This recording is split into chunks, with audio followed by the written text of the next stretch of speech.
Welcome to CogX Festival. Please welcome your MC for the day, Michael Harris.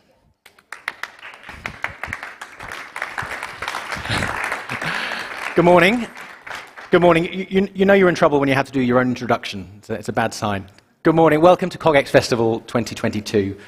For those of you that were with us last year, it's genuinely, on behalf of the entire team, lovely to be able to do this at a full-scale festival without everyone sitting 2 seats apart and wearing masks. So it's lovely to have you all here. So my name is Michael Harris. I'm lucky enough to work on the editorial team for CogX Festival. I'll be your MC. I'll be looking after you today in this space, in the Global Leadership Summit. So I'm going to do a few bits of housekeeping to start with, and then I'll introduce you to Charlie Muirhead, who's going to speak to you, who's our CEO. So first and foremost, you are now in the Global Leadership. This is the summit stage. So it's the first year we've been able to do this in person in the beautiful Thomas Heatherwick designed Samsung KX. But of course, we have other stages running across the site, which you all have access to. So sessions start, we're running content from 8:45 to 6:15 every day. All 3 days. You can see the full content agenda at CogX Festival/agenda. 4 stages across 3 venues. Where we are now, to the left of here, as you walk out of the door, you'll see we've got what we call P2, which is Festival Stage 1, and Festival Stage 2. Then we have the Aga Khan, which is where we were last year for the leadership. So, in terms of emergencies, this is the boring housekeeping stuff. The fire risk, if you hear an alarm, all buildings are fitted with a fire alarm. Should an emergency occur, we'll direct you to all the exits. So you're aware in this building, the exits, fire exits are to my right, to my left. There's a third exit diagonally across from you, and the main entrance that you all have entered from. The meeting point is Lewis Cubitt Square, which you can see out of the glass to the left-hand side. And if there is any issue at all, please just speak to staff or security. I'd also like to thank our partners for the stage, our GLS lead partners, Quantum Black, Shell, PwC, and Fabric Ventures. Our GLS supporting partners, Egon Zender, MindGym, and ARC. And a special thank you to our media partners for the stage, CNBC and Wired. So, without further ado, I would like to introduce you to our CEO and founder, Charlie Muirhead.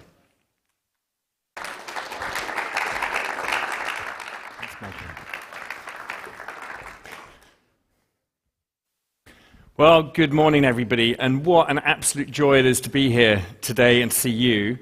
For those of you that were here in 2019, you'll remember that it wasn't blue sky with a few fluffy clouds.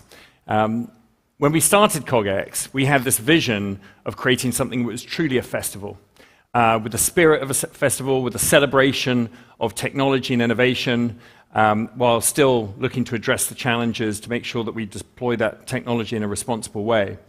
And by the time we got to 2019, we finally got a festival format here at King's Cross.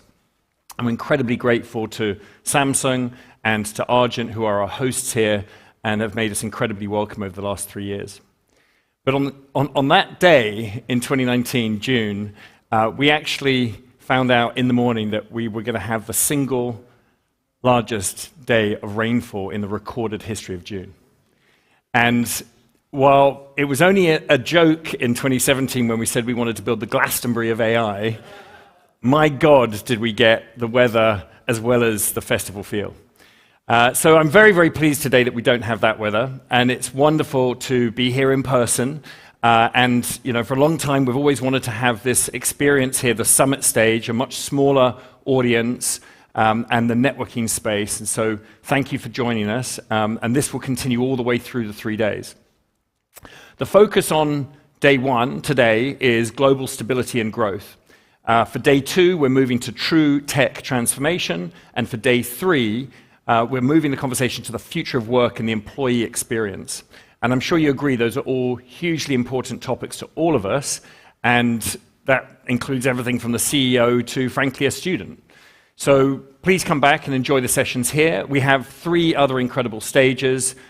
Festival stages 1 and 2, 1 in P2 and 1 in Aga Khan, and we have the brilliant Open Web Forum stage as well in P2, which is focused on Web3, blockchain, and decentralization. So it's been a journey. Year 1, 2017, we were just 1,000 people.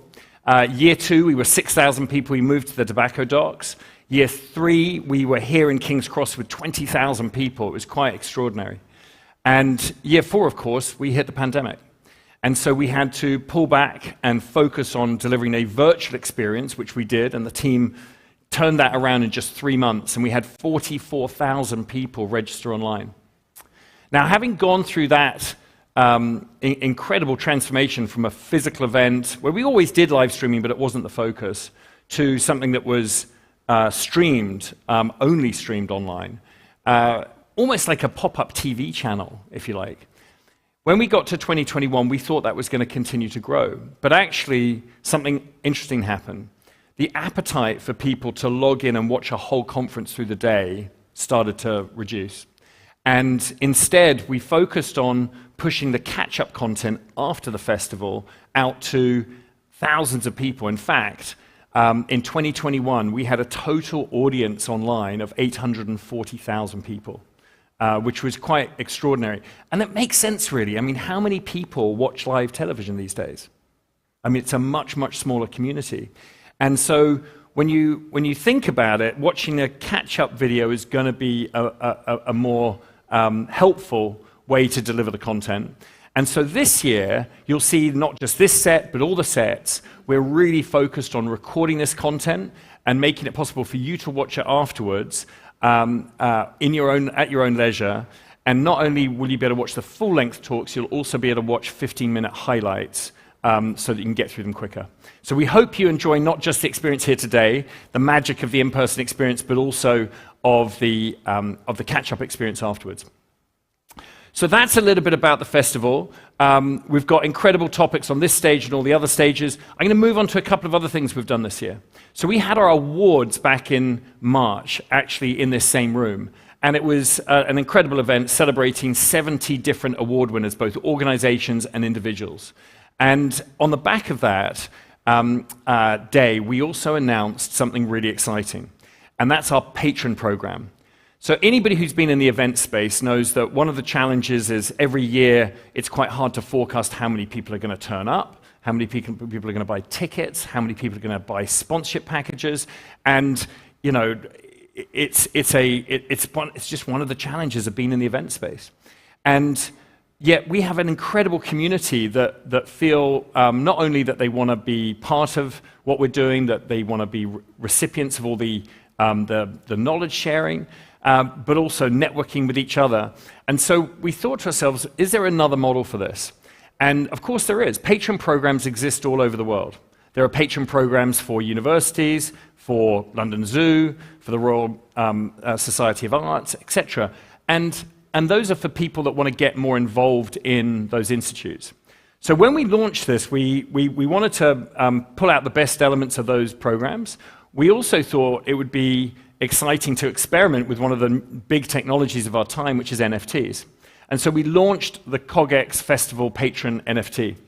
And that's been priced at a single gold pass, but actually what it gets people is a gold pass for life. And the community responded really well to it. We've launched that founding patron token, and we've already had a number of meetings where the community now can come together, propose new ideas, and vote on them. And these ideas are ultimately going to shape the future direction of the festival. So that's been a great success. The second thing I wanted to talk to you all about is our platform. And so the platform that CogX have put together, which we developed last year and actually showcased at the event last year, is really a new social media platform, but it's different in that it's curated. So the content's curated. So, you know, there's no sport on there, there's no comedy, there's no entertainment. It's really something that's just focused on the kind of experience that you'd have here at the festival. And secondly, it's really designed for professionals in mind. And if you go to the app stores, Android and Apple app stores, you can download the app today. But most importantly, we developed a way for organizations to use this as a learning tool inside their own teams. And when you deploy this in an enterprise, you can actually set the learning topics that you want your organization to focus on. And when people go through the feed, which is a bit like TikTok, and you scan through it, instead of it showing you advertising every 5 clips or so, it's going to show you content that matches the learning topics your organization wants you to focus on. And then after that, if you want to go to the learning feed, it's only going to show you topics that match your organization's learning goals. And so the app's now being deployed at scale in a number of large enterprises, and we'd love to talk to any of you that are interested in finding out more about it. We have a booth down on P2 that you can check out. So last but not least, it's really just for me to thank our incredible sponsors. I know Michael mentioned this earlier, and you know, it's always a real pleasure to work with these organizations in putting together and curating the content for the festival. And this year, we extended that to this GLS, the Global Leadership Summit partners. And they are, as you can see, Quantum Black, which is a McKinsey company, Shell, Fabric Ventures, and PwC. And if we move to the supporting partners, we're very grateful to have the support of Egon Zehnder, MindGym, and ARC. So that's probably enough from me for now. We're going to kick off the day here, the day's themed around global stability and growth, with a dear friend, Azim Azhar, who has not only created one of the most incredible newsletters that I know many of you probably subscribe to, but also written a wonderful book called Exponential View. And we're going to address the question, how do we get the next 10 years right? So Azim, are you, can I welcome you on stage?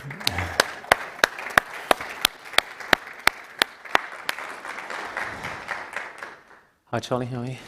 It's nice to see you. Well, it's been one hell of a journey over the last 6 years. This is the 6th edition of CogX. And I know the first one in 2017, of course, was all about what's the impact of AI on industry, government, society. So I thought we'd kick off with that topic, but there's 3 topics I'd love to cover, if that's okay. The first is going to be AI and other transformational technologies. Sure. If we can move from that to talking about the future of work, because I think everybody's been through so much change, and that's obviously we're going to pick that conversation up on day 3 here, and then maybe we can come around to at the end the topic of the circular economy, sustainability, and hopefully some global peace. But let's take a step back. Where were we in 2017?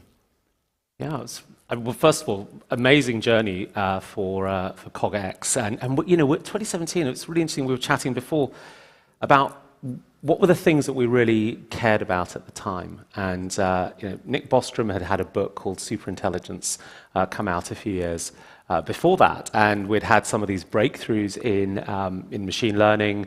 DeepMind had been acquired by Google. It had just, AlphaGo had just beaten the European Go champion, but I don't think it had beaten Lisa Doll at the time of the first That's right. First CogX. And so there was all this potential, and I think we were really concerned about largely some of these really, really significant existential challenges. And there was always also waiting in the wings this promise of the self-driving car. And I remember in 2016 telling my son, who was 11 at the time, that he probably wouldn't need to get a driver's license. I'm still teaching him how to drive right now. And I changed my mind by about 2017, and I think it remains the case that KIT, Hasselhoff's car, is still the gold standard for the self-driving car. What has happened in that time, though, is, you know, of course, there was a lot of hyperbole about what could be exciting, what might happen, is real fundamental underlying progress. So in 2017, this particular technology architecture called the transformer, the first paper was called BERT, hadn't been developed. And yet it's a transformer model that is now in things like GPT-3, and we've all seen the experiments and the examples of that technology, and it's been industrialized. So what's happened in that time has been that there's been real research and industrial progress in AI. Billions of dollars have gone into both in corporate investing and venture capital in the sector, and the stack has really, really matured. So in 2018, on the cutting edge stage at CogX, we had, 2019, forgive me, the wet one, we had Nigel Toon from GraphCore. And GraphCore is a British company that specifically makes chips to accelerate AI. And that notion that we need a new semiconductor industry, that what Intel and ARM and AMD were doing was not really sufficient to meet the needs of AI, has actually come to pass, not just through NVIDIA, of course, but companies like GraphCore and others. So that bottom layer of the stack is much richer. The layer of algorithms, the tools that we use to get the data has got much, much richer. And then critically, over the top, the notion of machine learning operations has become a professional discipline. And what we embed in machine learning operations are also all the concerns about responsible AI, which has been a big driver of kind of CogX's editorial themes over the last 6 years. For sure. And that full stack did not exist the first time we sat. And we didn't know what it would look Not like. at all. And now, in a sense, we have it. But what we don't have is we don't have, despite what you might have read about that crazy Google engineer over the weekend, we don't have conscious AI, and we're still, I think, as far away from it today as we were 5 years ago. And I specifically remember being on stage for 2017 and asking that question to several, I won't mention their names, panelists. But it's all on YouTube, so yeah, you may as well just mention their names. YouTube, who, and we asked a couple of questions. So how many years till we have autonomous cars or even trucks? Because, of course, the big meme at the time was truck driving is the biggest job by numbers in America. And how long is it going to be before that job doesn't exist? And of course, the other one was how long till artificial general intelligence rather than just narrow AI. Right. And so where would you say we are on those two? Because what did they say? They said well, the most aggressive was 5 years to AGI, to general intelligence. Right. And everybody was pretty convinced within 3 years we were going to have some serious autonomy in our cars. And actually, the head of data from Uber presented their technology at the time, and it was impressive then. Yeah. On a screen. On a screen. And of course, Uber sold that and shut down that unit. I think there are a number of different ways to look at autonomous vehicles. Right? One is the problem was much harder than we thought, and that when it comes to driving autonomous vehicles, the edge cases, that is, every weird thing really, really matters because it involves the danger of death. And people didn't really understand quite how difficult that would be. I think there's a second way of looking at the problem, which is to what extent does autonomous driving actually solve a real problem? We know that autonomous safety features solve problems. So advanced driver assistance, like anti-lock brakes and seatbelts and headlights, those are painkillers in a sort of quite literal and metaphorical way. But there was a sense of real technology push around autonomous vehicles. But the thing that has really transformed urban transportation is micromobility. It is electric bikes, electric scooters, shared infrastructure assets, using very, very much dependent on the kind of technologies that you and I talk about, like GPS and databases and routing algorithms and digital payment schemes, but not on human-like AI to navigate roads. So I think that is a story that's almost as old as the technology hills, which is, you take something like General Magic, which was the first smart device. It failed in the late 80s, early 90s because the underlying technologies were not ready. 20 years later, people have got smartphones which do the thing that General Magic thought. So I think we can see something similar with autonomous vehicles, which is it's a bit too technology push right now, and because of that, it's too hard and it's basically too risky to have it. There are trials, and Waymo has started in certain places operating. So I think that if we talk in 5 years' time, hopefully we'll still be young and vigorous. We will have a different story, but it was a case of technology push, I think. And then, that's where micromobility came in. It served a customer need. And so I'm going to put you on the spot just before we move on from this topic. What's your prediction as to when we'll now have an autonomous consumer road car? Autonomous consumer road car, I think, is just it's really, really far away. I think it's outside of the next replacement cycle. So typically, people own their cars for 10 years. And what's more likely to happen is that when people buy a replacement car in 5 or 6 years, that will start to be for certain cohorts the last car they actually own, not but for all.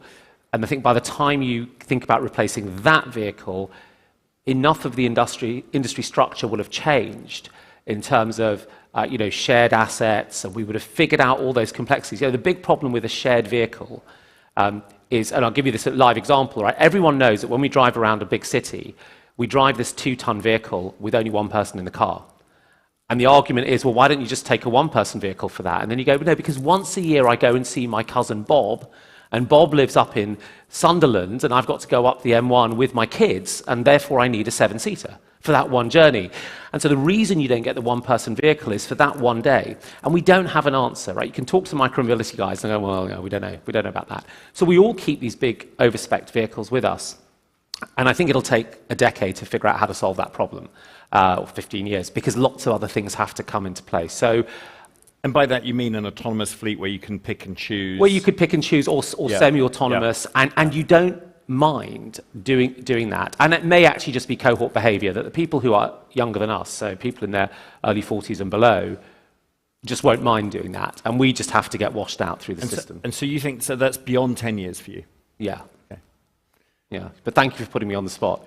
Delete that bit from the YouTube archive. Very good. And I know there's some great technologies being developed here in the UK, actually, in that space. Have you seen Waves? I've seen them drive around, North London, actually, some of their cars. And of course, there's the Arriver as well. Yeah. Arrival, yeah. Great. Well, listen, before we move off technology, what is the most exciting breakthrough technology? It doesn't need to be AI or anything, just that you've seen recently. I know you have your regular podcast, you're interviewing people all the time. The most exciting, that is, has gotten traction. That's even harder. So I think the most exciting thing that I have seen is the idea of carbon recycling. So the ability to get microorganisms that can take carbon dioxide out of the atmosphere and then turn them into useful industrial inputs. So they haven't yet got traction, but they are starting to produce, and now they're in the question of the commercial scaling challenge. Now, the reason that's exciting is that a third of the petroleum we pull out of the ground is not burnt, it's actually used to make the fibers in clothes or plastics and all the other things that we use in a modern life. And we need to figure out how to do that without putting CO2 in the atmosphere. So I think that area is a really, really enormous business that has just started to build out. Which is bacteria-based and process-based. Bacteria being used in industrial processes. Yeah. Brilliant. Well, look, we're going to come back to that topic in a little bit. Let's just change track for a second and talk about the future of work. Mm-hmm. I mean, we've all got our own personal experiences. Yeah. We have 35 people at CogX, and they all went remote. And when do you bring them back? There's been lots of reports published recently. In fact, on day 3 here, we've got some amazing new reports that are going to be presented. But what's your perspective on that? How is this going to settle down? Because I think there's been a lot of debate, and what are the real wins that we've gotten out of it? Yeah, I mean, I think it's a really great question, and you're right, CogX has tracked this and brought some brilliant thinkers on this topic regularly for 5 years, 6 years. And where we were in 2017 was on the cusp of a jobs apocalypse, right? The robots were going to come in and take all the jobs, and all the research from the World Economic Forum and Forrester and so on said there's going to be lots of unemployment. We were at the time at the highest levels of employment in virtually every country, and then the pandemic shows up and raises unemployment rates, and here we are. There are still people wearing masks, and the pandemic isn't over fully. And you can still be careful. And one of my friends got Omicron, who I saw last week, just on Wednesday. And we are at the highest employment levels that we've seen, despite the AI having progressed as much as it had. And so that tells us that when we try to forecast the future of work, it's not just about technology, it's about economic growth, it's about managerial skill, it's about labor regulations, it's about demographics. But here are some surprising things that we have learned. One thing that we learned was that, believed strongly, was that when you come to distributed work, teams don't get as productive, and they certainly are not as productive on questions of innovation. And the reasons for that were that we needed to be face-to-face to kind of spitball and brainstorm and whiteboard. Mm-hmm. And Carl Fry, who I know has spoken here in previous years, and an Oxford economist, had a paper come out 6 weeks ago where he shows that over a 60-year period looking at distributed work, it's true, rates of innovation decline. The teams who are working collaboratively over a distance are less creative. But come 2010, he saw a reversal in that. And he was looking specifically at the highest end of creativity, which is scientific research, and he sees that these distributed teams start to get better and better and better. And now there's no penalty. Actually, there's a sort of a dividend for it. Now, why is that? And I think that the reason why it is a combination of we learn how to use these new technologies. When typewriters were first introduced in the turn of the 20th century, it took about 20 years for companies to figure out how to use typewriters effectively. But the second thing is that the tooling that distributed teams have now is much better than it was. In 2010 to 2012, you saw the launch of Slack, GitHub, Zoom, and a whole bunch of these other remote working companies because there was no market for those tools before then. Now there is. So the thing that we are starting to learn, and there is a McKinsey paper that came out on, it was June the 6th, which I think was a bank holiday for us, so why was I reading it? I should have been eating cucumber sandwiches. But that said that virtual teams, distributed teams in companies are demonstrating they can be more productive and more innovative. And I think that is the intersection of employees figuring out what they need to do, managers knowing how to manage them, and the tooling being in place. So I think that's a surprising outcome. And one of the consequences of that outcome is that for a company, you are now able to appeal to a global labor force. Now, if you have a business that's headquartered, like I'm headquartered in Golders Green, because that's where I live. If my team had to work, sort of in a single place, that needs to live within 45 minutes. We actually have talent in New York and Serbia and Canning Town and places that are much, much further afield, and I think that will be true for everyone. That also has an impact for political issues like levelling up. Sorry, just one last thought. Yeah. Right, which is you don't necessarily need to agglomerate people into your big cities. If you can now say to employers, there is no productivity or innovation penalty for hiring people anywhere in the country, you start to change the way in which we think about where people should live. Look, a lot of that makes a lot of sense, and we're going to dig into this on day 3, so we don't want to go too far down that track. But what's amazed me is how many different views there are on this. Yeah, because you have a different view. Well, I know. we go back and forth on this, and I think it depends on department, and I think it depends on which product it is. And if there's something that's more mature and you're scaling it up, there's absolutely no question that is true. I think that creative process is where the question mark is. And obviously, Elon Musk has a very different view. Now, some people think there were different motivations for him saying everybody's got to come back into the office for 40 hours a week. But you can't deny they've been one of the most, or so his companies have been some of the most successful innovators. Yeah. And so, there are lots of different views out there.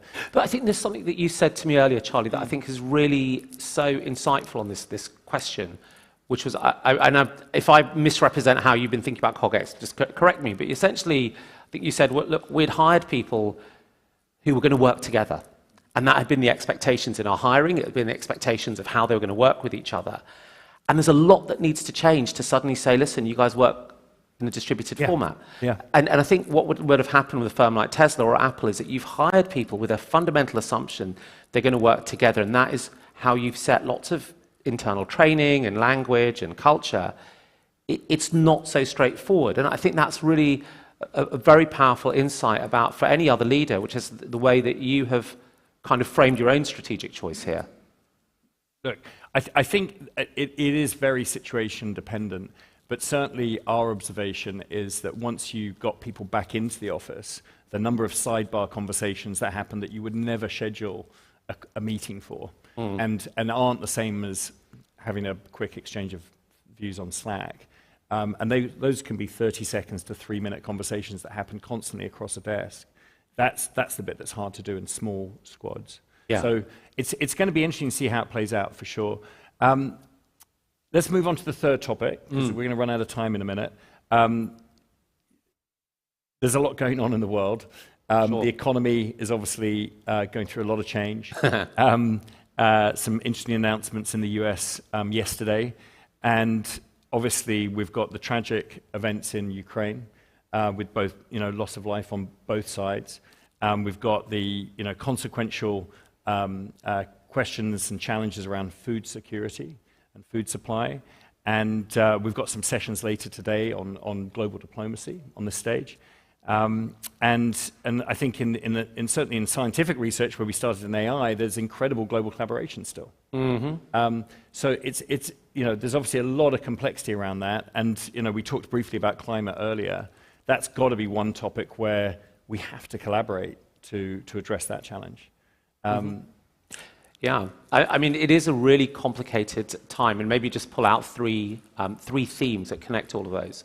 So the first theme is that lots of the technologies that we discuss here and talk about here are very much in their nature supportive of our tackling of climate change. So even something like AI will help in a number of different ways. Allows us to track biodiversity loss and therefore take the right actions. When you start to do things in silico, that is, in simulation using machine learning rather than in real world, you go through your learning and your optimizations at an energy cost, but not at the physical cost of moving planes and ships and trucks around the world. So what you start to see pretty consistently is a sort of a resource dividend that plays out. And if you think about the UK's CO2 emissions, they're today at the same sort of level of where the UK was in 1870, but producing much more welfare as measured by GDP or other stuff. And so the advanced technology is largely, if you run it well, delivers welfare at lower resource usage. So that's one major theme.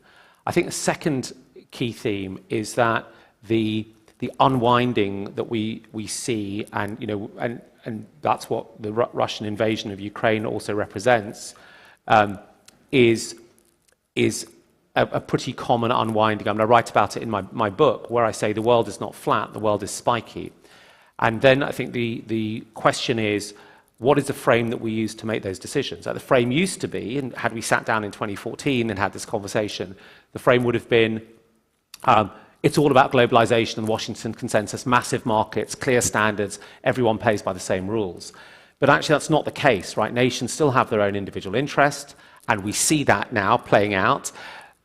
So instead, the question is going to be, what is the degree of openness and closeness that we choose to have at different places and at different points? And where is the point that we might say of our technology, we're only going to allow you, Mr. Customer, to use it if your national regime adheres to the following X, Y, Z values that we've made kind of explicit.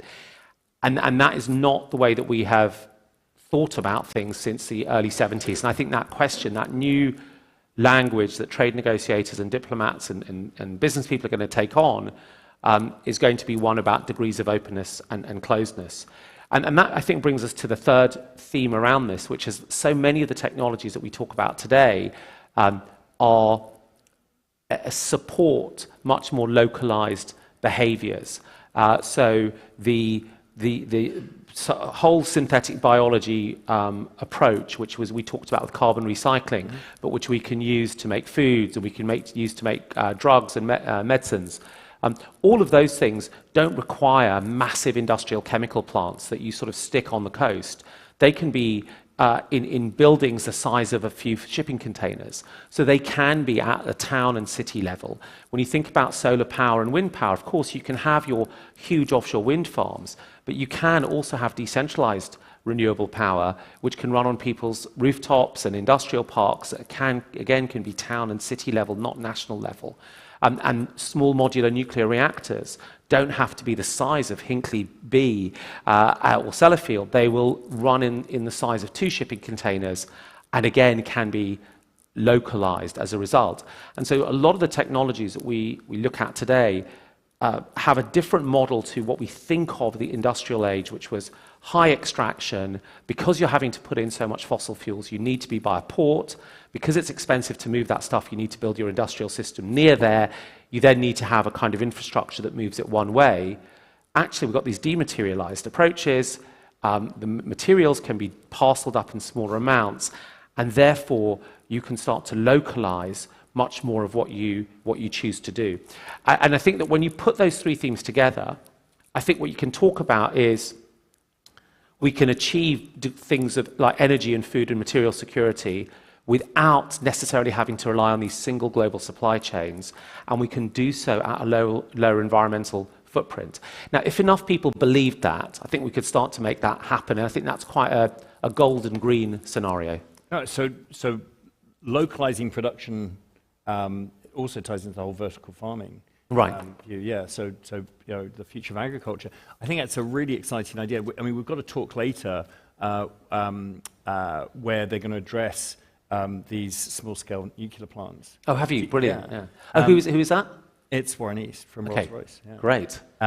So we'll have a chance to hear from the experts on it, but the energy crisis, inflation, what's going on in the economy. One of the core ideas behind CogX, and we really adopted it from 2020 with respect to the UN Sustainable Development Goals, was to ask this question: how do we address the central question? How do we get the next 10 years right? Now, there's two questions better than that, right? What is right, and how do we get there? There are lots of moving parts at the moment. What do you think is going to be crucial as we wrap up the session? What do you think is going to be crucial to getting this next 10-year period right? Well, I think it's a really great question to keep coming back to. I think one of the things we have to do is go back and start to ask the right questions. And a lot of the public debate has not been about the right questions in recent times. And if we can establish what those questions are. I had a leader in a column in the FT on Saturday about what government policy interventions can be used to make innovations affordable more quickly. I obviously think that's the right kind of question to ask.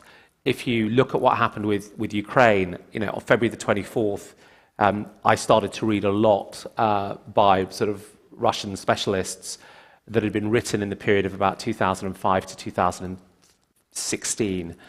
And when you read that, you sit there and you think, oh, well, of course this was going to happen. And how, in a sense, did we not know? How did we not have that certainty? Because we weren't asking the right questions.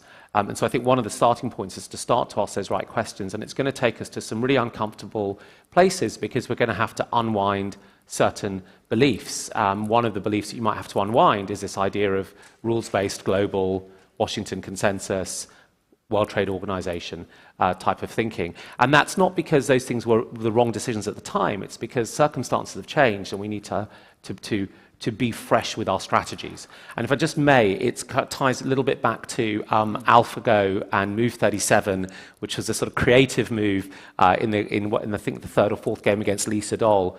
So what AlphaGo did was it made this move that was incredibly exploratory, that no human had ever made and no machine had ever made. And then people suddenly thought, wow, there's a new way of playing Go after all these years. And I think that's exactly where we, our societies, our political economies, our ways of running business have got to in the last 5 years. It's what I call the turning point to the exponential age, where the strategies we use have been so successful during the industrial age, and certainly the late industrial age from the 1890s to about 2014-15, have played out. And we now need to find our Move 37, our new way of playing this game. And to come up with the strategies and the policies and the values and the interactions for the exponential age. And that's the point that we're at the moment. And how do we get there? You convening hundreds of people for thousands of conversations every year is one of the ways that we get there. We ask the right questions. We bring some criticality to the page, because the truth is, no one knows. Well, listen, on that note, I'd like to thank you, Azim, for opening today's thank you. Summit stage, and obviously your book, Exponential Age, depending where you buy it, is brilliant, and I believe you're going to be doing a signing. We're going to try and do a signing. We'll have to get the stock, but once we do that, we'll do a signing in here, Physical, because it's yeah. sold out everywhere. Yeah, No, it's brilliant, and the newsletter, the podcast, it's fantastic. Can't recommend enough anybody who's not a subscriber. And thank you for joining us, addressing that question: how do we get the next 10 years right? My pleasure, Charlie. Always a pleasure. Thanks. Should we go off together? Thank you very much. Thank you both. So, we're off and running. We're getting photos from all the other venues and kind of seeing that everything is working and going well. I hope you've had a good morning. The process will be, we're going to have a 10-minute break now, so you can all grab a coffee. You're welcome to stay in your seats. If anyone wants to grab a coffee, we're then going to come back at 10 o'clock. That's when the next session will kick off, and that's on why we need a new generation of defense companies. And in between, something I forgot to mention earlier, was that obviously a lot of the conversation from the festival continues online afterwards. So please, and you can see it's already happening now. If you do want to engage in it, if you do want to share anything online, please use the hashtag CogX 2022. And we'll see you back here at 10.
Ladies and gentlemen, our next session will begin in just a couple of minutes if you'd like to take your seats for our 10 a.m. session. Thanks so much.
Ladies and gentlemen, please take your seats. The next session is about to begin. Thank you.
Welcome back.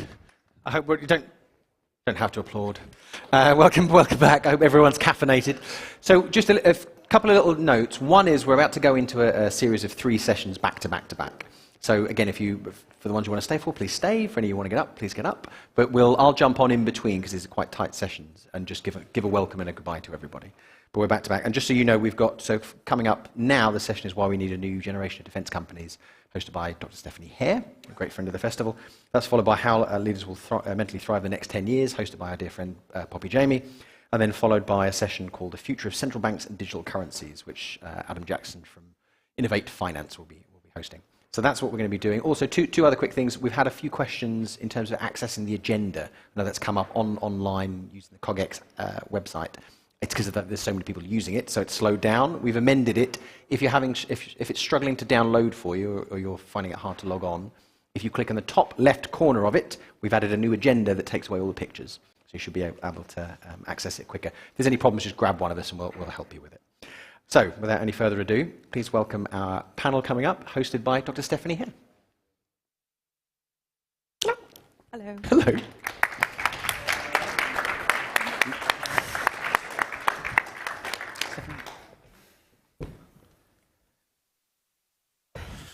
Right side. Hello. Okay, sound check first. How's your mic? Well, Say something. Test. Yeah, test. Wonderful. Everyone can hear okay? Super. Okay. And I'm just checking to see from our production friends, where is the thing that you're going to flash so I know when to stop? Can you wave at 30 minutes? Because there's nothing here. Thank you. Thanks. Super. So, without further ado, my name is Stephanie Hare. Hello. I will be moderating this panel on whether we need a new generation of defense companies. Maybe everything is fine. To my right is Thorsten Reil, who's co-founder and CEO of Helsing. To my left is David von Veil, Assistant Secretary General of NATO. So, incarnating the private sector point of view on behalf of all companies everywhere, incarnating government and supranational governments. Thank you both very much. Before we get into the conversation, I'd like to acknowledge that Tom Fletcher couldn't be with us today. His boys tested positive for COVID last night, so we have a slightly more intimate conversation ahead of us, and that'll give us some time. I'd like to ask both of our speakers to explain a little bit about what they do so that we know where they're coming from before we dive into this contentious, controversial topic. So, Thorsten, if you'll go first. Yeah, happy to. I'm Thorsten Reil. I'm the co-founder and CEO of Helsing. I'm actually originally a biologist quite some time ago. Then after that started a games company here in the UK called Natural Motion, which I sold in 2014. And after that started to invest in companies across the UK and Europe and realized throughout that we are starting to fall behind in a number of key technologies. In liberal democracies in general, but in Europe in particular, and that's whether that's quantum, semiconductors, energy, but also AI and software, and specifically AI and software applied to defense. And the reason that matters is because defense is becoming a software problem, but the existing companies in this space, the big primes and contractors, are not software companies; they are hardware companies. And so the way they approach software is more similar to the way a big automotive company would approach software. They're finding it hard to attract the right talent, to retain it, to create the right culture, to develop in an agile way, very fast, really advanced architectures. And so this creates a big, I think, gap and a big blind side for us because, as I said, defense is becoming a software problem. And if we are not able to develop those capabilities, then we will have a real problem. And I think that's now even more the case. I should say we started this company, Helsing, in March last year. Obviously, since then, world events have kind of overtaken some of the plans. And with Russia and Ukraine, I think it's becoming even more clear that there is now a big gap. So around the time, this was maybe 2020 or so, I was looking to invest in companies in defense in Europe for that reason, and I couldn't find any. And so that was the reason why we, and that's 3 co-founders, eventually started the company Helsing, first last year in March with a seed round of 8.5 million euros, and then later on with a Series A also last year of 102.5 million euros. So I think we're quite well funded as a defense startup, quite unusually so, which I'm sure we get a bit of a chance to talk about later. Why is it so hard to raise money in this space usually? And maybe just finally, what we focus on as Helsing is software only. We provide software capabilities to the armed forces, specifically focusing on the UK, Germany, and France, at least for starters. And it's specifically about adding capabilities to existing assets. So that's vehicles, effectors, etc., connecting them up, giving them compute, and really amping up what they're able to do. So that's, I guess, Helsing in a nutshell. Thank you so much for that. David, a few moments from you about your perspective and what you specifically are doing.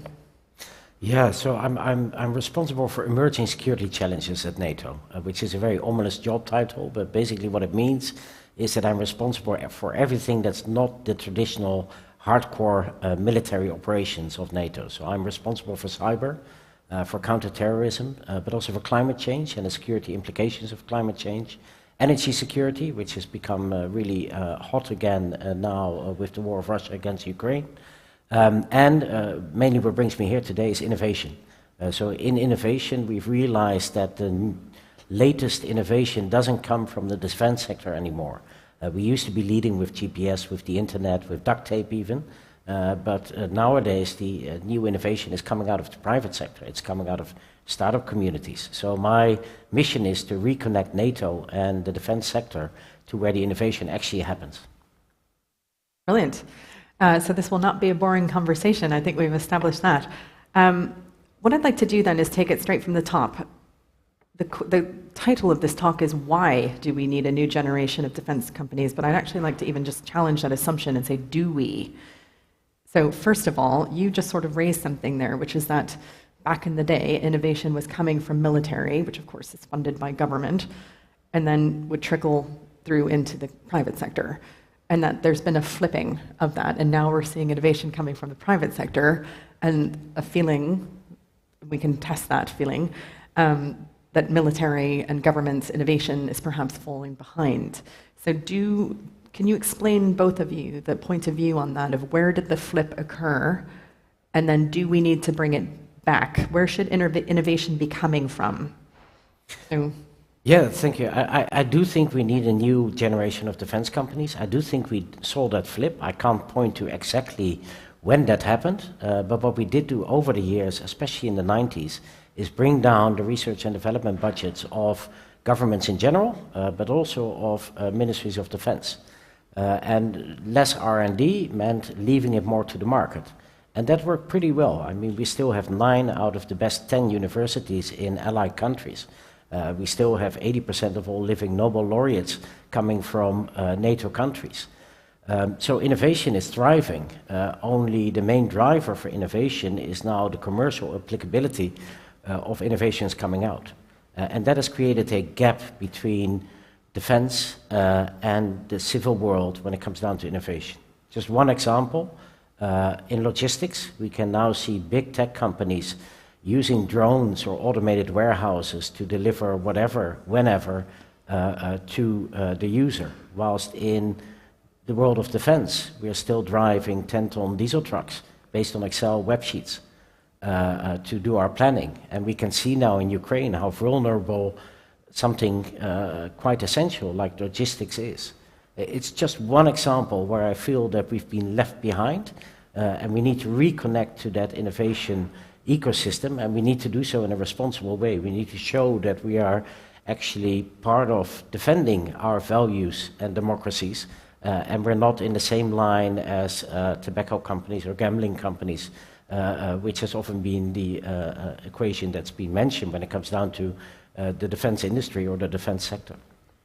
thank you. I wanted to pick up again on this question of the flip. Do you think it might be something to do with the end of the Cold War in the 1990s, and we had seen incredible military expenditure from the Second World War up until the collapse of the USSR? Was that when it starts to pivot and money is cut from government spending? And I don't have the data to back this up. This is a question I'm asking as a hypothesis. Mm-hmm. Where did we see money go? Was it like, oh, the threat is gone, it's the end of history, the liberal democracies have won? Yeah, I mean, I think that would have been part of the reason. It actually kind of decreased government spending won't have been the real catalyst, to be honest. I think what happened around the time was that a lot of companies consolidated. There were a lot of mergers. There are only very few companies left now, so competition in general has gone down in the sector. I think that's problem number one, but also it solidified the cost-plus model, which has been, for quite some time, for decades now, been the dominant model in the space. So that means that those large contractors get paid on a time basis. They don't necessarily get paid in the way that a commercial company would for a product, for example. So that disincentivizes fast working because they get paid for their time. It also doesn't provide an incentive for actually investing in your own R&D. Why should you? You don't really get paid for it. If you come up with a better solution to the problem, you don't get paid for it. So we estimate that the R&D spend of those large defense contractors right now is only between 1% and 3%, so it's incredibly low. Essentially what they do is they do kind of work that they get the requirements from government, they do the according work, and however long it takes, they charge for it and they add maybe 20% on top of it as margin. That is not how you get innovation. Okay, so how do we get innovation? So let's start moving towards our answer of, what does good look like? What does a new generation of defense companies look like? And we had talked in the green room beforehand about certain principles that will be familiar to people who look at AI ethics, and indeed many other forms of ethics in general, which is transparency, explainability, and accountability. And I know you both have views on software, and you've listed the many threats that NATO is looking at. So how do we get towards this new generation of defense companies in light of what you're saying is the shift that's occurred, lower R&D spend or a change in incentives of R&D spend, and this shift towards this sort of holy trinity of explainability, or transparency, explainability, and accountability? How do we move towards that? Well, it's probably worth saying is like what we mean, or maybe I mean when I talk about new defense, those are companies that are software first. They focus on software, and they may have hardware or not. I think they're different kinds of companies, so maybe we can talk about them later. But they're software first. They fund their own R&D, so they're privately funded. They spend their own money on R&D to come up with solutions that aren't necessarily immediately defined by static government requirements. And thirdly, that they care about the mission. They care about the ethical side. They care about, as you were saying, transparency, explainability, and everything else associated with it. And that is a core part of their culture and DNA. It's not just an add-on that you have to do. It is why people join that kind of company. That's how I would define new defense. And we were talking as well that NATO is moving towards this ethics model, and that is going to be attractive both for attracting funding and the types of innovation and funding models that even NATO is looking at, as well as attracting talent. And there has been a hint in this conversation already that we should probably name the elephant in the room of, in recent years, among many tech workers working for a defense company might be seen as the equivalent of working for maybe big oil or tobacco or gambling, as in it is ethically bad. And that a change in thinking may have occurred, we can discuss that, based on or following Russia's invasion of Ukraine, where suddenly it becomes quite apparent that not having a good defense strategy can be quite dangerous, and that perhaps it is ethical to have good defense. So this, I'm painting it in very black and white, broad pictures deliberately to be slightly provocative, but how is NATO responding to this with the ethics review board, with the principles that are already in mind, with funding and with talent? Yeah, so I think in general governments have been lagging behind technology when it comes down to regulation, and I think we're waking up to that. Specifically from a defense point of view, at NATO we've made the intention that we want to be a responsible user of new technologies. We've defined the new emerging and disruptive technologies that we want to focus on. There's 9 of them, ranging from AI all the way to human enhancement and hypersonics. And with all those technologies, before they fully mature, we want to be the ones setting the standards for what we expect of manufacturers when they want to work with NATO. And we want to be clear to the public that the way we use technologies like AI is in a responsible way based on our democratic principles and values. And to this effect, technology per technology, we will work on these basics, and AI is the first one we tackled. So NATO now has a defense AI strategy which contains principles of responsible use. It's a public document, so accessible to all of the public. And it really explains to companies like Torsten's what we expect AI applications to adhere to, from accountability to traceability and non-bias within AI. And well, Torsten we trust, but others we also verify. So we have a data and AI review board which actually will operationalize this and make sure that in every stage we can verify that NATO forces using AI adhere to these principles. It's about creating trust with the public and clarity to companies that this is the way we as democracies defend ourselves. You've got the principles in place. We've got the board that's going to be reviewing them coming online quite soon. And that's going to be accessible to the public, to journalists, etc. So any of us, if we wanted or had concerns about how money was being invested or how technology was being used, could take a look at that. I'm intrigued about something you said, though, which is the role of regulation and sort of who's leading that regulation. Should it be government, or sometimes we see that it can actually come from the company. So as the representative of the private sector, where do you feel on that? Do you want governments to be dictating those standards or setting those standards and guiding, or do you want a chance to feed into them? Yes, so I think it's always useful to have a feedback channel and to be able to kind of say how we think about things. But in general, there needs to be democratic legitimacy of all the technology that's being used, and that can only come if there are government guidelines or where required government regulation. Transparency, explainability is actually a big topic, and I think it's not as often talked about as maybe some other areas, for example, full autonomy. Being able to understand what a neural network does, how it makes decisions, is incredibly important in this space. And usually the way a neural network works is that you give it data or you give it an input, it does a compute, and then it comes out with a result, and it gives you a confidence number for that result. It might be 72%. In our opinion, that's not good enough in this space. You actually need to have a much better understanding of what's been leading to that result, both in terms of the internal workings of the network, as well as the data that the network's been trained on. And that needs to be done in a systematic way, and it needs to be done in a way that's auditable by people even afterwards, even after categorizations have been done. And from a technology point of view, that's not trivial to implement, especially at scale, especially with high performance. You have to do it with tools that people can understand, that human operators can understand.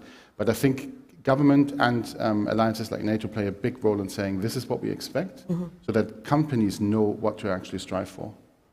Ask, who would do the auditing of these technologies? We talk about, for them to have democratic legitimacy, they need to be to have transparency and explainability. Somebody has to be able to come in and actually take a look at the data sets, look at the algorithms, etc. Who does that? So in case of NATO, as everything we do is done by all nations, so NATO is only the platform and a number of people like me working there. But we facilitate for nations this platform where they can actually do this. So the Data and AI Review Board of NATO will be comprised of representatives of all 30 nations who would then be scrutinized by their own democracies at home. So we have a double lock on the door. And as everything within NATO, everything is done on consensus. So the doubt of one of the members within that board would result in a no-go for the whole project system or application in this case. So if somebody in the United Kingdom wanted to audit this technology, I'm just thinking when we go to like finance, you would be like, you'd go to one of the big four in the city, I guess, and say, open up your books to see if you're cooking your books or not. So in this case, are there companies here in the United Kingdom whose job is to do algorithmic auditing? Or is it the government that would do the auditing, like the government of the UK? Well, we will look after the applications that will be used by NATO's armed forces. We will do that ourselves. That's our Data and AI Review Board. We'll do that in conjunction with the manufacturers of that. So for the private sector, I don't know if there are AI auditing companies yet. I think Torsten might have more information. Any thoughts? Not at this level yet, but they need to exist, and either the government outsources this to private companies that do the auditing, or, and that will be part of our recommendation, they build up a degree of capability themselves, so that there's a degree of self-sufficiency in being able to audit what's going on. And by the way, that's not just true for the neural networks, for the AI itself, what's actually happening inside the neural network. It's also true for genuinely the source code underlying everything. And it's our opinion, for example, that companies like ours need to be quite transparent with the source code with governments and give governments the ability to also inspect that, which quite often with software companies is a bit of a no-no, but we think in this case is required. That, on the other hand, means that the government needs to have a degree of, again, capability and self-sufficiency to actually do that. So we encourage the governments that we work with to start thinking about this early so that they can actually do something with that transparency and actually understand what's going on. And I guess it's not just unique to the defense sector. Anytime you're giving somebody a public sector contract, you would want it where the companies who are bidding for it can't claim that it's intellectual property, therefore they're keeping the secret sauce secret. It has to be open. And if you have a problem with that, don't work in the public sector, right? So there's, I guess, we're at very, very early stages with this, but it could be the same for decisions in healthcare or even like the court system as to whether or not somebody is, released from jail or set on bail early or not. All of those decisions that are public sector decisions would have to be auditable in order to be truly transparent and critiqued. And I guess the next question, this brings us to the human talent question, is does our society have this knowledge base and the processes and structures to do that? Right? So like, are investigative journalists out there equipped to do it? Are the companies equipped to do it? Is Alan Turing Institute here in the UK the right institution to do it? Like who, if we had to start building this out, because it sounds like we're not just talking about a new generation of defense companies, it's actually much bigger than that. It's about the context, an entire ecosystem. So are you seeing the grassroots of that anywhere, the shoots? I think so. I think we're still at the beginning of this. I think, first of all, you need to have companies that you can be audited in the first place. And sometimes I think in this debate, we turn it on its head a little bit and we talk almost all the time about regulation and ethics. And by the way, I care a lot about those topics, but we talk too little about the actual companies. Like, how do we get those companies off the ground? Because otherwise there's nothing to regulate. This is actually, maybe slightly controversially, the bigger problem at the moment. There are almost no companies in this space. I mean, you can count them on one hand, internationally, to be honest. In Europe, you can count them on two fingers, probably. Go on, count them for us. Who are they? I think it's us, and it's probably Rebellion Defense in Europe, okay. Of the kind of size in terms of funding. That is actually problem number one. So I think one of the questions is why is that the case? Why are there so few companies in this space? But when we raised money last year, none of the VCs wanted to invest in defense, in particular in Europe. They would either say their limited partner agreements would prevent them from doing it, or they just didn't want to be associated with defense because there was a stigma associated with it.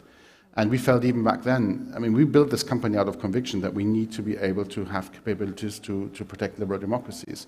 But a lot of people just didn't want to touch it. It's only since Ukraine that that's changed quite significantly.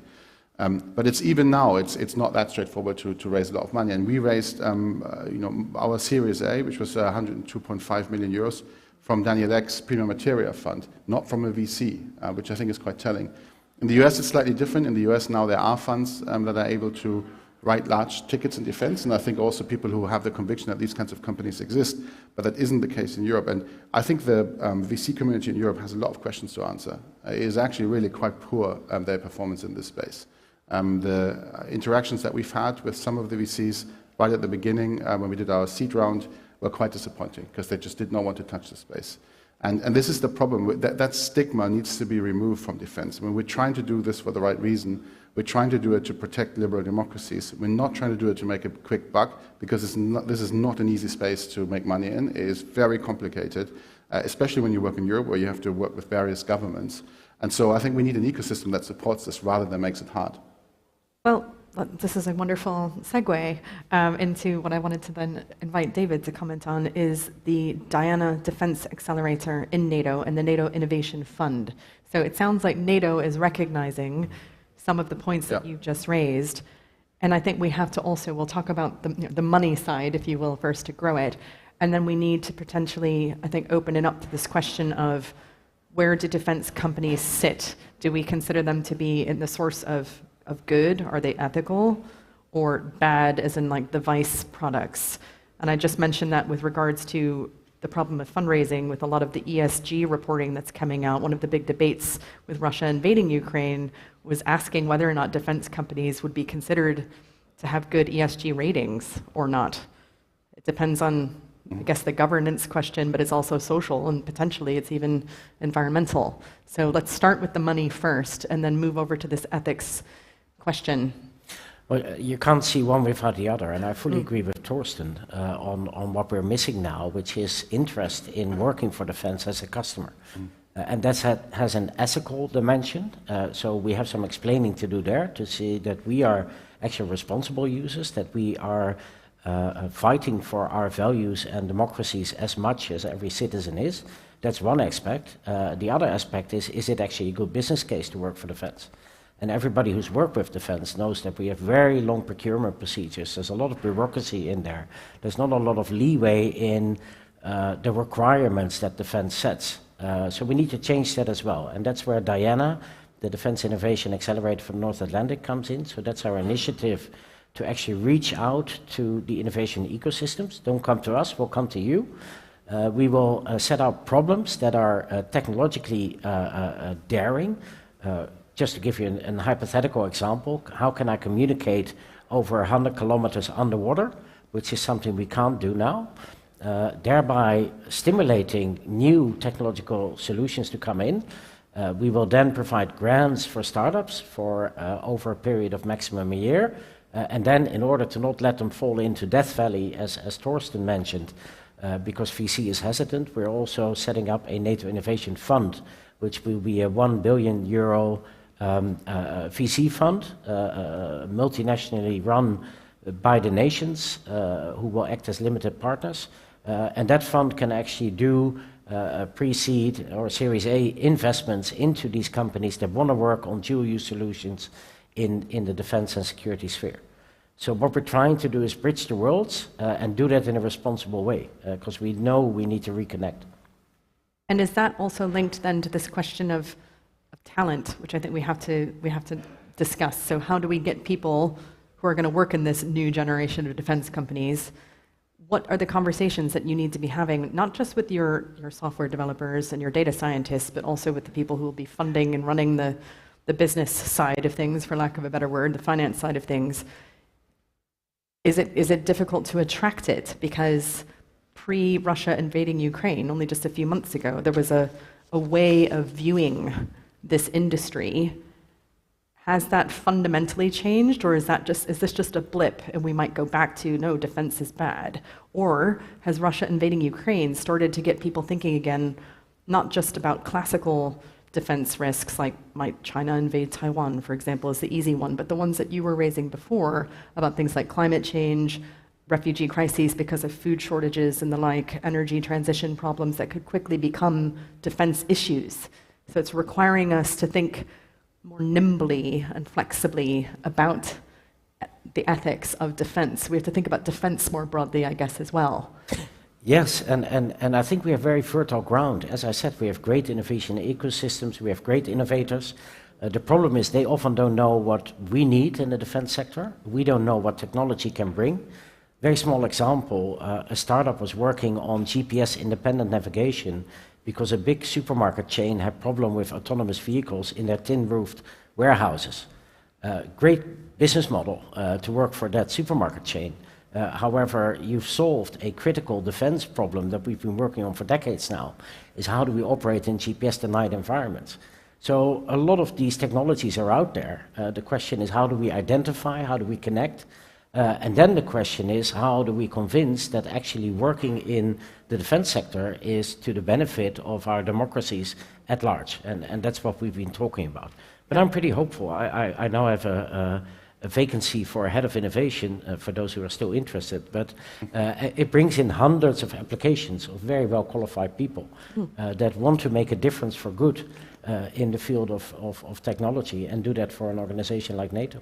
And climate change, it's the same. I think these people are looking for a purpose, and I think that we have a very good purpose. I also think it's actually become easier with Ukraine. It is a shame that it took a catalyzing event like Ukraine to make it easier to recruit into the space, but the application numbers and the growth that we can now achieve, I think, is good. So I think that's possible. What's still missing is there are not enough founders going into this space. It's a huge issue. Founders, like especially ambitious founders who want to build multi-billion pound or euro companies, are not coming into the space yet. So I think that needs to happen. And one of the ways to make this happen, and in fact one of the ways to make new defense companies successful and really bring innovation into the forces, is for governments to give new defense companies access to big mainstream programs. At the moment, what happens most of the time is that new defense companies get access to innovation programs that basically we sometimes call a kids table. They happen on the side, and you can show lots of great stuff, but it'll never make it into the mainstream. For these companies to be successful, they have to be part of the mainstream. And so we've just recently been calling for a 20% spend target on new defense companies for major programs, because that is going to be the only way to actually accelerate this and really make it worthwhile for founders, but also for investors to be in this space. I'm just aware we've had the 5-minute eyebrow raising. Do we have a microphone that's going to be able to go around for questions? Yes, wonderful. It's in the back. So I know we've thrown quite a lot at you. We were painting with a very broad brush over 30 minutes, but that's to give you room to express yourselves. So any questions for our fascinating panelists, including if you want to apply for that totally rad job?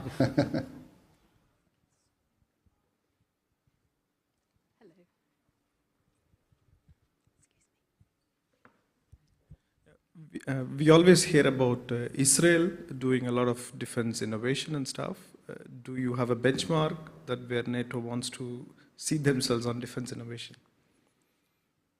Yeah, thanks for the question. And Israel is really leading when it comes down to defense innovation. And there's a couple of reasons for that. One, I talked about not knowing what the potential military applications of a certain technology could be.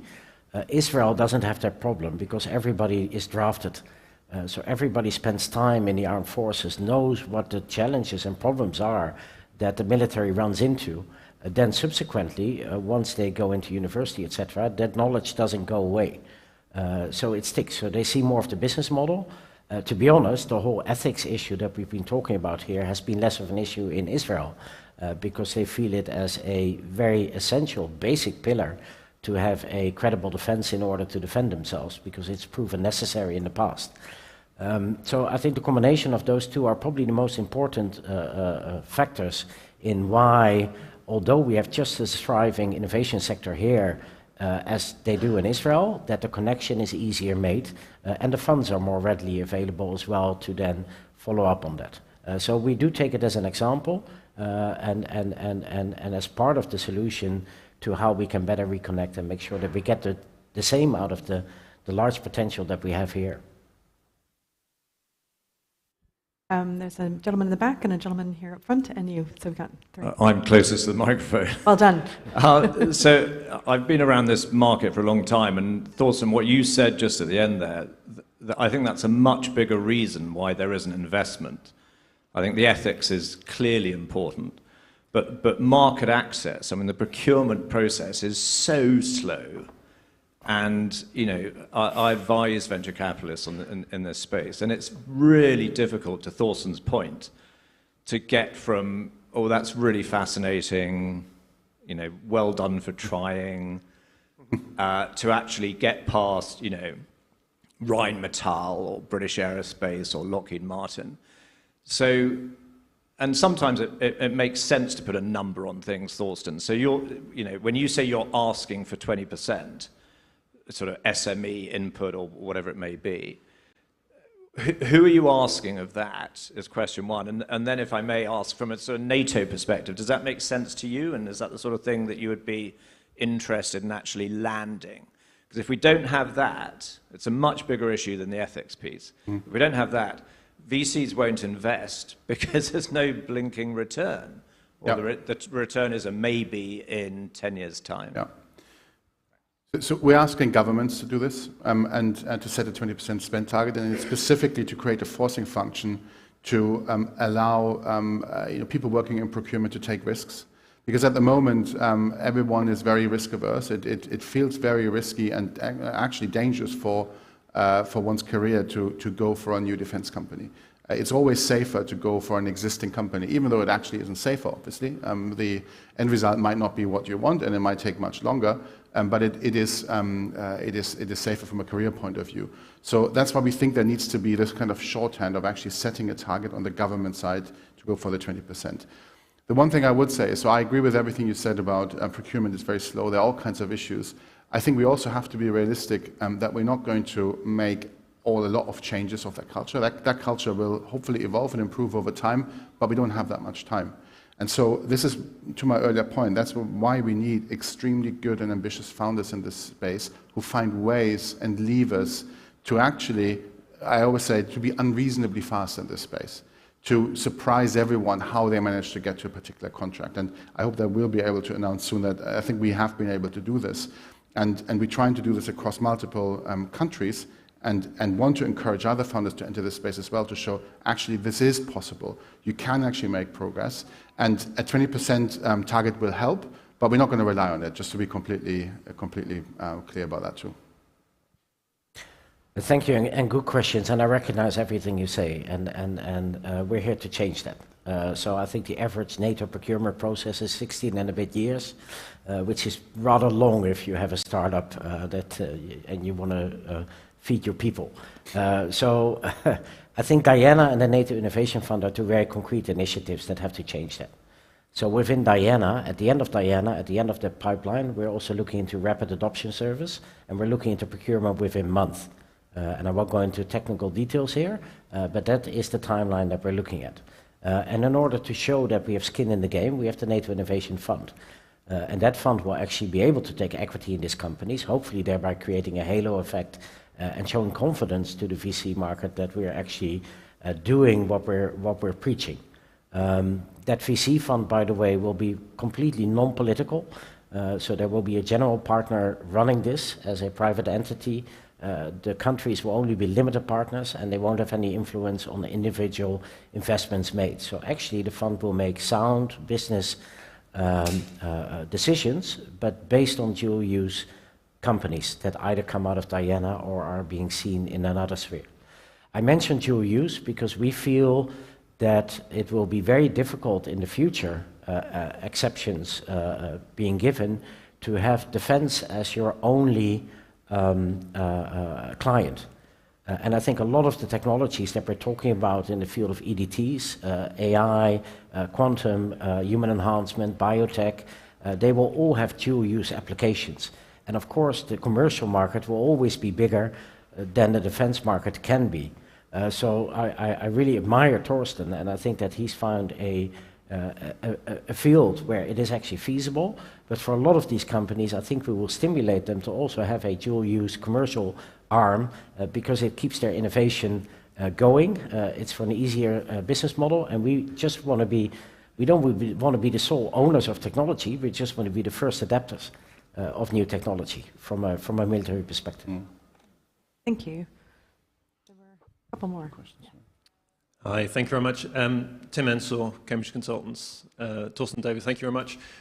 I suppose a comment, really more than a question. The observation of the way in which organisations develop high innovation output is a huge spectrum, and we've got massive experience in both defence and also medical. And what we see happening in medical is the frameworks they set up are very clear from the outset of what is the risk profile of this thing that we're building, because that has a massive implication on day one of how you develop it such that when you audit it later, you can understand the steps that are required because of the risk of putting this innovation into place.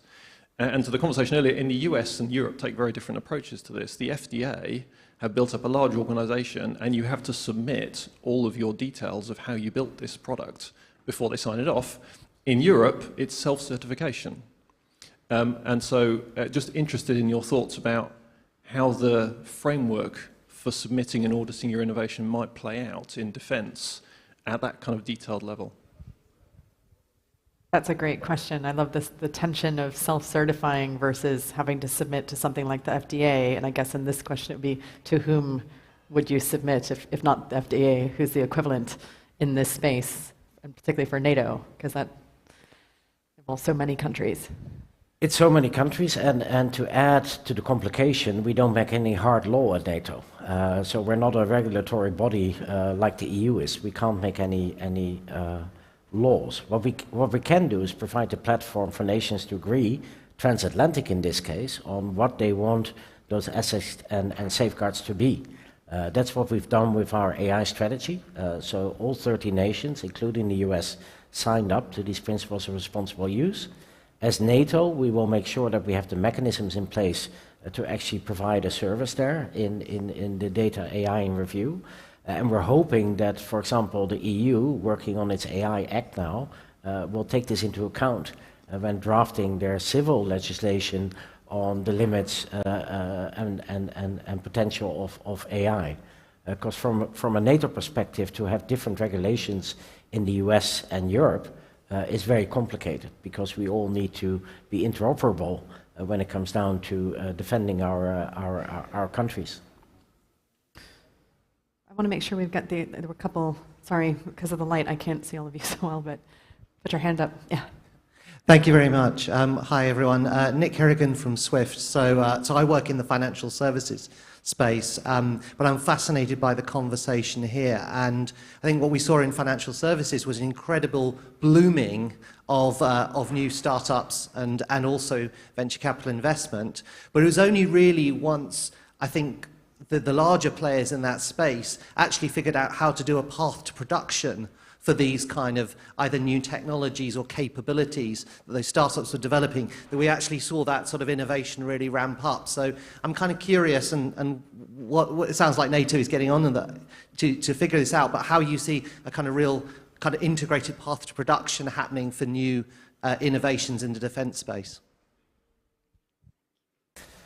Yeah, I think Torsten can answer for his own company, because he's having that experience at the moment. In general, I would say that for us, being NATO, having access to enormous amount of end users, having exercises, having access to the whole vested defense industry, our aim with Diana and companies that go into the NATO Innovation Fund is to make sure that we do a lot of exposure and solution iteration with NATO scientists, with military end users, with defense prime companies, to actually make sure that we produce things that then have a plausible path into integration into either main weapon systems as part of a capability, or to become a capacity on their own. So I think exposure, the skill that we're doing at that, and the careful selection hopefully helps. But we can't, well, we can provide water for the horse, but we can't force it to drink. So in the end, we'll have to see what goes through the pipeline and how industry reacts to that, and whether or not they're willing and able to venture into this new avenue together with us. And just briefly from my side, I think path of production is definitely one element. The other element why a sector starts blooming, financial being one of them, maybe delivery companies being another, is that there are lighthouse companies that first of all show it can be done. So all of a sudden people's expectations get reset. And there's a secondary effect, which is that those companies eventually produce new founders into the ecosystem that start their own companies. I believe and I hope that we're seeing the same thing in defense. I'm terribly sorry for anybody who had questions left. I've been given the sign, but I'll be standing out here afterwards. If you want to ask me, I can note your questions down and email, and we can perhaps find a way to get you the answer, because I know it's so frustrating when these things get cut short and you had probably the best question unasked. For now, all is left to thank you and to thank our two speakers for your time. Thank you. Thanks. Thank you.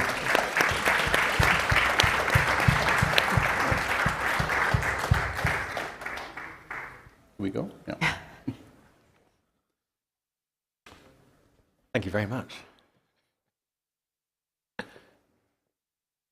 So, I was told off for not standing on the stage last time. So we're going to have a quick turnover, and now the next session that's about to start with Poppy Jamie on how leaders will mentally thrive the next 10 years. Again, I've already seen lots of you are already online. I can see lots of the conversation from the last session trending on Twitter. You can see hashtag CogX 2022 if you want to continue the conversation. And now I'd like to welcome our next panel and our host, Poppy Jamie.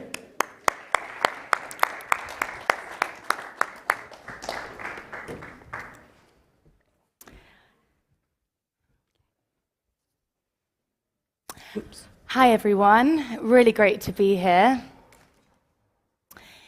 So, today's talk is about how will leaders mentally thrive in the next 10 years.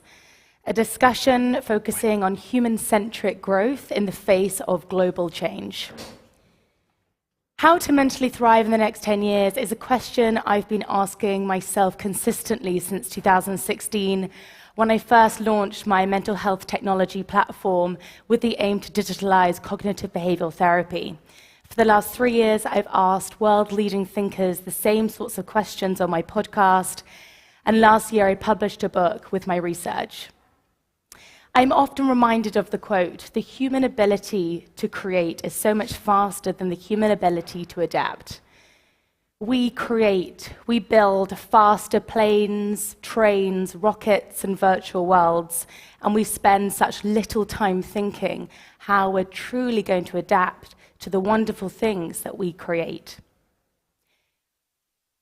Human theory, human information theory suggests that we receive about 10 million pieces of information a second, and our conscious brain can only process 50. Were our brains built to send an email every 4 minutes, like most professionals do as a consequence of their work now? And so this is why it's a huge honor to be joined by my 2 panelists today, who are complete experts in the field, and I've met them over the course of the last 10 years in very different ways. Firstly, I'd love to introduce Marcus Weston. I met him at the age of 21, and he completely changed my life. He began his career in finance, and after a few years realized his mission lied elsewhere. He wasn't going to be crunching numbers, but he wanted to change the course of leaders' lives. He teaches some of the world's greatest brains, from heads of state, sports athletes, to CEOs. My second guest is the scientific writer Caroline Williams, whose new book, Move, is one of the best books I've read recently, and I wish that every single human could read this book. It has completely changed my behavior from a day-to-day basis, and Caroline has written for some of the world's leading publications, from The Times to the BBC to the Boston Globe. If you can say it, she's written for it. So I want to hand over to these 2 brilliant speakers who focused on human growth and hear their learnings. First of all, Caroline, how do you think leaders can thrive in the next 10 years? Well, thank you for that intro. Thanks. Hi, everybody.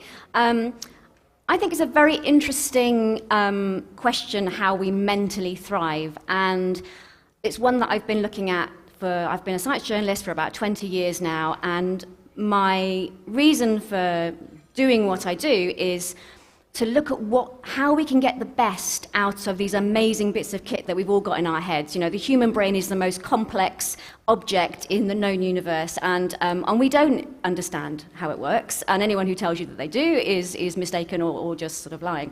And the fascinating thing about it is trying to work out, through what we know now, how to reach our potential.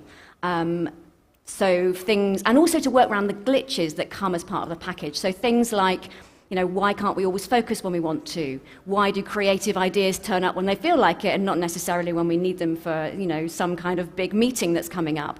And also, how do we work around our propensity to not deal very well with stress, you know, depression, anxiety, all these things that come as part of the human package? How do we work around those? And for so long, the focus on how to deal with that has been from the neck up. And, you know, this idea that, you know, you can think your way out of anything. And I think we're missing something very important with that focus on the brain. And that is that we are animals who evolved to think and move at the same time. The whole point of a brain evolved in the first place to inform our movements in the world. So at a very basic level, you need to be able to move towards things that are rewarding, whether that's food or a partner or, you know, somewhere where the living is easier, and away from things that threaten us. And everything else that came after that, from emotions to rational thought, has sort of been bolted on to better inform those movements. And yet, here we are, sitting still, thinking, and that's the way we work. And, you know, the average adult spends 70% of their time sitting or lying completely still now, and that's 30% more than people in the 60s did. So this, partly because we've invented all these amazing technologies that make it entirely optional to move. We're the only creatures on the planet where we can get food, we can find a partner, we can entertain ourselves, we can do everything just by moving our thumbs. And that misses this sort of really crucial body-brain-mind connection. And it's starting to show. So research is starting to suggest that IQ at the population level and at the individual level is declining, creativity is suffering, mental health is suffering. And so I really feel like to mentally thrive, we need to reconsider the fact that we're moving animals, and we need to not sit and try and think. We need to get past the idea that commuting to offices, sitting in offices and sitting around business tables is the best way to think. It's not good for our thoughts, it's not good for our emotions. So I could go on about this all day, so I feel I should probably stop. Well, so when I've opened her book to find out that we're getting more stupid because essentially, because we're not moving, I thought this was absolutely fascinating, because leaders are faced with the greatest challenge of how on earth do they motivate and increase productivity of a workforce. And so I think that your book has some of the greatest research and findings for how leaders can do this better. What are your thoughts on a practical perspective for how leaders not only can look after themselves, but also a community and a group of people? Yeah, I think to a large extent it has to come top down, because it's all very well, your team's reading my book and going, great, there's a great convincing research that links creativity to going for a quick walk for 20 minutes, and that increases our ability to generate ideas. Great, but if your boss is not okay with that, then that's not going to happen. And so it almost needs to be sort of actively encouraged. Right, guys, we've got a team meeting in half an hour. I don't want to see you at your desk. Everyone go out and then come back. And because the research suggests that you have like a spillover of 20 minutes or so. So you go out for your walk, you start thinking creatively, you take your phone with you so you can kind of make notes as you go. It's where I do most of my work, is out on a walk. Come back, and then everybody's refreshed. The focus is refreshed. They're thinking creatively. And everyone's happier. So it's a win-win. You get better ideas and you get a happier workforce. There was a couple of bits in your book where I think it's really interesting for everyone to hear about. Firstly, the research of moving together and how bonding that is, especially when teamwork is the dream work, as they say. But how on earth do we encourage teamwork? I think this is the hardest bit to sell in a work environment, because there is this really great research that shows that when we move together in synchrony, it does something to our perception of where me begins and ends. So, we know where our body is in space because we can feel it and we can see it. When someone's moving in time with us, it sort of breaks down the barrier between me and you. And when this is done in experiments, people work together better afterwards. Everyone from children to, head of boards, we care about each other more. We feel more connected. And that's wonderful. I wouldn't want to say you all need to get up and dance together at work. This is possibly the hardest thing to make happen. But when you're doing team building away days, make that something where you all go do drumming together, or something that involves some kind of synchronous movement, because it does bond people together, especially if it's silly. I was also fascinated about your research into movement addressing the anxiety and mental health crisis that we're in. Mm-hmm. Rates of unhappiness have never been so chronic. And what can movement and how can movement address that, especially when it comes to self-esteem and confidence? Yes, so there is a really, really strong body of research. This isn't even sort of to be questioned, that increasing people's physical strength spills over into a sense of resilience, to greater self-esteem, confidence. This thing that psychologists call global self-efficacy, which is basically just a way of saying, I feel like I can handle life. And so there's been experiments, with teenage girls increasing their strength by 40% over 12 weeks. They started reporting that they felt able to stand up for themselves in difficult conversations, and especially with women in the workplace, we know that there's this gap where people don't feel that they can stand up and be present. And increasing physical strength, which doesn't, by the way, have to include physically bulking up. You don't need to be able to see it. Just that internal sense of being stronger and more capable spills over into other areas of life. So that's really, really important. And it's one of the things easy to neglect as well. And I just want to highlight the fact that you're not here telling everyone to get a gym membership. No, I don't have any shares in gyms. This is this is all good.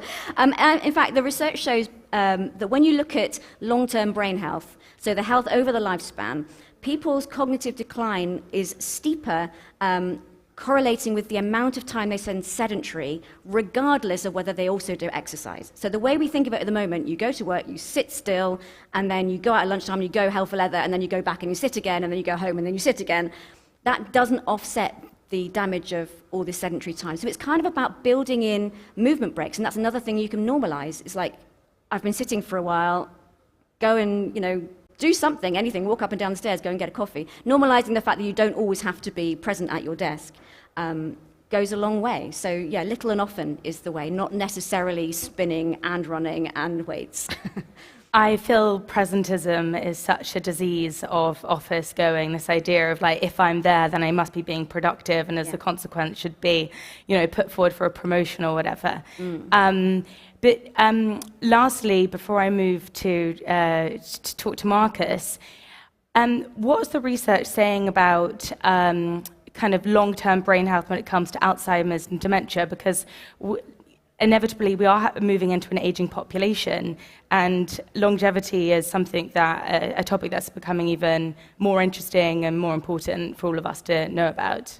Yeah, so I mean, our brains work on very much on a use it or lose it basis in the same way that our muscles do. And there is long-term research following large groups of people that show, the scariest statistic is that 13% of Alzheimer's cases can be traced to a sedentary lifestyle. So, which is not to say that anyone who has Alzheimer's has done it all wrong, because brain aging happens and disease happens, and there are maybe many reasons for that. But if you want to protect your brain, the evidence suggests that from middle age onwards, at least, we need to be less sedentary, move around more. We don't all have to turn into gym bunnies, but just factor your body in when you want to think about your brain health. So walking meetings feels like a really practical way for leaders to thrive. Yeah, and I think I saw a lot of it. I've been freelance for a long time and, often walk in the woods. And through lockdown and since then, you see a lot of people walking with their earphones in and chatting and walking. And I really hope that carries on, that it's seen as okay to be, oh yeah, I'm out in the woods, that you can hear birdsong. And just getting out, walking meetings are definitely a thing. But again, that's something that you have to be senior enough to push for. You can't just suggest to your boss, let's go and walk and get a coffee together. So it kind of comes from the top, I think. Marcus, I would love to hear your sharing and perspective on how you think leaders can thrive in the next 10 years. So I would say, listening to Caroline, I might have to torture you by sitting down a bit longer. I apologize for that. I feel guilty now to speak. But I approach this from quite a complimentary angle. And in my experience, how we'll thrive in the next 10 years especially is the very difficult quest of how to keep up internally with all of the extraordinary and extreme changes that will happen externally. That's a very difficult quest. How is each of us going to keep up internally? In other words, life is going to take all of us from 0 to 100. Whatever we think we're at now, we're going to be multiplying. How do you keep up with that internally? How do you keep up with that internally? And I think most people default to change as external. They think if something has changed externally, they feel change internally. So you have a new relationship, you feel new. Or a new job, you feel new. Yet Groundhog Days seem to live where bosses and relationships follow us into repetitive cycles. So there has to be some new way of looking at change, not externally, not outward bound, not environmentally, but internally. And for that, we teach a kind of default, which is called CPR, right? CPR. CPR is not cardiopulmonary resuscitation, although it does actually resuscitate, I think, your success and your mental health in the same way. But it's really around the idea of CPR, meaning consciousness, performance, and results. And let me explain that briefly. Because Companies can't change, right? Politicians, countries can't change. They sell change. They try and change manage, but they can't change. The only thing that changes is people. And what most people are naive to is the mechanics that goes on in our brains and minds and souls regarding true change. Because when you get that right, when you somehow link a very strategic intervention externally into a change management process, married to a tactical self-discovery of sorts, because they are the mindsets that are pervading and executing the change that you wish for anyway, then magic happens, right? Then magic happens. Then in terms of physical success, in terms of mental engagement, and so on. So what's CPR? CPR, very quickly, is consciousness, performance, and results. Now, there are two bridges to discuss. One is, what is the bridge between conscious and performance? And the second is performance to results. We'll do the latter first, it's easier. The bridge from performance to results is really important, primarily because one of the things that we're seeing across the board globally these days, I mean globally in terms of multi-sector, multi-continent, is the cause. What's the cause of entitlement issues, disengagement issues, sadness, depression issues? And this sounds controversial, so please wait till I explain this before you judge me. But from what we see, our research clearly marks the cause of those mental health issues, not empirically, but primarily, as laziness. We're finding mass endemic laziness across multiple sectors of companies and societies. I don't know if it's an endemic thing pre-COVID, certainly COVID triggered it, but it's an issue. Now, the easy solution to that is this. If you can give people their own cause and effect. So we teach people cause and effect, meaning what? Means no more coincidence in life. You can't be victim any longer in life. You can't be. I mean, you can be. But I'm saying in terms of the desire to be successful, you mustn't be. Because if you understand that your head and your brain and your mind and your actions and your words are planting seeds that create and contribute majorly towards your success, if you can chart that your 1 unit of output creates 5 units of rewards, and you can show that, if you can show a person their cause and effect, then people typically, we found, love to work harder. People love to work harder. If they can see the obvious reward of their effort, people are loving to work harder. But because they can't see that cause and effect, so too endemic laziness lives. Now, the quick bridge as well between consciousness and performance gets into what is really going on inside our heads. Because every one of our success, mental, physical destinies, it roots back to how we think. Our desires are giving us thoughts. Our research shows that thoughts are not thoughts that we think. Thoughts are thoughts that we're given. In other words, like a radio doesn't have a musician in it. It's just an amplifier of a signal that lives around it, right? The music doesn't originate in the radio, so too thoughts don't originate in our brains. Actually, there are positive and negative frequencies around us that some people can key into easier. Some people are just pessimistic, some people are just optimistic, not based on evidence, often just based on what they're keying into. And you can train that. It's a muscle. It's a consciousness muscle. You can train positivity. We see it day in, day out. So if you understand the desires lead to the thoughts that we have, lead to the feelings that we have about those thoughts that we're given, which trigger actions and words, which then create the habits that we form, which then define the characters we have, which then have destinies, changeable destinies. You can create a change in consciousness to change performance, to change results. And the last point, just quickly, is that the reason why we think that's so imperative in the next 10 years is, again, the research we've stacked goes twofold. The next 0 to 2 years, we find, is going to be humongous change in just social fabric.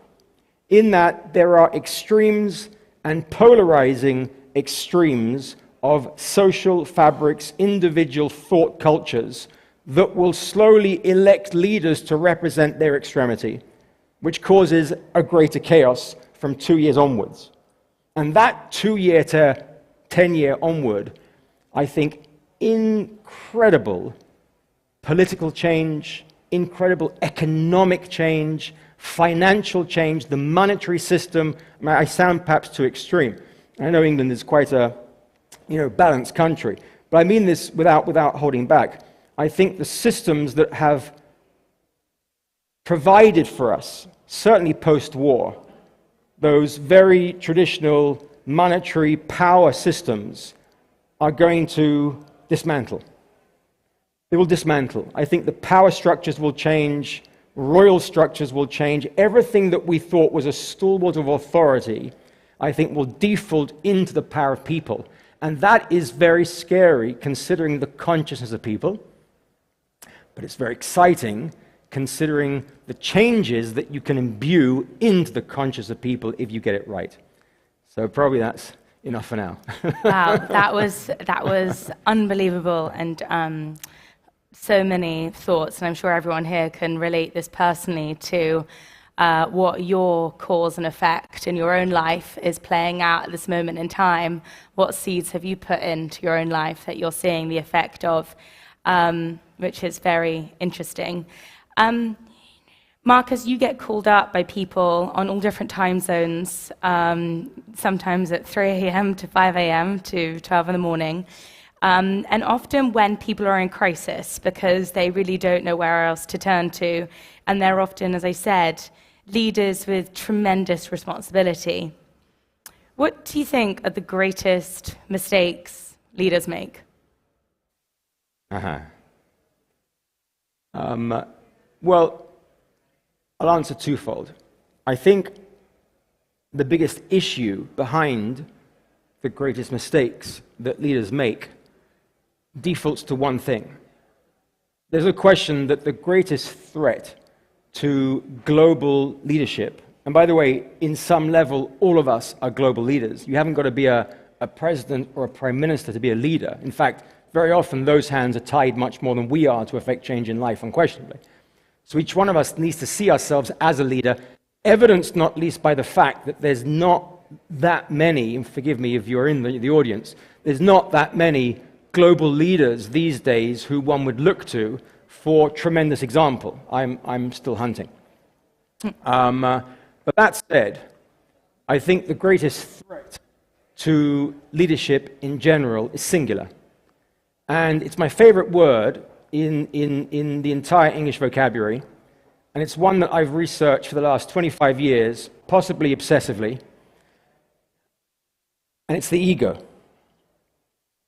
The ego. That word is what took me out of investment banking and threw me around the world to research down every spiritual path and conscious mastery and conscious masters around the world to really research the origin and depth of what is the human psyche and ego. From what I can gather, and I might be wrong because there's still hopefully much to go, the deepest and the oldest research on the ego comes from a very ancient pathway called Kabbalah, which is a little bit misunderstood these days perhaps, but it's a 4,000-year-old conscious mastery pathway which explains the ego in a way which is very different to the more common psychoanalytic construct which perhaps most of us are more aware of. So the ego. Now, one of the egos that I do see very often, back to your question perhaps more directly, is authenticity. I think as the world speeds up, which it unquestionably is, truth is exposed. And I think truth, which we've seen perhaps in the papers recently, right, in the US and the UK papers of leaders saying lockdown, and then all of a sudden, I party, but you can't. And that happens in the States, by the way, not just here, everywhere. But I think authenticity means that leaders who think they have positions will lose their positions as quickly as they've been given their positions, based on the fact that leaders will not be followed. You see, leaders need followers. Followers need consciousness, and consciousness needs authenticity and truth. And I think when leaders are more humble and transparent and authentic, if they live by their words, if their word is their bond, if they do what they speak, if they act in ways that they believe in, if they live a life of honor, if they live truly, I think authenticity then becomes a tremendously attractive leadership virtue, which I see lacking a lot in a lot of the structures, certainly that call me these days. Thank you. Really, really interesting reflections to take into our own lives. And I'd love to open it up to questions. If anybody has a question about how leaders can thrive in the next 10 years or anything that has been mentioned. Yes.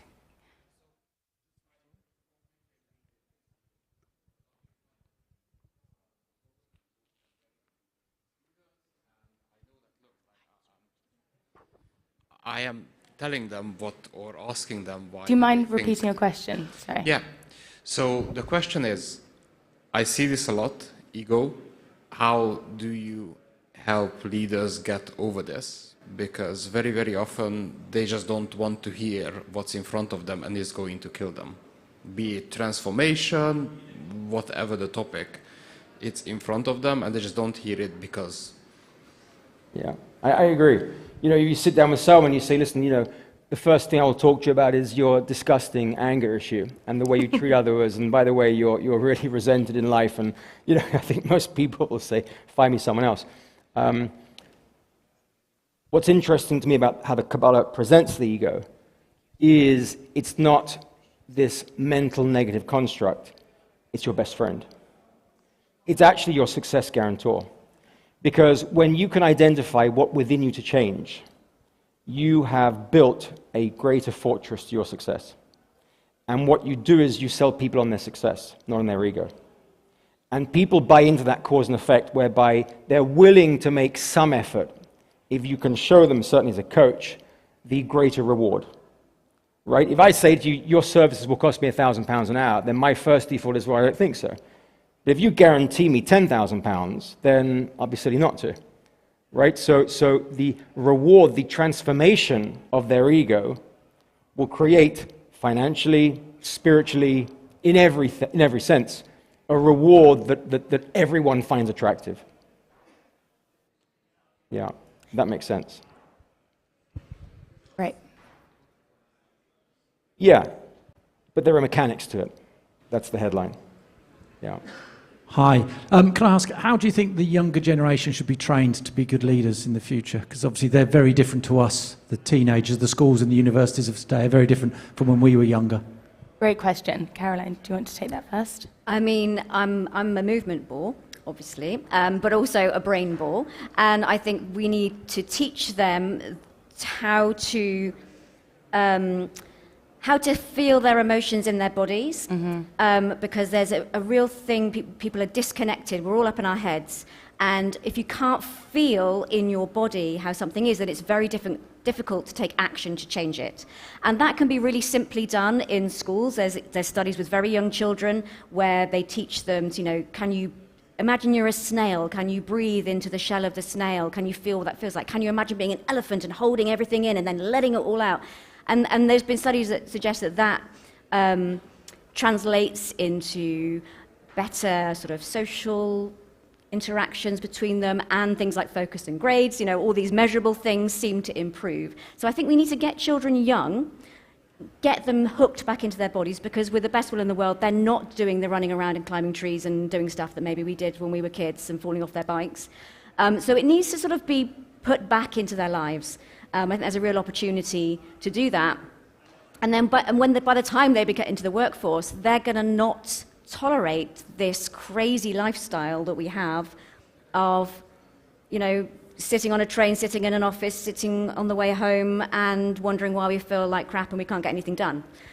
So I think, you know, we almost need to entirely change the way we think about thinking and emotions and start them early. In your book, you've got some great research about the mile run, a headmaster. The Daily Mile. Yeah. Yeah. So there was a headmistress at a school in Scotland, and she actually started it because she noticed that the children were really unfit, and it was a physical health thing. They were putting on weight, they were unfit.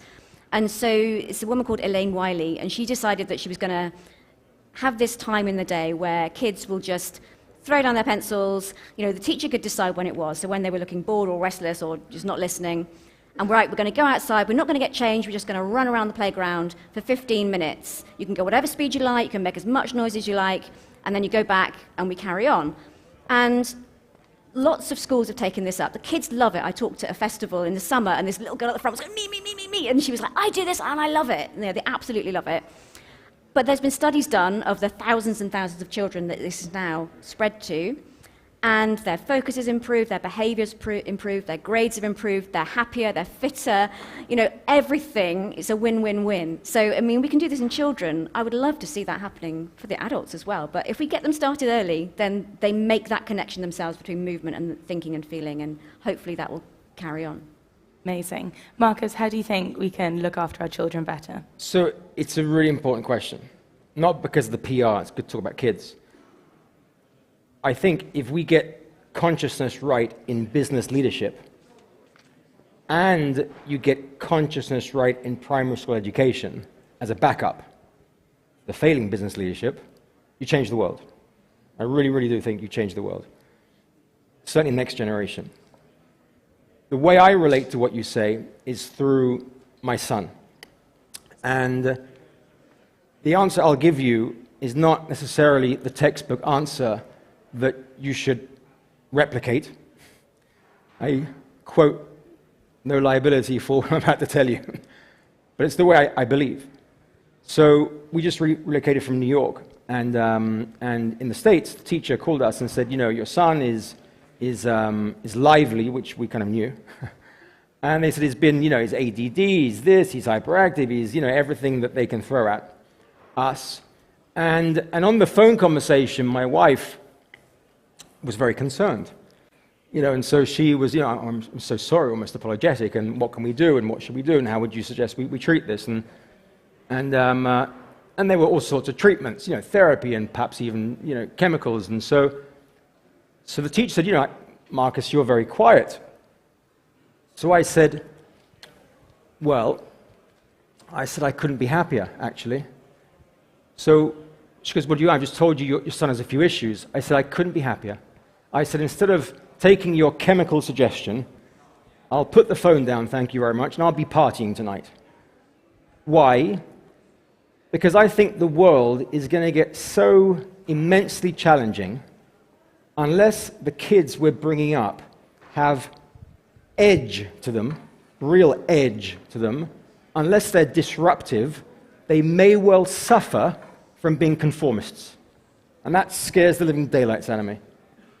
And the fact that he is hyperactive, utterly undisciplined, and arguably wild, truly excites me. And it's on me. You know, it's not on you. You haven't got to feel, I'll have to deal with that. And so my job is to train his insides, right? My job is to train his insides so he has a spiritual, a conscious regiment to fall back on, where in his physical desire to receive and change the world and do crazy things, he will have the insides to be conscious, to be humane, to be dignified, to be caring, to be sharing, to be unifying, but in a way that is beyond the normal frame of thinking. And I think we're not bringing up our kids in the right way. We're making them regurgitate stupid school, draconian, academic, useless. Should I go on? Right? Which anyway you can do on your Samsung phone in 10 seconds. I mean, you don't need to be there anymore. We've got to think different, and we've got to build our kids with these conscious spiritual edges where they can have a humongous desire to receive, to change the world, but then the insides to be able to control that and direct that in possibly sensible ways. Thank you. Yeah. Yes. Sorry to be controversial.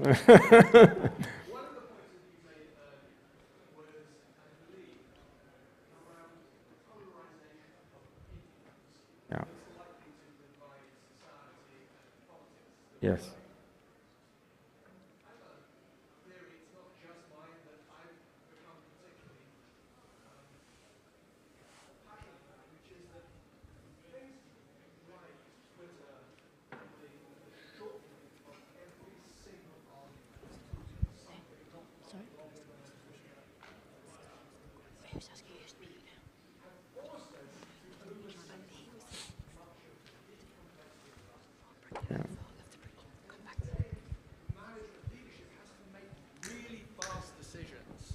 They make really fast decisions, often on insufficient data. They don't have the time to do the research, which means they're under stress, almost like gamblers, to pull the decision out of a hat.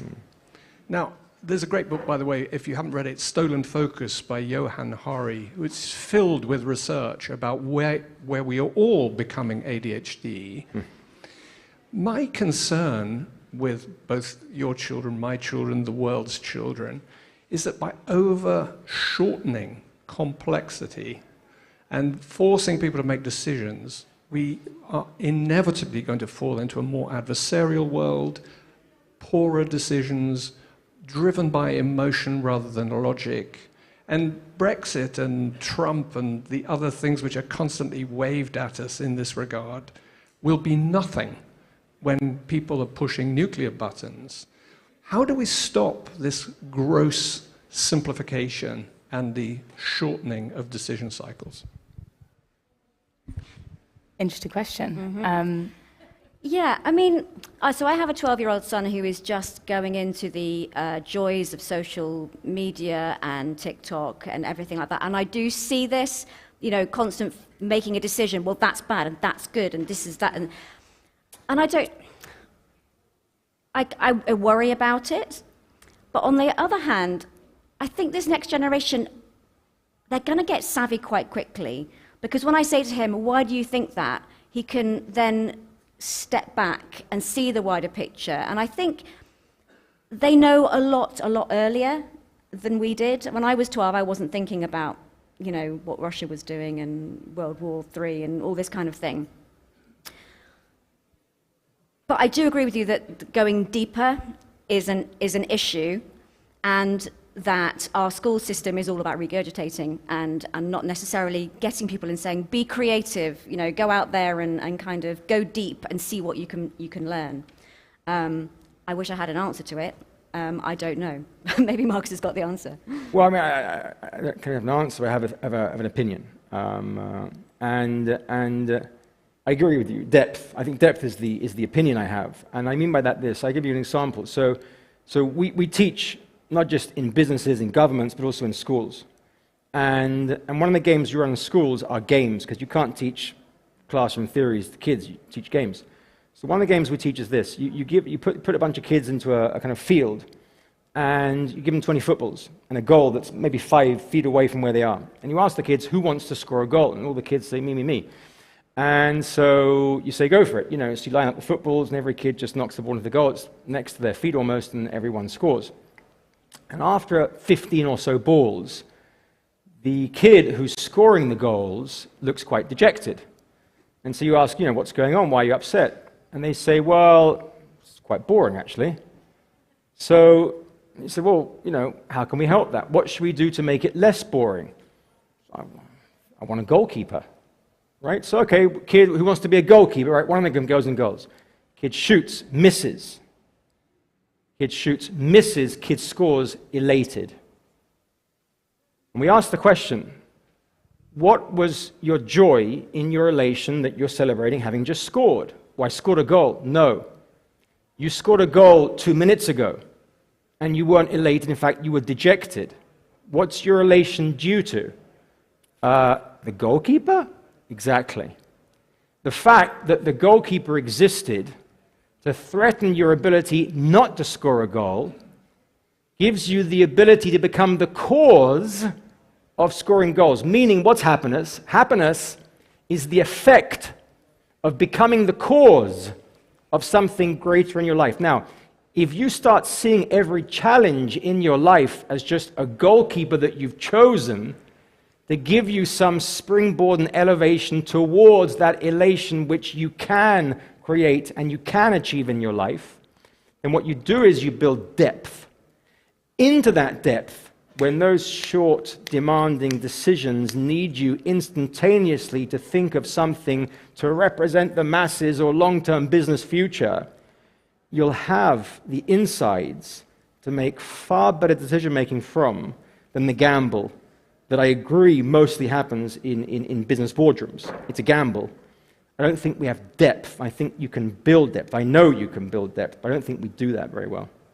I think also teaching people to go inside and know what that means and what your values are then gives you something you can draw on quickly. Yes. Because if you're constantly reacting to stuff, and this is, for children as well, they're on, they're making decisions that are going to live online forever. Yeah. And, in the boardroom, you're making decisions that affect a lot of people. Yeah. But if you can just take a moment and you know yourself on the inside, then that's a good grounded place to go from.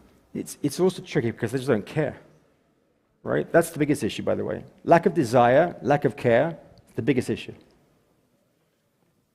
You can build that, but yeah, but it's a tricky one. They need to dance together. Then we need to dance together. Sadly, we've got time for one last question, and you, sir, with the microphone. Hi. So you both mentioned this changing paradigm, this shifting paradigm. Marcus more so the consciousness shift and the economic shift, and yourself maybe for like the office culture, for example, going for walking meetings. One of the biggest sort of paradigm shift potentials that I see out there at the moment is sort of decentralized infrastructure, in particular Web3, crypto that comes with this. Have you guys considered decentralized organizational structures and how that is going to be, in my opinion, a key part of this paradigm shift, in particular with leadership roles, and how that's going to affect motivation and something like, can I go for a walk on my meeting? The dream I have, and I believe in strong morning regiments that look after mind, body, and soul. Your day changes, no question, as a result. Much research about that. One of the goals I have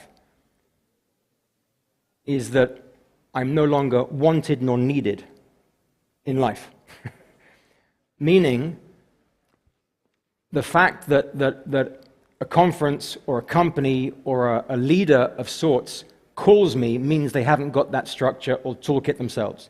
My wish is, it's free, it's obvious, it's out there, it's just obvious, right? It's obvious to people. So the success of me is not based on anything material. It's based on, am I unfortunately still employed?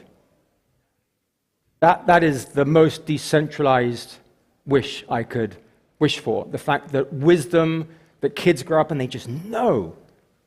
They know it's inside of them. Because wisdom exists long before books and speakers come out and reveal something sometimes novel.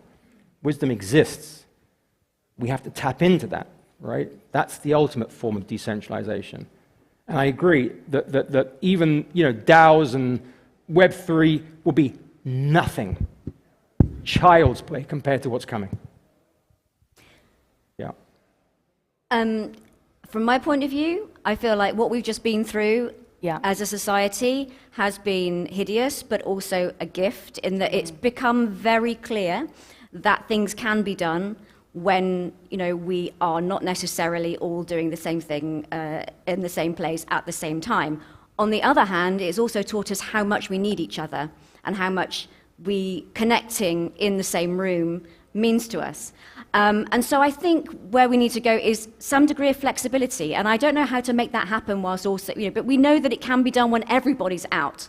So there must be a happy medium where we can work together and, put our heads together in a room or virtually, and things get done and people live more fulfilling lives and we can go forward from there. And I really hope it doesn't flip back to where we've been, because I'm hoping we've learned something from the last couple of years. Well, thank you both so much for this insightful and deeply thought-provoking talk today. Where's the best place for people to ask further questions and reach and explore some of your work? Well, I have a website, carolinewilliams.net. I'm on Instagram at, no, I'm not. At, you are, Caroline Williams Science. Caroline Williams _science, and Twitter at Science Caroline. And I have a cracking book called Move, the New Science of Body Honestly, Over Mind. it's so good. You should buy it for all of your teams. It's so brilliant. I finished it within a day. Marcus, where's the best place to find you? Instagram, I am Marcus Weston. 2 websites. One, a business mastery called consciousnessatwork.org. The self-mastery Kabbalah.com. And LinkedIn, Marcus Weston, I'm guessing. Perfect. Thank you so much for joining us today. Thank you.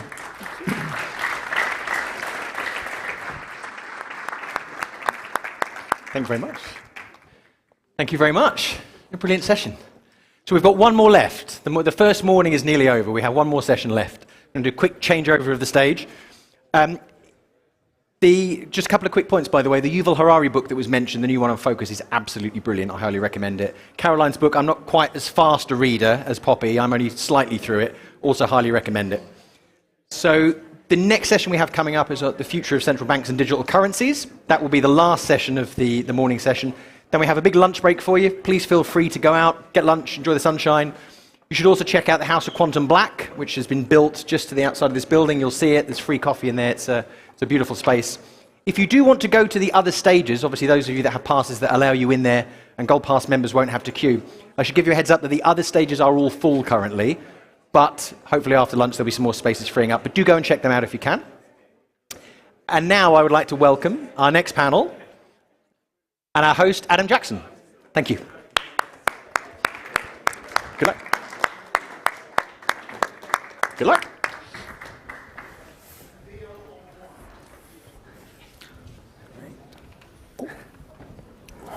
Gosh, these are surprisingly low chairs.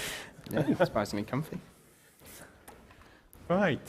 Thanks for joining us. I'm Adam Jackson. I'm Director of Policy at Innovate Finance, the champions of fintech in the UK. And today, maybe for a CogX first, we're going to be talking about central banks. But before you kind of make for the exits, we're going to be talking about how cryptocurrencies, digital assets, and crucially then the adoption of a central bank digital currency impact on the role of banks. But we're going to talk about people, we're going to talk about the economy, we're going to talk about kind of the impact on the real world. I'm also a member of the Bank of England's Central Bank Digital Currency Engagement Panel, which is advising the Bank and Treasury on plans, taking a decision, yes or no, whether to proceed. And we've got kind of various other Bank of England components. So Ashley, who is digital finance expert at the IMF and previously led World Economic Forum work on digital currencies. Ashley is also a member of the Bank of England's CBDC, Central Bank Digital Currency. You're going to hear that a lot. Technology Forum, so advising on the technical aspects. We have Will Lovell, Head of Future Technologies at the Bank of England. So Will looks at all future technologies, including distributed ledger and AI. That's right. And just to keep us all honest and kind of challenge us, we have the one non-Bank of England affiliated person, James Pomeroy, who is global economist at HSBC. So James advised both the clients and HSBC as a whole on world economic trends. I thought at the start we should probably do a bit of definitions and scene setting. So just sort of the first question, CBDC, or central bank digital currency, just how would you describe it? Is it digital cash? Is it something else? Ashley, what is a CBDC? Hello, everyone. Nice to see you all. So I like to describe central bank digital currency as regular citizens having accounts directly with the central bank. That's one way to think of it. So rather than having your account with HSBC, it's at the Bank of England. And it gets a little bit more complicated in reality as the ecosystem has evolved. You might have an account at HSBC, which then backs the assets with the central bank, but and it might not even be an account, it might be a token, but it effectively accounts directly with the central bank. And it sort of has 4 key definitions or components to the definition. One, it should be digital. unlike the physical cash that you use today, it's central bank issued, but in digital form.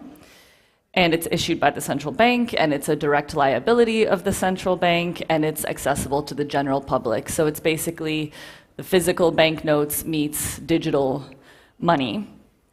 And yeah, it could look very similar to the money, effectively be the same as the money that we have and use today. It could be in a mobile phone wallet, again, in a bank account, but it's actually backed with the central bank directly and fully. It could be in a stored value card. The key difference, which is something that you wouldn't notice on a day-to-day basis, is that if there's an issue with the issuer, with the payment service provider or the bank, the central bank's going to backstop it, and it can guarantee liquidity, transaction finality, redeemability in a way that no private sector entity can, because the central bank can print and is supported by the government. So it provides that safety, and that's basically what a central bank digital currency is. That's sort of the critical element. You might access it in different ways. You possibly won't access it directly from the Bank of England, but at the end of the day, you have that central bank backstop. Whichever country it's in, the central bank will guarantee that you can redeem that. That's the focus in the digital world. So, Will, how does that differ from, and we'll get into sort of further terminology, a central bank regulated systemic stablecoin? So if you're like a kind of, a private sector, Sure. So maybe not Tether, but kind of we know the bank in the UK and others are looking at providing, if you like, sort of central bank guaranteed stablecoin provided commercially. How is that different to a CBDC? So let's unpack those two terms first. So a stablecoin is, if you like, a digital asset that is backed by something close to a fiat currency. And in the case of Tether, fiat currency is being like a normal sort of banknote that's issued by a central bank, that kind of money. The case people normally talk about is Tether, which is tethered to the US dollar.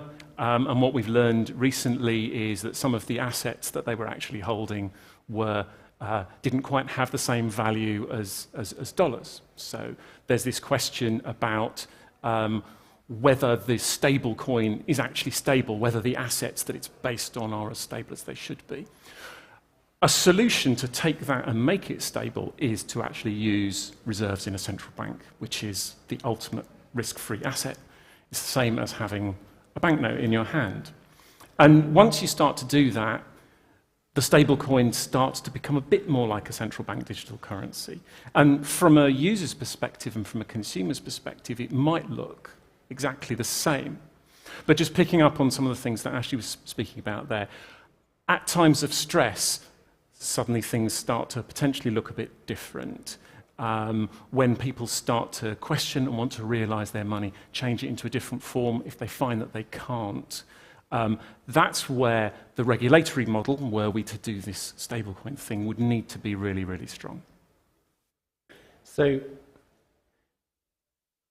does that say there isn't fundamentally, there may not be a huge amount of difference between a central bank digital currency and a central bank regulated stablecoin? From a consumer's perspective, maybe not. From an economic perspective and from an accounting perspective, they are quite different. Because you have, in the stablecoin example, you have a private company, and effectively their balance sheet and their solvency is in the way.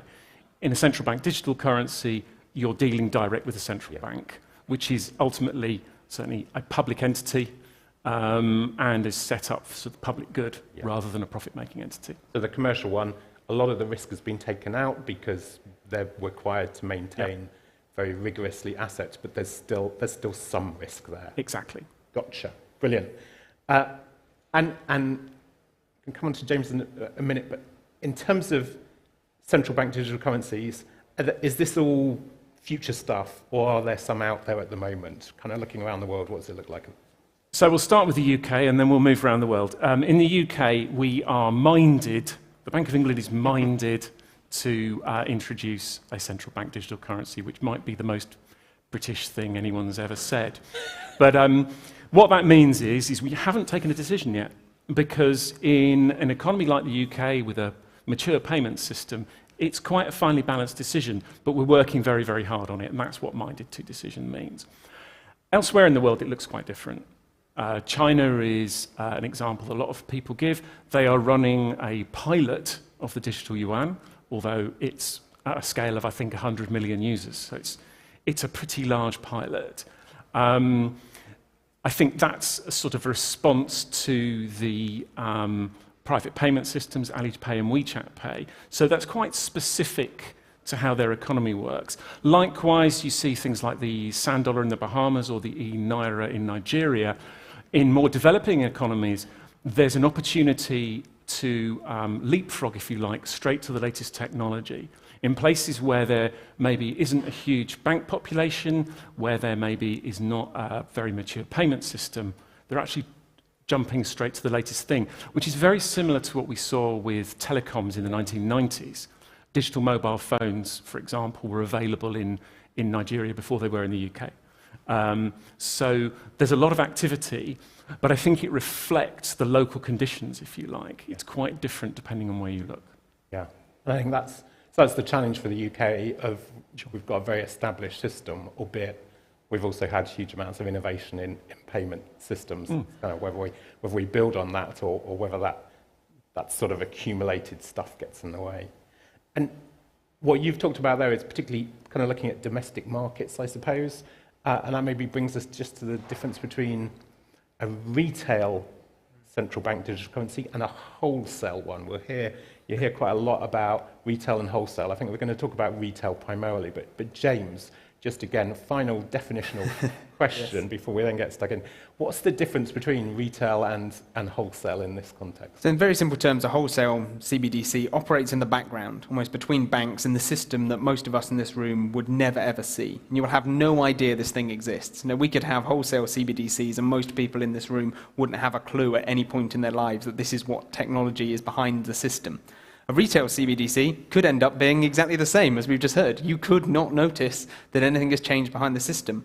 But there's many more decisions that have to be made in the design of a retail CBDC that could have big economic implications. And I imagine that's what we're going to talk about in terms of how anonymous they are, in terms of interest rates, all of these things. And that's why they're much more exciting to talk about, both as economists, but also for the general population, because that's where you could see some of the implications on the retail side. So wholesale is kind of just shifting money between banks or large corporates.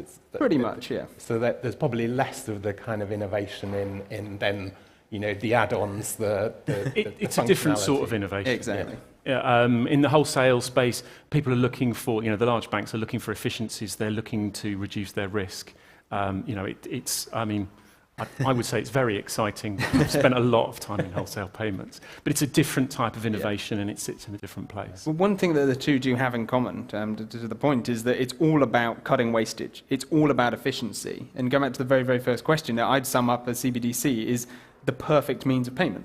And if you could say to someone, we can have something that is incredibly secure, pretty much costless, and available to everybody, then you're saying, well, how could you beat this? You can't.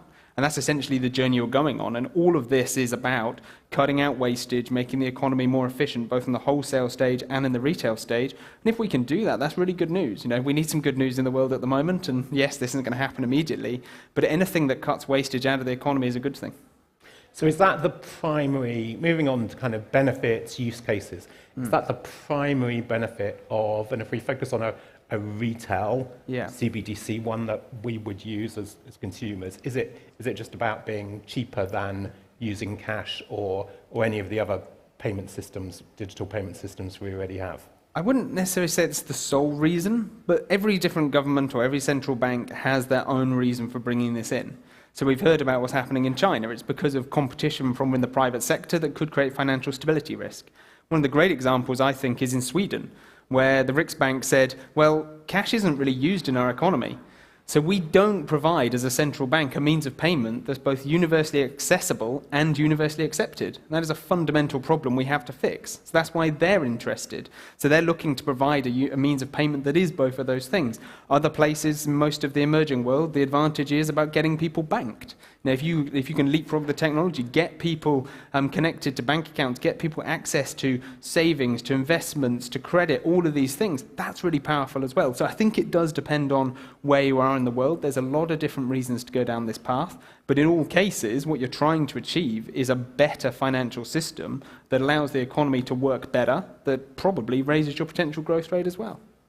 So yeah, you touched on their kind of being able to give people who don't have currently access to banking, actually enabling access. That's one of the benefits people sometimes talk about. Does this enable financial inclusion? Ashley, is that a benefit?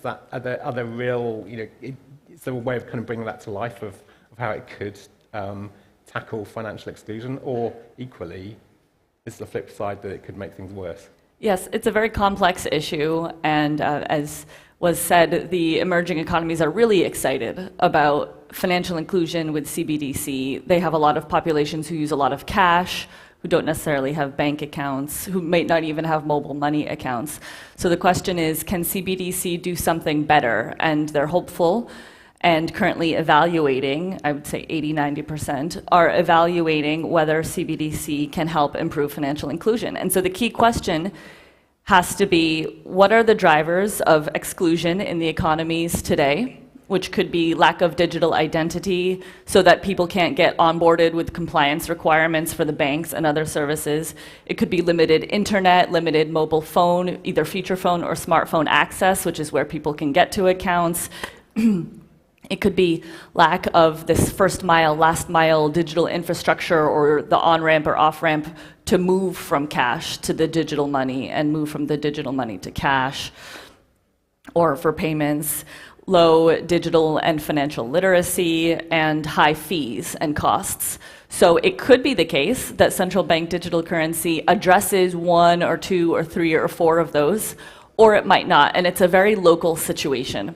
So at the IMF, a lot of what we're doing is working with the developing economy central banks to do that assessment and evaluation, but also to make sure that the ambition is realistic and that things don't go wrong, as was alluded to. So it could be the case that you create more exclusion or widen a digital divide if you develop a solution that's only accessible to people with smartphones and steady internet who are very savvy.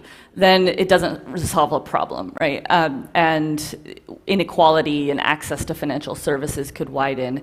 Could also be that tourists aren't able to use it, or other risks and challenges get aggravated. And we haven't even talked about other downsides and challenges and risks to CBDC, not about financial inclusion, but financial instability.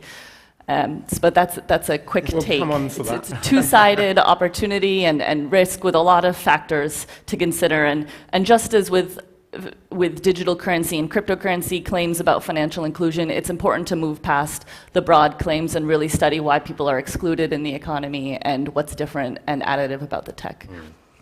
So I guess, I mean, you kind of look at the history of money, and it sort of took hundreds of years for systems of coins and banknotes and then digital payments to gradually be introduced. And what we're sort of talking about is potentially a kind of revolution much faster than that, but therefore all of the issues that might have been worked out over a long period of time have got to be looked at upfront in the design, I suppose. And as you say, things about geographic access, technological access, physical kind of ID, they all need to be and risk management factored in. Yeah, and is one thing I've sort of picked up, and the work on the Bank of England engagement panel is there's sort of a debate of, is this just a cheaper version of what we can already do, or does it potentially create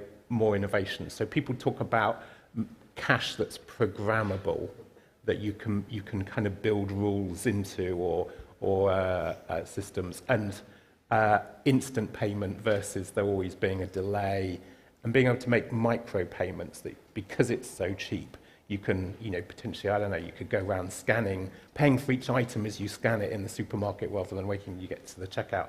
Does anyone else want to say anything about those sorts of benefits? Do we see those being the kind of innovations that will really make it take off for consumers? I think there's a potential for it. I think it could take some time. If you look at electronic payment systems around the world, and and this is true in the UK as well, they've evolved, and they've evolved from paper-based processes. We've taken paper-based processes and we've turned them into electronic processes. We now actually have an opportunity to start again. And I think we would be crazy not to take that opportunity. And when you start to look at some of the things that can be done with what's called smart contracts, where effectively you can program rules around money, you look at some of the more innovative things that's being done in the crypto space, there's a lot to learn from that. It's not a case, I must emphasize, of just taking that and just dropping it on top of central bank money. But it's a case of understanding what that technology can do and saying, how could we use that? I think that then needs to be balanced against the risks. To Ashley's earlier point, don't break anything. The Silicon Valley mantra of move fast and break things really doesn't work here. But we would be, I think, be remiss not to look at that opportunity. But it will take some time to come in, it would be my prediction. Can I just pick up on a couple of things on this? I think it's really interesting. As an economist, a lot of things around CBDCs and these possibilities really excite me. So firstly, you've got the idea of programmable money in terms of handouts. We've seen during the course of the pandemic, instant payments to households can have a transformative effect on the economy. But what happens if you can tailor those exactly as you need to in real time? So right now, if the UK government wanted to go, your fuel bills are up, here's some money, can only be spent on your fuel bills. It makes the application of certain types of fiscal policy potentially, and there's a big risk around how you do it, considerably more efficient. And that excites me as an economist. The other part of this is what happens if you limit what people can or can't do with their money. Now, this is where people get scared. And I completely understand why people get scared. If I've been to McDonald's 3 times in a week, my card suddenly doesn't work, right? Whilst you can argue as a really sort of utopian economist, this is for the greater good, you can also say this impinges on people's freedoms.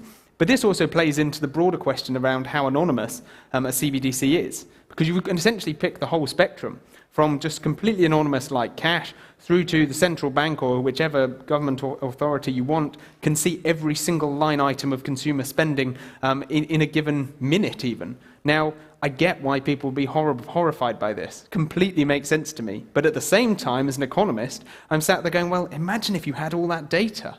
We could set policy so much better.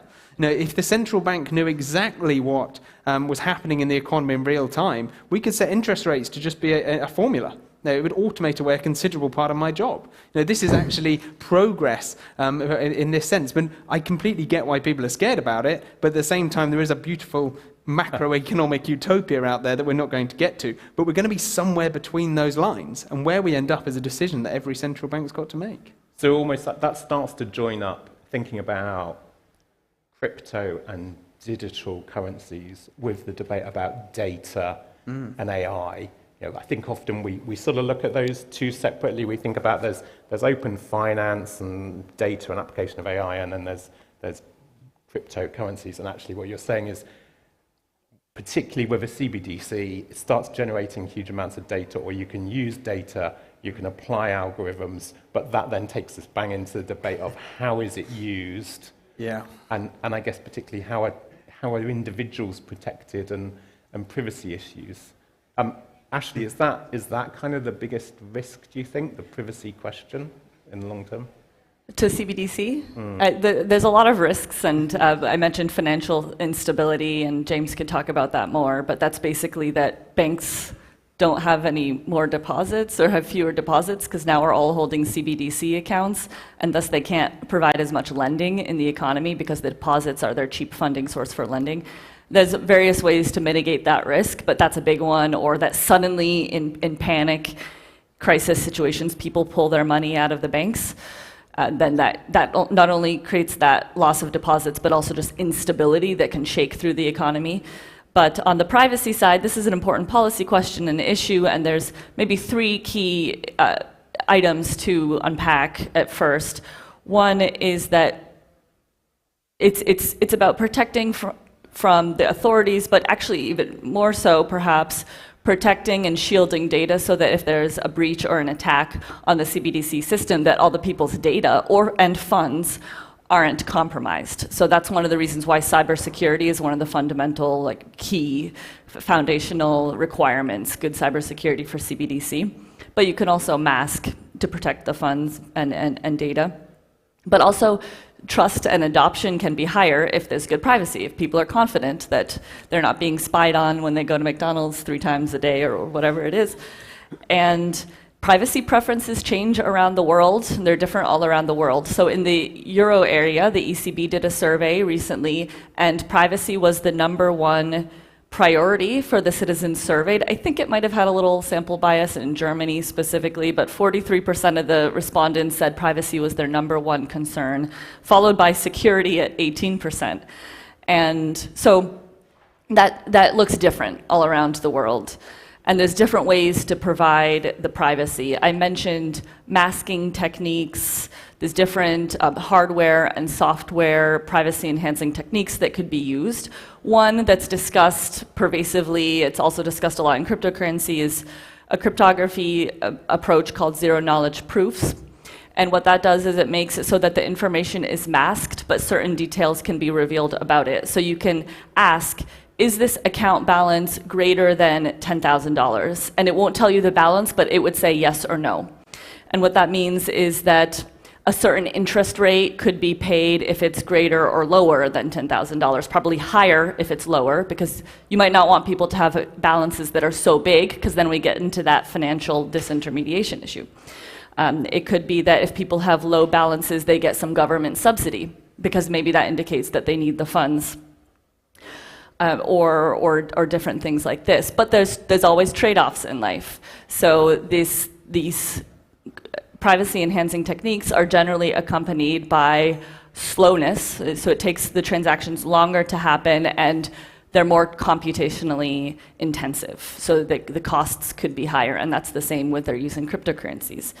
And then lastly, we have these computational techniques, but we also just have different ways to structure who sees the data and who doesn't see the data. So it could be that the data is masked from the merchants, and that's what China does. So China has a late-stage pilot for CBDC, the digital yuan, and what they do is that the users have pseudonyms, and when they're buying things or paying someone else, then that person just sees the pseudonym and they don't have the person's identity. But the Central Bank of China has the information that can map the pseudonym to their identity. So they see everything. And that meets the requirements in China and the different preferences around privacy. And then the last point I'll just say is that it's really important, as with cryptocurrency, to keep in mind illicit activity risks and that a key reason to have some data is the prevention of money laundering and terrorist financing, and major guidelines around the world, including those from the Financial Action Task Force, basically would make it not advisable, seriously not advisable or not allowable to have fully anonymous accounts. Thanks. So, sounds like given all of that, we need specific rules for cryptocurrency. It's we can't just apply existing data privacy. It's going to be a matter of looking through the issues. Well, existing data privacy is a good place to start. And I think it's worth remembering, even in the UK, electronic payments have already overtaken use of physical cash. And that happened, I think, 2016, early 2017, something like that. So it's a pre-pandemic phenomenon that's just accelerated. So most people are paying with either contactless or cards or something like that most of the time. And they are leaving some data behind when they do that. And I think most people have a reasonable understanding of that trade-off between the amount of data you need to share to get the benefit that you want versus something that's excessive. The actual tighter definition of that is going to take more work. But the actual concept is out there already. Pretty much everyone in this room will be sitting here with a smartphone that's broadcasting various bits of information about their data that's being picked up, and we accept that trade-off for the benefits of having a smartphone. So I think if we can think about that in that context, that will help us to find the right point between preserving people's privacy and having the information that we need to be able to counter crime and the like. Super. I think we're going to take questions now, but it just strikes me from what we've heard, really interesting that it always feels a central bank digital currency is kind of inevitable for all the minded to, and we're still taking a decision. There's a sort of inevitability about it, but it raises a whole bag of issues. They're kind of the issues that we've seen in the economy and society for the last few years, but it kind of condenses them all.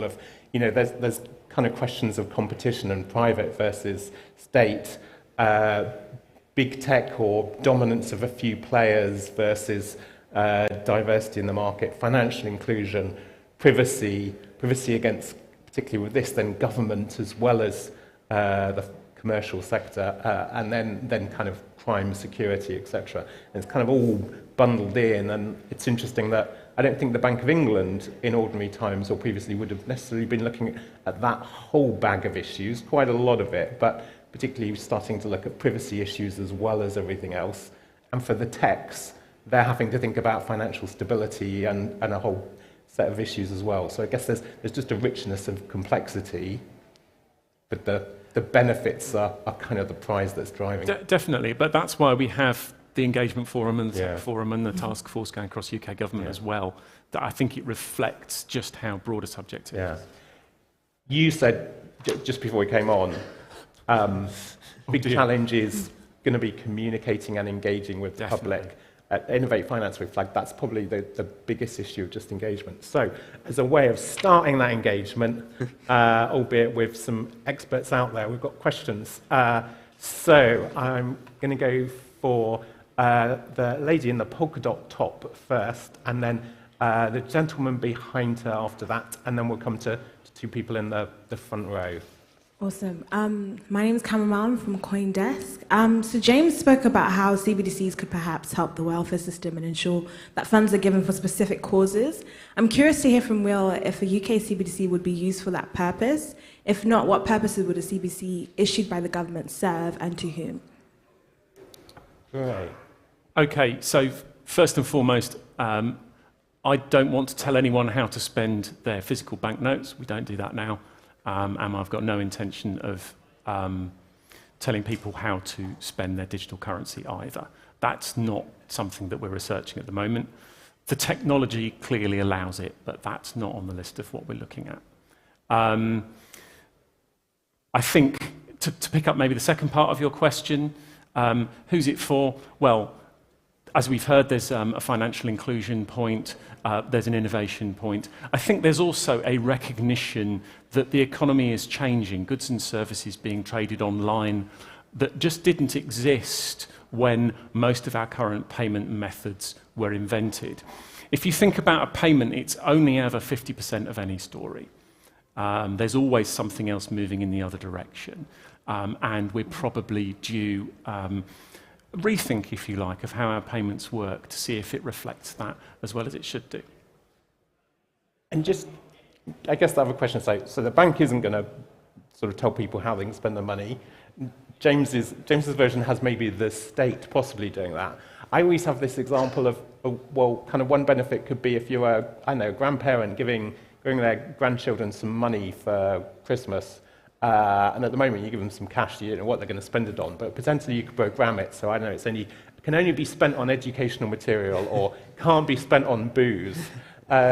James, is there a kind of middle way between Big Brother state and you can spend your digital cash? But this is it. There's a whole spectrum of decisions you can make, right the way through from completely anonymous, which, as we've heard, has its own problems, all the way through to you can do every single bit of programmability or tracking, which has its other problems. And every central bank has got to decide where you sit in that spectrum, and that's what takes time.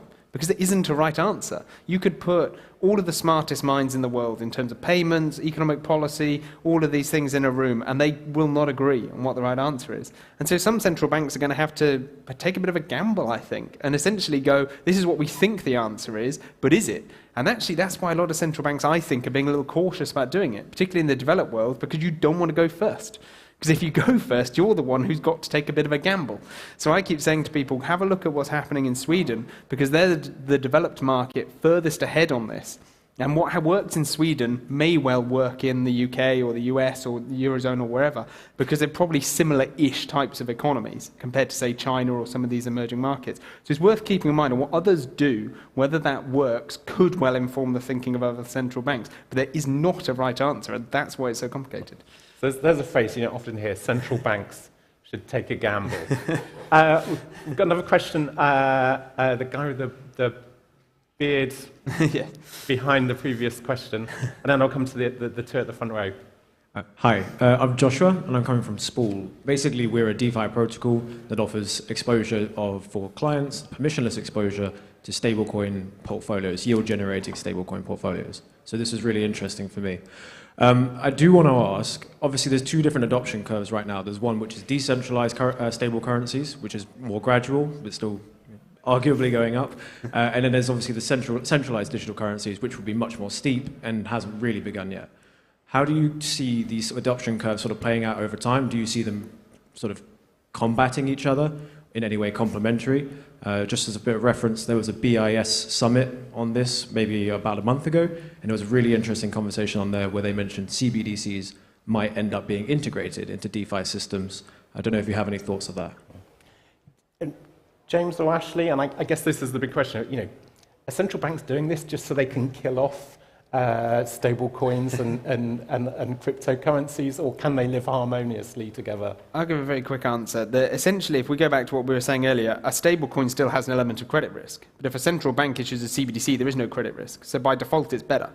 So surely, to me, the end game is CBDCs, and stable coins have a much more niche use case. But going back to what I just said, that runway for central banks is an unknown period of time that's probably quite long.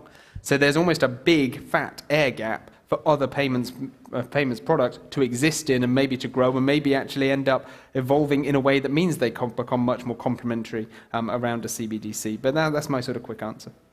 Ashley, is it? Yeah, and as James was saying, I think they serve different purposes and they serve different audiences, but I think there are a lot of reasons that expecting a wide amount of payments or heavy adoption of cryptocurrencies, including stablecoins for payments, which may not be what you're asking about. I think you're asking about general use, but that challenge the use of payments. So, if it's a cryptocurrency where the value changes, there's capital gains taxes every time you buy your coffee if the value has increased, and the fact that the price moves make it so that you might not want to spend. There's transaction fees, and this is the same for stable coins as well, because you have to pay these validators who are otherwise uninterested and generally only profit-seeking. So they want to get paid for their validation activity, which is expensive by design, so that it's expensive for them to attack the network.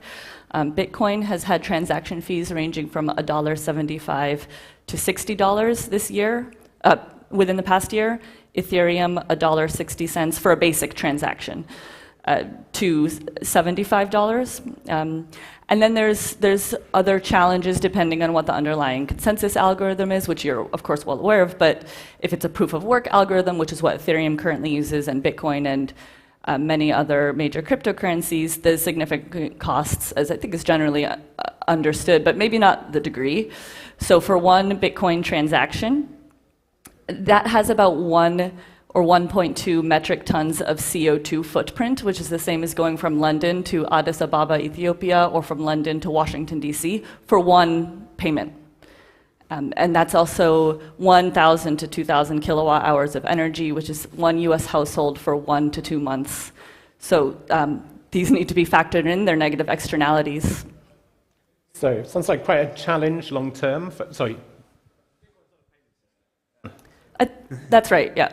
Some people would say that it is, and I guess I was responding to the question of these are challenges that would make it pervasively adopted for payments. Yeah, and I mean, go back to your point about the ultimate form being the CBDC. I think the very act of or nearly anonymous or just sort of decentralized or permissionless access to these payment channels is the thing that keeps people there, not necessarily the efficiency, certainly not the transaction fees, because anyone that uses Ethereum knows that's not good. It's not just the ideology, it's the freedom that it gives you as a person, and I think that's something that That's the conflict I'm more interested in. Yeah. Is that something that is going to be unacceptable in the CBDC universe to have these permissionless, almost anonymous payment networks? I think they can exist, but they're not as widespread. So my sort of simple logic of this is that when you get to widespread CBDCs, that is what becomes the widespread means of payment in society. It's not to say that other means of payment can't exist. Stablecoins will exist, and they will be used in some situations. Particularly, there's a lot of people who won't want to use CBDCs for the various reasons we've discussed around privacy and all of those things. And stablecoins will have a purpose. But in terms of that broad, the underlying means of payment in the economy, I find it hard to see how it could compete with a CBDC because of the additional benefits you get in terms of security, cost, etc. So both can exist, but a CBDC more likely to be the widespread use case. Have we got time? Can I take these 2 quick questions at the front? They've answered you. Gentleman here. My name is Deepak Parmanand. I work for JP Morgan. My question is on financial inclusion. I've heard that term being used a lot. I want to understand for who's that mythical creature we want to do financial inclusion for, because I've seen, you must have heard of UPI in India. They solve financial inclusion by making it SMS based, literally the last mile connectivity, and they included everybody. Now when I contrast that against the consensus algorithm, the stablecoin, the USD, the GBBT, the EuroDT, the USDT, all the complexity of everything. So who is the mythical creature we're doing financial inclusion for? Is it the teenager who is looking at dad's money? Is it the retiree who's trying to get access to the money? Or is it the poor who don't have access to the smartphone? So who are you solving it for? And how do you look, how are you going to overcome the cognitive generational knowledge of passing money around, and how are you going to change that with all the complexity of a crypto digital banking world? So, Ashley, I also, Will? yeah, I feel I've been speaking a lot. So, So my way into that question, first of all, is to look at what is already happening, the trend that is already happening. So, and you'll see it, a few meters away from here. Stores are no longer accepting cash in a lot of cases. They just don't have the infrastructure to do it. And as that spreads, and we see that even more in Sweden and Norway as well, that excludes people who don't have a way to pay. It's not a huge issue in the UK yet, but it's something we need to get out ahead of. Likewise, how do you transact online? And as more and more services start to move online, that's something that we have to tackle.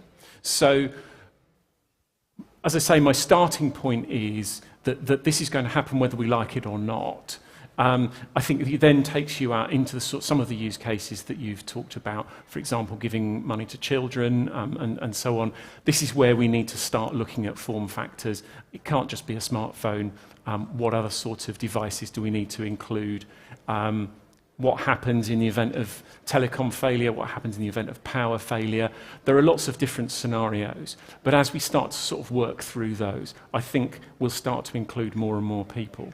But as long as people want banknotes, certainly in the UK, we'll be producing banknotes. This is not a sort of let's get out of the banknote business for us. This is about recognising the change that is happening already. Thank you. Got time for one more question. Excellent. Exactly. Hi, it's Nick Kerrigan here from Swift. One of the things that when we think about CBDCs that we're particularly focused on is interoperability, because if you accept CBDC are going to happen, and it sounds like from the panel there's an inevitability here, they're going to have to coexist alongside existing payment system potentially for many years. So I'm wondering how the panel thinks about the challenge of interoperability and what might the solutions be.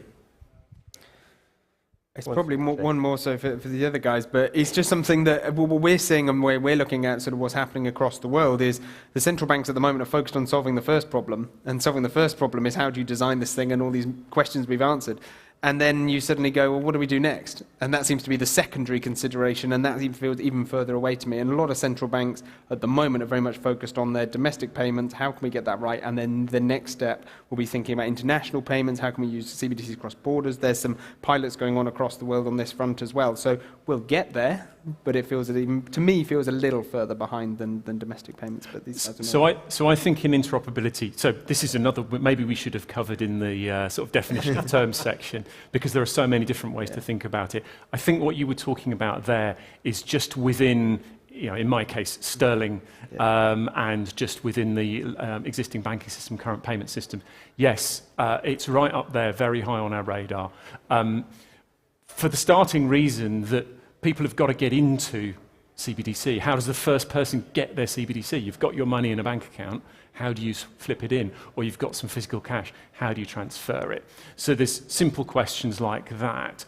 There are then more complex questions that, if we're saying, as we are, that £10 of CBDC is the same as a £10 note, then you need to be able to move in and out of between those mediums in as simple a way as possible, a friction-free way as possible. Because otherwise, what you then start to see is that you'll maybe get a sort of difference in the way that people are valuing it. And in the same way that actually we have, again, a very well-functioning telenetwork that we almost don't think about, that allows us to move out of what I call commercial bank money, the money in your bank account, and into physical cash, and back again. We almost don't notice it, but that's very carefully designed, and it will need to be thought through and built into a CBDC for sure. Thank you. We're going to wrap up there. I think just in conclusion, it's really interesting. We've seen the kind of different components of change happening in the economy, and we don't quite know where it's going. And we have some indications of, there's a world of crypto, which I think was described as, for the sake of freedom, actually people are prepared to pay more for anonymity and benefits around that. There's a world that says this is all going to drive efficiency, and you can see big tech and big banks kind of moving in and thinking about kind of dominating the space. And we've got central banks worrying about stability, maybe sort of on the one hand, public policy issues, on the other, verging into, in some markets, maybe kind of more totalitarian applications. And there's kind of a whole load of possible futures. We don't yet know where they are. And I think the other thing that stands out is in different countries, the approach will be different. We need interoperability and ways of linking those. But at the same time, the precise solutions will depend on what the big issues are in individual economies. So it's kind of an incredibly complex area. It makes it really exciting, amalgam of technology and policy and economics. But it's going to be a topic to be discussed ongoing. My final thought would be, I'd sort of talk about a digital democracy. So, can we, in those sort of possible futures, can we aim for a digital democracy, which is kind of a diverse, competitive market that protects consumers? And maybe a key part of that is just having more discussions on central bank digital currency and crypto more generally. So thank you for participating in that, and I look forward to further discussion through the day and through the months ahead. Thank you very much. Thank you very much. Thank you, thank you. So we've covered the ego, we've covered the future of finance, we've covered NATO and defence, and we're only at lunchtime. So it's not a bad start. We're going to break for lunch now. Lunch finishes at 2 o'clock when the next session will be starting here. Please feel free to go outside and look at the other venues. If anyone is struggling still to see the agenda online, remember to go onto the site and press schedule, and you'll find it all listed there. We look forward to seeing you after lunch.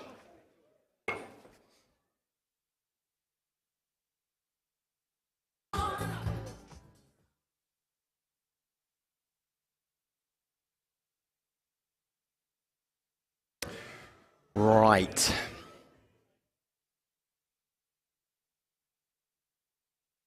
First morning down.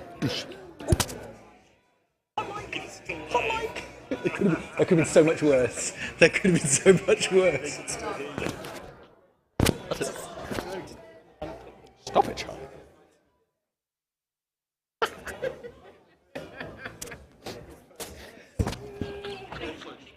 your thing on? Yeah. You wanna switch off for lunch?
Ladies and gentlemen, if you'd like to make your way into the theatre, we're going to be starting our next session very shortly. Thanks so much.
Sucks you off to Korea.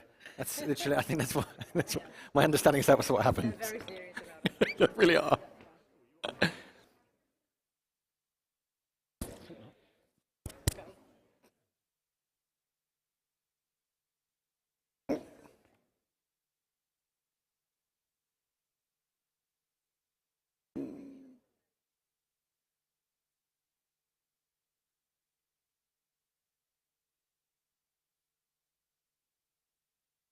Welcome back. I hope we're all fed and watered and happy and had the sunshine. Welcome back. So we're halfway through day one, on the first day at the Global Leadership Summit, and today's summit session title was Global Growth and Stability. So I'm really pleased to announce the second half of the day to be open. The session we're going to open with is called Global Economic Growth, a View from China and Europe. I'm going to let them come straight on, and if you could give a warm welcome to our host, Isabella Kumar.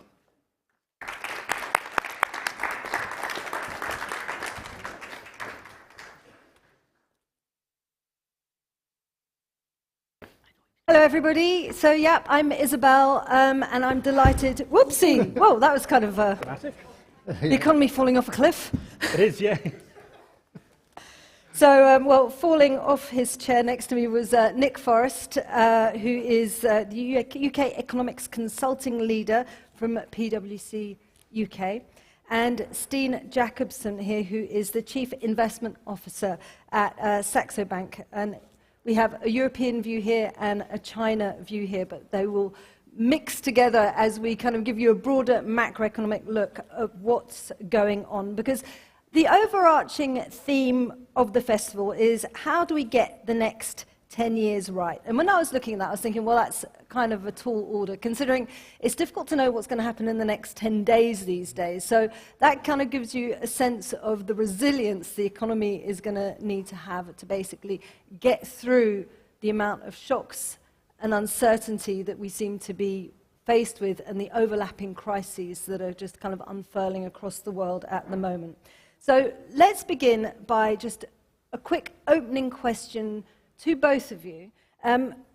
If we look at the kind of global economic situation today, what are we seeing? So let's start off with a UK and also an EU perspective. Nick. Thanks, and good afternoon, everyone. Great to be with you this afternoon. So the economic outlook, if we just rewind back very quickly, so we recovered from COVID pretty quickly, didn't we? We were pleasantly surprised how quickly we got to pre-pandemic levels of economic activity. But since then, there's been a pretty consistent gradual drift down. So the outlook has been deteriorating over the last 4 or 5 months across Europe, across the UK. So we're now seeing economic growth in the UK pretty high threes, in Europe about sort of 3%. The problem with those numbers is they belie the fact that last year was a weak year. So any of those annual comparisons actually are missing out on that fact. Because in reality now, the economy is pretty much flatlining. We've seen the figures today from the UK, so GDP was 0.2 down.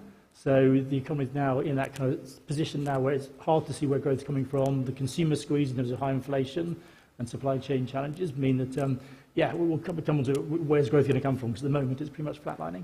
And that's something we're going to be looking at, where growth is coming from. But let's take the view from China. I think it's pretty clear we live in the single biggest paradigm shift we've seen in the last 2 decades. And the culprit for that, of course, is inflation. I think most people in the audience will say inflation is negative. I think it was the needed injection into the economy of the old model. So the regime that we were in was debt financing, and that is very much what China is still trying to achieve. On China specific, it's going to be a huge disappointment for those who think that China, post the Congress in October, will be able to roll out a new GDP fiscal stimulus to help the rest of the world. And that has much to do with the fact that the zero-tolerance policy is inefficient. The zero-tolerance COVID policy. COVID is inefficient in its way it works, obviously, and they have a deficient sort of rollout of vaccination as well. So we are in for a very challenging time, but at the end of the day, China, like everybody else, I think the conclusion is that the physical world is way too small for the aspiration of monetary, fiscal, and green transformation. We simply created over the last 3 decades a financial economy, and that financial economy dictated what happened in the real world. Now this is being replaced, and this we see best through the energy and the energy dependency that in particularly hurts Europe, but also China to some extent. So those are the challenges, but I think that as the 45 minutes come to an end, I'm sure we can find a few positives as well. We're definitely going to be looking for those positives, but I always like looking at a human-centric view of the economy. So if we're looking at an economy contracting, we know that there is a cost of living crisis. What is actually going to be the real impact on, we're feeling it here in the UK, in the EU, but how long is that going to continue, do you think? For some time. What's different about this crisis is it's quite slow unfolding. We're used to the financial crisis, which was pretty abrupt with Lehman's. The pandemic was pretty abrupt. But actually, the cost of living crisis is a really sort of building crisis. So this is very different to 2008. It's quite different in the way it's kind of unfolding a lot more slowly. So the cost of living challenges are building. Governments are trying to reduce the impact of that, as we've seen that in recent policy announcements. But that impact will just build and build, particularly once we get to the end of the year, in winter, Northern Hemisphere winter, because the energy costs will be so much higher. So I think it's a crisis that will kind of continue through this year. Inflation will eventually peak in annual sort of terms. Once we get into next year, it'll start coming down again. I think quite quickly as well through next year. So it's about an 18-month period now. I think that's going to be pretty acute in terms of consumer stress, that cost of living crisis, the political need to be supporting particularly vulnerable groups. I think that's going to be the biggest issue politically and economically for the next year and a half. And so then if we look at in terms of within China, how does that play out in kind of a state where you have President Xi who controls everything, you see a middle class that is being squeezed, protests taking place. What's life going to be like for your average people in China? So differently from Europe and certainly the US, the Chinese has been, being a planned economy, has far higher strategic reserves. So the impact of the food, the energy is significantly smaller. But the zero COVID tolerance policy means that, remember the deal that the Chinese Communist Party has with the population is that you have no freedom of speech, but we will make sure you have a GDP per capita increase, and that entails that there are 10 million jobs being created every year. Right now we're looking at a huge unemployment, so where Europe has a direct impact on the consumption pattern, I think the Chinese result of what's going on globally right now is that the social unrest, the social fabric is under attack because the inability to actually deliver 10 million jobs is going to be the #1 issue that sits with families. Don't forget, the single biggest household expense for most families is education for the kids. If that investment does not translate into actual return in terms of a job. We are talking about Shanghai now starting jobs paying somewhere around $1,000 to $2,000 with the living expenses that is not too similar to what it is in London. So, different impact, but coming from the same sort of policy inaptability that is happening. And what impact does China's slowdown have on the UK and Europe? So it's another headwind. There are many others, and the economic recovery for the UK was more driven by consumers and the domestic economy here. But it's another factor that's just an unfortunate headwind in terms of finding growth. So trade's not as important to the UK as other trade-based economies, but it doesn't help, does it? And what about Brexit? So that's rearing its head again, and we were talking about the impact that is having on the economy, figures that were kind of masked by COVID, but what is emerging today? Yes, I think COVID had a far bigger impact than Brexit or indeed the global financial crisis, but it was short, sharp, and we've sort of recovered most of that ground, and the long-term impact of COVID really may not be that much. Actually, in some areas, actually might have accelerated trends that are quite helpful to us. So that's the kind of the impact of COVID. I think it did mask what was happening with Brexit and probably distracted our policymakers in terms of how to make progress on Brexit and the like. So I think now what we're seeing when the impact of COVID's faded is that our trade is not what it was. We're probably about 15% down in trade terms. So the medium-term impacts of Brexit look like they'll outweigh the impacts of COVID. In the longer term, it's all about how we take advantage of the political freedoms to do that. And how does that compare to the EU before we look at the political freedoms?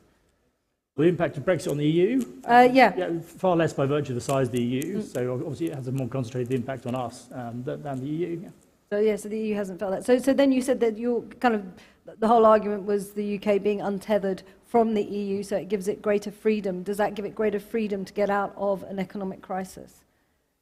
Well, greater freedom in terms of so policies, in terms of what we do around everything from regulation through to industrial policy and strategy. So it's all about using those and bringing that into the topic of the last 3 days. How can the government use its kind of powers and regulations to actually provide an active industrial strategy that can then reinforce growth and productivity changes and the like. And so we were talking just a moment ago, Steen, about the job situation in China, and I'm just flipping that. How do you create jobs in China then? What's the strategy to get people back in employment? Well, that is the story. So the way the Chinese system works is through the banking system. But the banking system in China right now is maxed out. It doesn't have a capacity to increase its lending. So right now the Politburo and President Xi and Premier Li is saying to everybody, okay, we will loosen the tightening that's been ongoing in both the technology sector but also in the real estate sector.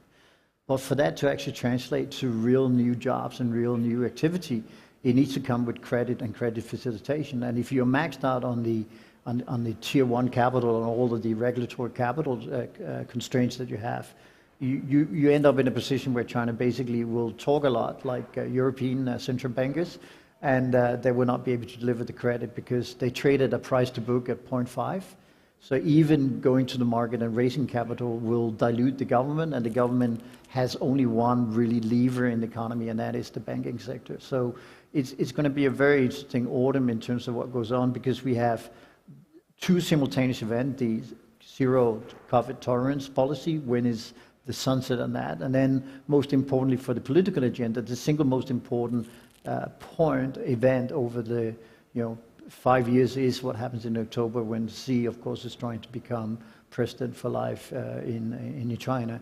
The consensus right now is that if he gets that, there will be a shift in policy. I doubt that very much, simply because he cannot deliver. The single biggest propaganda win that the Communist Party in China has had is, ironically, the zero tolerance on COVID. So, backing down on that is impossible. Can he lie about the numbers? Not really, because if you lie about the numbers, then the hospital system get inundated with sick people, and that will translate into people being upset that they can't be treated. So it's kind of a catch-22, and they are caught in the inability to increase the debt leverage. And so, and how do that situation then? It's difficult comparing sometimes China to the UK and to the EU, but if we just listen to what Steen has just said, and then if we just focus now on the unemployment issue, are you seeing the same situation UK and EU-wide when it comes to those employment levels? Because we are seeing this kind of situation of a big resignation, which I don't think has really happened in China at all. So in the UK, I think on the financial side of things, similar position. We've got a much stronger financial system than we used to have, far more higher capital ratios, more resilience, which we've seen through the last year, which has been a big success of that policy. But you're right, in terms of credit creation, that's not really a big lever of growth. We need finance created for financing the challenge about climate and other aspects, but not a kind of big growth enabler. So, and then we've got the constraint of, you're right, the labour market. Twice as many vacancies as unemployed. The tight labour market in the UK, and to some extent across Europe as well, will persist for the next year or two. I can't see that really easing. Plenty of vacancies, plenty of skills gaps that are opening up, and that will hold back the potential of the economy.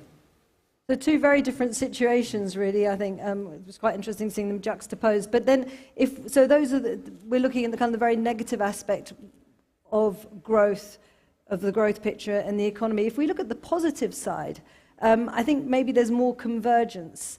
Let me just begin with you then, Nick. Where do you see kind of the possible new areas of growth or of development of that in the region you kind of...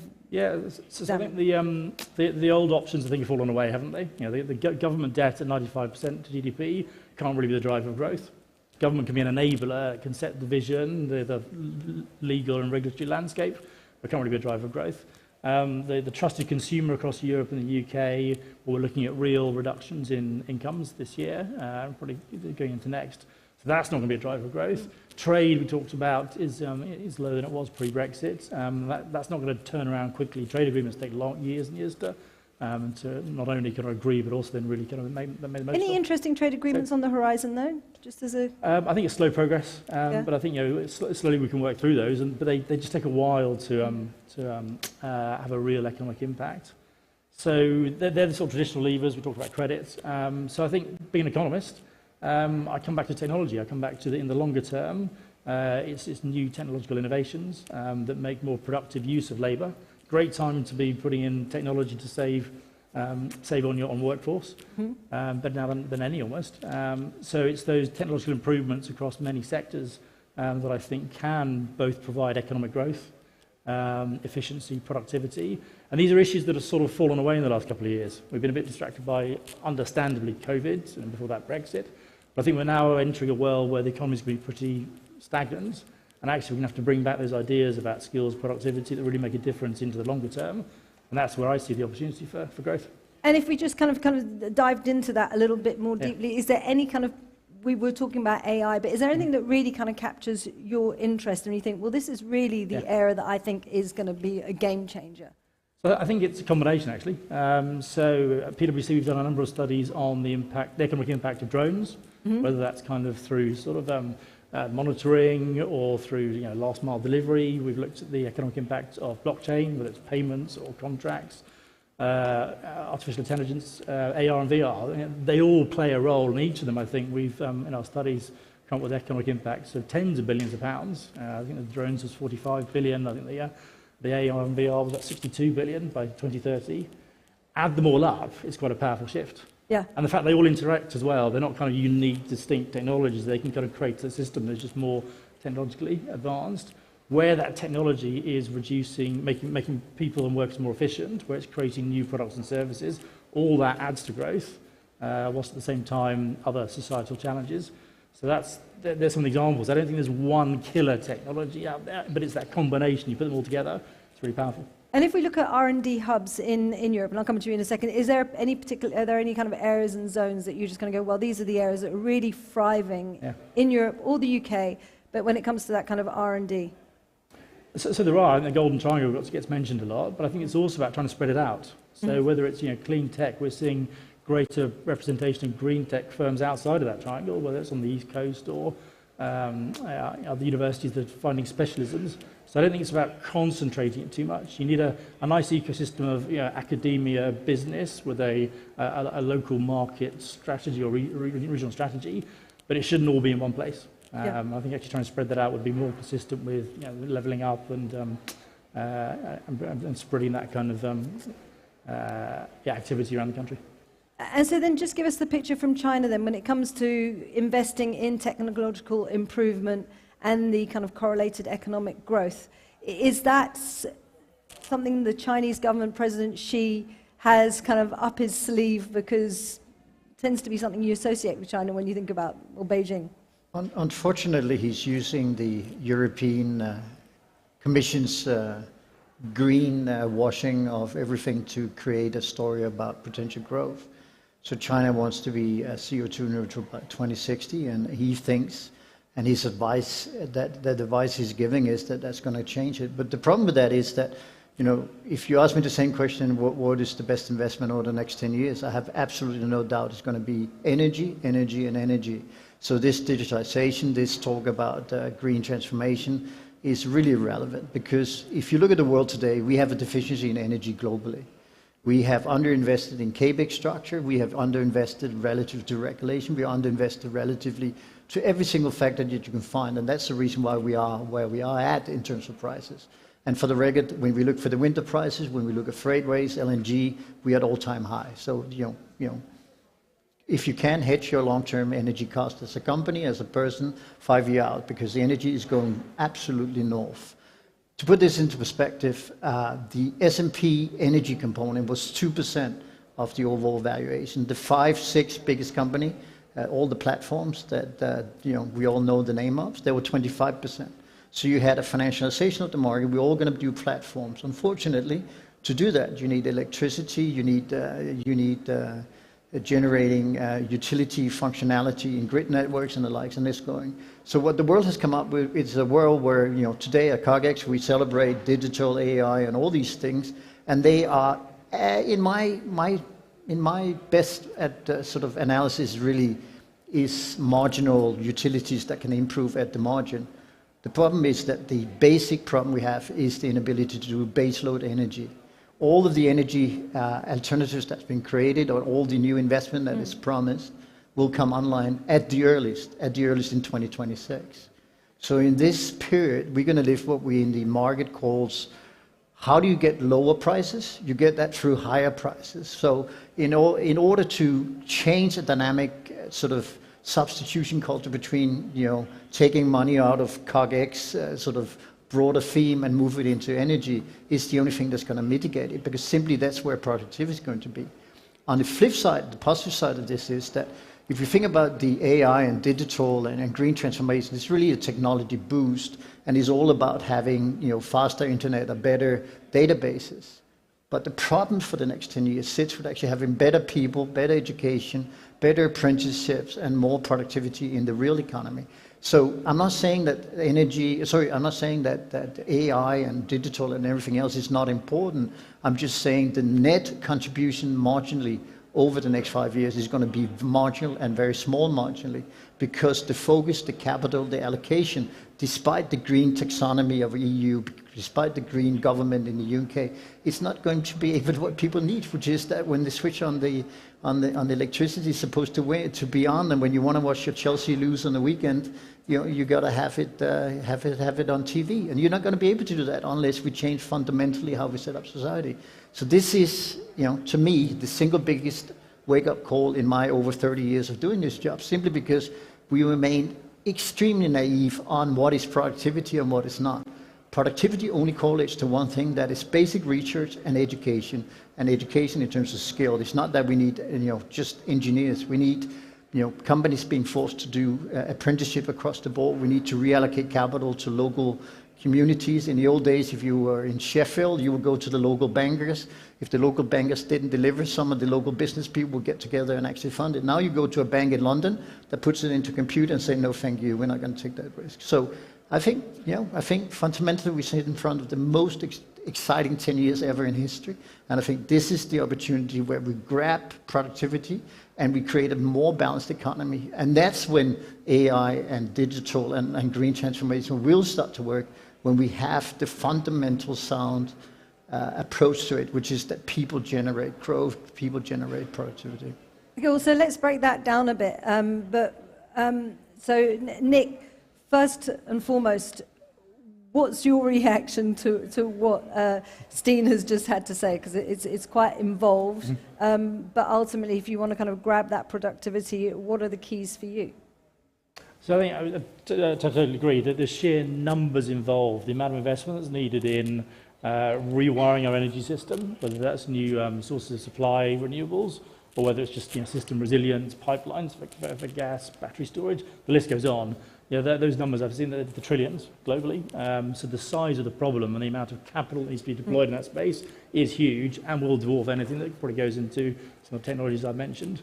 But I think it is a problem of the next 3, 4, 5 years. I think it's a problem that needs to be focused and cracked. But then I think longer term, I think technology offers that longer term potential to really transform products, goods, services, public services, the way we live our lives. So I think in the longer term, I think, yes, energy's played a huge role in human development and how efficient we can create energy. So an energy transition in 3 to 5 years? Well, I think there's a short-term challenge we need to get through, particularly in Europe, around fossil fuels, Russian supply of gas and oil. So there's a short-term challenge, which is more than just this winter. It's a number of years. There's then, I guess, a slightly more medium term. How do we really get towards net zero in terms of generation, supply, and mix? So it's not going to be over in 3 to 5 years. You know, nuclear power stations take 10, 12 years to build. So this is not, but I think the concentration of how we're going to solve the problem, I think, is the next 2 to 3 years. And the key areas of investment? In energy? No, beyond energy. Well, I think that beyond energy, I think we come back to people. I think it's all about, people ultimately will use technology. So I think it's investment in skills, training people up in both the green skills or digital skills. That, I think, is the biggest asset to drive productivity. Okay, so then if we look at what we've just been discussing, we draw those strings together, investment in education, in skills, a transition away potentially from fossil fuels and into green energy, hopefully.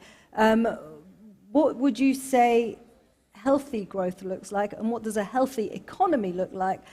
And how much time would that take to achieve? And I'll pass this to either of you. 2 minutes. 2 minutes.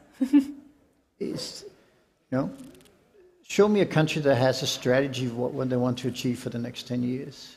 Every political affiliation that you can find, any system, is based on, to some extent, getting re-elected, whether it's democracy or not.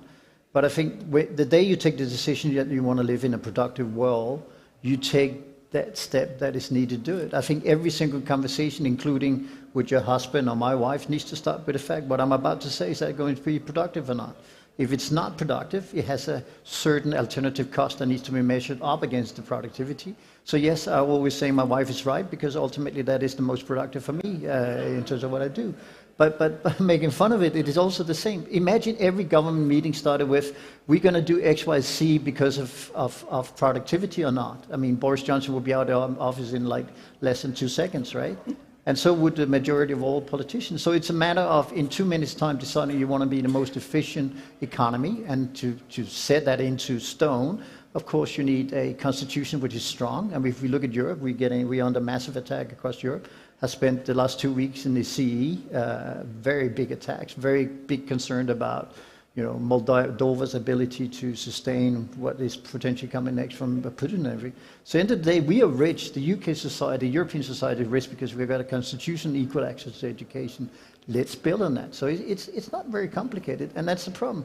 Take technology. I mean, maybe I should ask the audience, but why isn't blockchain used to fight corruption? It's the biggest and simplest way to do it. But for some reason, the power system remains adrift from this. I mean, we can discuss crypto, as I know we've done on this stage earlier this morning, but at the end of the day, we shy away from everything that actually makes sense, in my opinion, and that is the big difference. So the building blocks are there, but they're not being used? No, because I don't know why. It's very difficult. I mean, I understand why it doesn't work in the UK, because the Prime Minister has no interest in facts, but in other parts of the world that are more rational, I don't understand. Even my country, Denmark, which is supposed to be the happiest in the world, right? Very inefficient way of conducting policies. And this and my final point being that if we realize that we cannot plan anything, randomness is, in my opinion, 80% of our life. But imagine we instituted productivity as number one rule, and number two rule is that everything in life is trial and error. Imagine you lived in a society and in a working environment where everyone benefits from trial and error. And for the record, every single innovation that's ever been done has been based on someone failing 1 million times first, right? But despite this, when we educate engineers and toolsmiths, whatever, we're all building up perfectibility. The fact that we can reach perfectness. I mean, no one ever have invented anything from being perfect. That's for sure. So not a particularly positive outlook then? Super positive. Super positive?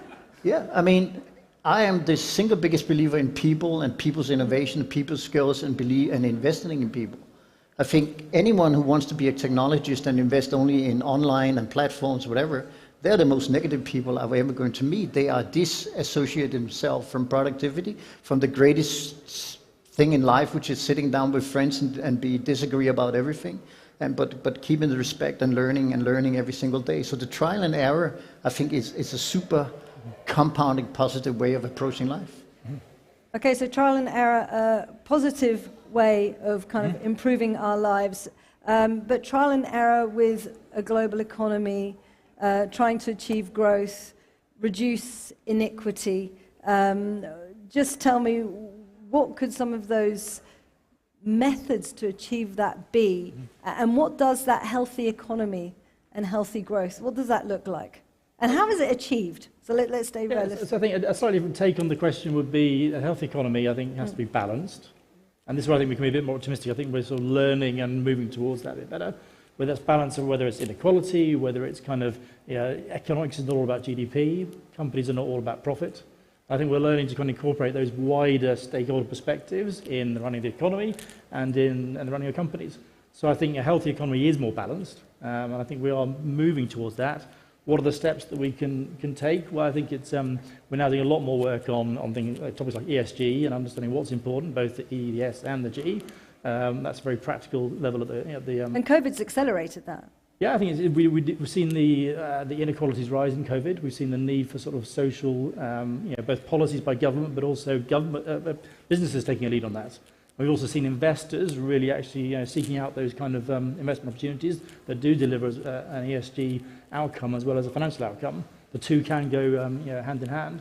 So I think we've moved along that journey to a more balanced world, or that's the direction we're going. So that's one area to be positive. Okay, so well, one thing to be positive about. So we've got 13 minutes. Apologies. Yep, questions, fantastic. Well, we have a gentleman just in the front here, or we can work our way back or forwards, as you wish. You just give us your name and then just your question and who you'd like to ask it to. Thank you so much. Quick one, Yolanda Lanquist from the Future Society. Quick one. On productivity, many of our top engineers go to big tech companies, which often abroad, America, and that can pose one concrete problem, which I see as a big headwind that I wanted to catch your thoughts on, which is cybersecurity and lack of cybersecurity capabilities in SMEs and government. What should policymakers do? Thanks. If you agree that it's a big issue. We know that the number and scale of cyber attacks are increasing dramatically. Who feels best placed to answer that? I mean, for me as an investment officer, cybersecurity is an overweight for the same reason that you mentioned. I don't necessarily see the fact that top engineers go to big companies as a big issue, because I don't think top engineers does more productivity than someone who's a toolsmith that come up with a better valve for how you do the flow of water or whatever. So I don't think you shouldn't measure a country's productivity by the number of PhDs or engineers in the economy. You got to be from the bottom up. How do you allow the fruits of cooperation, collaboration? I mean, some of the best factories in the world actually have a rule that an engineer cannot sit next to another engineer. Simply, they need to sit next to someone who has experience of being in production and working with the materials and everything else. I think the new society is not the focus on it's the combination. It's a collective of the working force more than individuals into it. But cybersecurity remains the single one factor that we have in the world. I agree with that totally. And for me, as an investor, that is one of the technologies aspect that I still continue to be overweight in. And we have, I think if we're quick, we can try and get loads of questions in. So, hi, James Hutton Mills. Broad question. I think over the last 30 years we've enjoyed a really optimal environment in terms of lowish interest rates, relatively benign economic growth, which has led to investment and productivity gains, investment in technology and so forth. But we're now faced with the spectre of inflation, which might actually be sustained for a period of time. So I just wondered if you could give us your thoughts about a sustained period of medium to high inflation, let's say for the next 2 to 3 to 4 years, and what you think that means. I'd like both of you to answer that very quickly, because I think you've probably got slightly differing views. I actually think we're very close. Oh, really? Okay, then. But the inflation is structural. That's the only thing you need to know. And I think your premise is wrong. We didn't have a great time the last 30 years. What we did have was a debt-induced lower interest rate with no consequences on inflation. So as long as the economy had capacity to utilize, it was a good thing. Over the last 2 years, and already 2 years ago, we were in an inflationary environment. You had this physical world being too small for everything else. And that's when everything busted and we were caught out on being long, short inflation as a trade. So in other words, everything you do now, deglobalization, insourcing, practical, green transformation is inflation. There's not a single thing which sits in the policy tools of governments or central bank which is not inflationary. And that's actually the answer to your question, in my opinion. But I do think there's a path here for inflation. It's going to peak 9-10% this year. I think it will then start to come down. The Bank of England have got a tight rope, and the ECB, of how to manage this. The soft landing is very hard to navigate. But I do see it coming down over next year. I'm not seeing the pressures in the labour force across the whole of the labour force. Clearly, some sectors and some professions, some people, there's a lot of wage inflation out there, but not seeing it across the economy as a whole. So, and that's where the Bank of England will be looking very much. Is there going to be this wage price spiral to get concerned about? At the moment, they are putting interest rates up probably again this week to try and get on top of inflation. So I do see it coming down during the course of 2023. I wanted to hear you a little bit more on what is called geopolitical tensions, and if we were to consider those not just to be transitory, but to be more permanent. I'd like to hear a lot more from you from what that means with regard to China, which is perhaps in the background right now, but everybody seems to be seeing that as the elephant in the room, and obviously Russia in the foreground. And things like the weaponization of food, what does that mean? You talked about a big watershed and perhaps optimism there. I don't know, maybe I see it slightly differently. And to Steen in particular, if you were in number 10, what would you do with Britain's relationship with the EU? Well, I think there's a subject for a whole other session there. But so let's have a quick talk, maybe discuss the first part of the question there, you, Nick, and then we'll talk, pass the next bit on to you, Steen. So I think the world has moved on. I think geopolitical tensions are now an important aspect of business, working out whether it's alliances, joint venture partners, supply chains. That consideration now has to be there. Probably wasn't a decade or two ago. The idea of just being a truly global company doesn't really exist anymore. You've got to start to make strategic choices. I don't think we're in a world of total deglobalization, though. There will still need to be trade of commodities, of foodstuffs, and there's still advantages to trade. But I think strategically important sectors need to look very hardly about sort of geopolitical aspects. So I think that's the world we're in now. Whether it goes into kind of more regional blocks or friend nations we've heard about, I think that's the direction it is going into. Yeah, so it is a more fractured world, and that's the outlook for a considerable amount of time. Yeah. I'd say we clearly live in a deglobalization world, and I think implicitly in your question is also the conclusion that the history is setting on the Western world's impact on the rest of the world. For the remaining of our lifetime, we're going to live in a world where we are dominated by other forces that sit outside our own realm. I think Asia demographics, investments, saving surpluses is going to dictate much more of the agenda. I think that's the conclusion that we have from the Ukraine and the inability of us first stepping up and then stepping up on that. On EU, I think it's pretty clear that we're getting a fiscal union through the back door. So EU will ultimately be one region, one president, one finance minister. In terms of number 10, I will do another vote and make sure that we reverse the decision to leave Europe. That's the most stupid decision ever taken in history, built on ignorance and stupidity. I can be more diplomatic, but I think that is exactly what needs to be done. And I think, I think Boris doesn't need another exit. I think, and for the reg, I think he's gone inside the next 3 months anyway. So it's pretty irrelevant. But for UK needs to get back into Europe. I mean, Europe doesn't exist without the UK, and UK doesn't exist without Europe. This is nonsense. This is utter nonsense. We have a nation relationship. We have a bilateral trade. We have a financial market that is integrated. So for me, that is clearly what needs to be done. But China, and I think it's an important question you raised.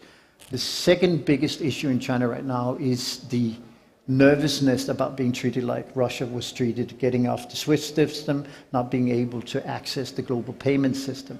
But what is even worse is that foreign companies now are voting with their feet. So it's not that that the Chinese government is trying to get people to leave, but people are leaving because this uncertainty about the COVID-0 policy remains such a factor that they don't know how they can reduce, they don't know how many people they gotta be working with. The market is getting more complicated. Consumption on the consumer is down 50%.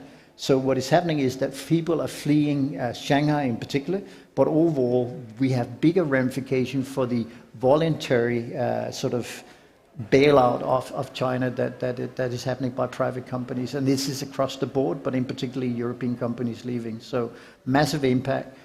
Some people say on Taiwan it means that because of Ukraine they learned the lesson that US steps up. I don't necessarily agree, because if you understand China's history, there is one thing that is certain, that is that Taiwan needs to be reunited with China, and it needs to happen at the bare minimum before 2049. Barry? Hello. Oh. Hi, I'm Sophia, and I run a company called Tech for Non-Techies, and we have the Tech for Non-Techies podcast, so listen to it. My question is about the education system. So to increase productivity, we need to increase the productivity of individual members via education.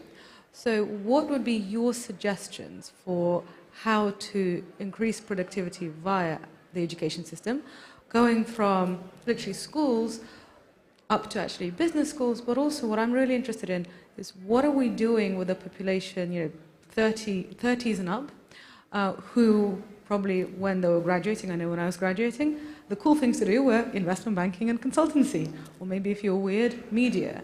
And this whole tech thing, I think, just really snuck up on a lot of people unless you're in Silicon Valley.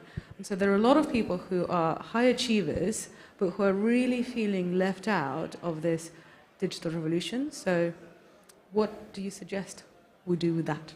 How to bring them back on board? Yeah, Get them on board, not even back on board. It's kind of tricky. We don't want government sort of defining the precise technical skills that are required around the economy. The role of government is the sort of the baseline, is kind of a foundation of a really strong school system, a university system that's working and providing the choice and careers that undergraduates want, right the way through to adult education. So I think it needs to be a strong foundation, but not trying to kind of pick the precise skills that may be required. That's what a vibrant tech sector needs to do.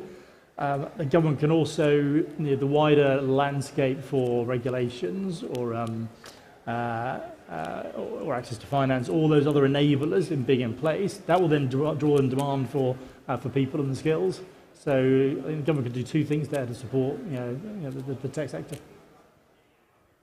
The best jobs the next 10 years are going to be in energy, in the real world. So reset some of the migration there to talk about. And for God's sake, no one needs to be an investment banker. We have plenty of those, and economists too. So that will self-regulate. And the other part is we need to revise the education system. Think about it. Education has been going on for hundreds of years, and we still put children to sit down from the age of 5 on a school bench.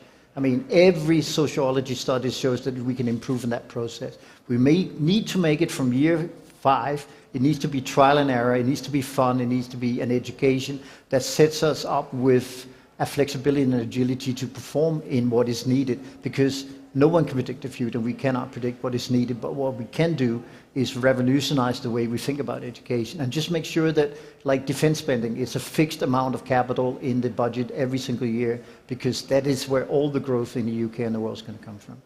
And if that was if you had one key thing to do, would it be kind of resetting education systems? And making the marginal cost of energy 0, because that will release the biggest productivity ever in history. I think what's changed in the last 10, 20 years is the number of people that don't think they'll be, or think they'll be in a different job by the end of their career. Careers for life, whether it's green jobs, whether it's digital skills. The surveys we've been doing, a lot of people just know that the job they're currently doing, they won't be doing at the end of their career. So that does point to adult education skills within the workplace, apprenticeships, but going right the way through to reskilling employees. Circles back to what you were saying, Very interesting. Okay. Can I ask, I'm an economic demographer, so I want to ask about what is happening to China in particular because of its labor force shrinking, its population shrinking. How much is that going to impede upon China's abilities, not just in the short term, but but in the much longer term, if China is to be a rescuer or not, and what are the implications for demographic change also in Europe, which might have something to do with migration flows too. So the beauty of demographics, as you very well know, is that we already have a live experiment, which is Japan. Japan right now is losing about half a percentage point of GDP from negative demographics. China is right behind that, so of course the impact on that will be a growing. The one-child policy, of course, is going to be an immense impact on future growth. So again, we come back to, if you take economics, and if anyone ever wants to start economics, stop doing it, because there's really only one parameter that works, and that is productivity. We need to compensate the negative demographic draft with productivity gains. Productivity gains goes back to what we talked about at length here. So very negative impact. In real terms, it's going to be 0.5% to start with on GDP on a rolling basis, and ultimately get worse on Europe. Yeah, we did a study for the G30 called Lifetime Financial Security. Essentially, this very problem that demographics, aging populations, people living longer, a real sort of trilemma of how you actually provide for people in their old age. I think it talks to kind of greater participation in the workforce for older workers. How do we keep people doing work for longer? It talks to looking at retirement ages and how much time there is after retirement in people's lifetimes, but also making more of the investment, the investment world and investment returns. But that comes back to productivity. So these are not easy. Demographic challenges are not easy to fix, and you can sort of see the trends unfolding. But they are very hard to. There's no silver bullet when it comes to demographic trends. Well, absolutely fascinating conversation. We've touched on so many different topics, and you see how complex this is because there's so many different parts of the puzzle. But do join me in thanking Nick Forrest and Stine Jacobsen.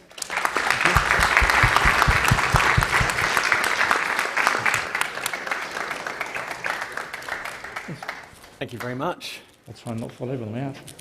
There was a brilliant session. That's funny. From backstage, you can't see in here. And the first comment I heard in terms of economic outlook was PwC nearly went off a cliff. Well, it's very brave. It's very brave, so that's not the case. So we're going to take a slight pause now. It's a 5-minute pause. You're very welcome to stay in your seats before the next session, which is Stakeholder Capitalism, Why Business Leaders Should Care. Hold still, and we'll be with you in 5 minutes.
Ladies and gentlemen, would you please take your seats?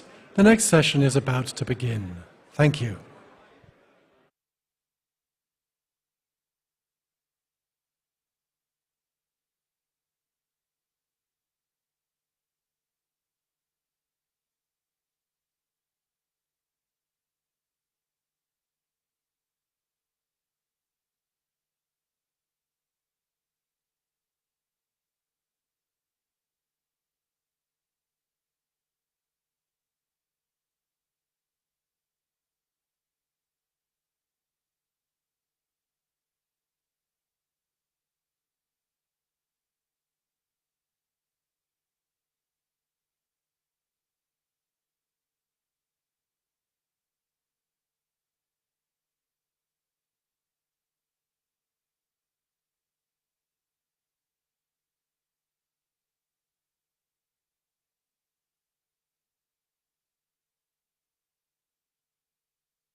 Welcome back. Welcome back. So, the next session we have is on stakeholder capitalism, why business leaders should care. It's a 30-minute session as normal with 15 minutes afterwards. So please, if you have your questions, and you're a CogX audience, so you will have questions, do be thinking of them now so they're ready for when they come round. And I'd like to introduce and welcome our host, Alberto Lopez Valenzuela.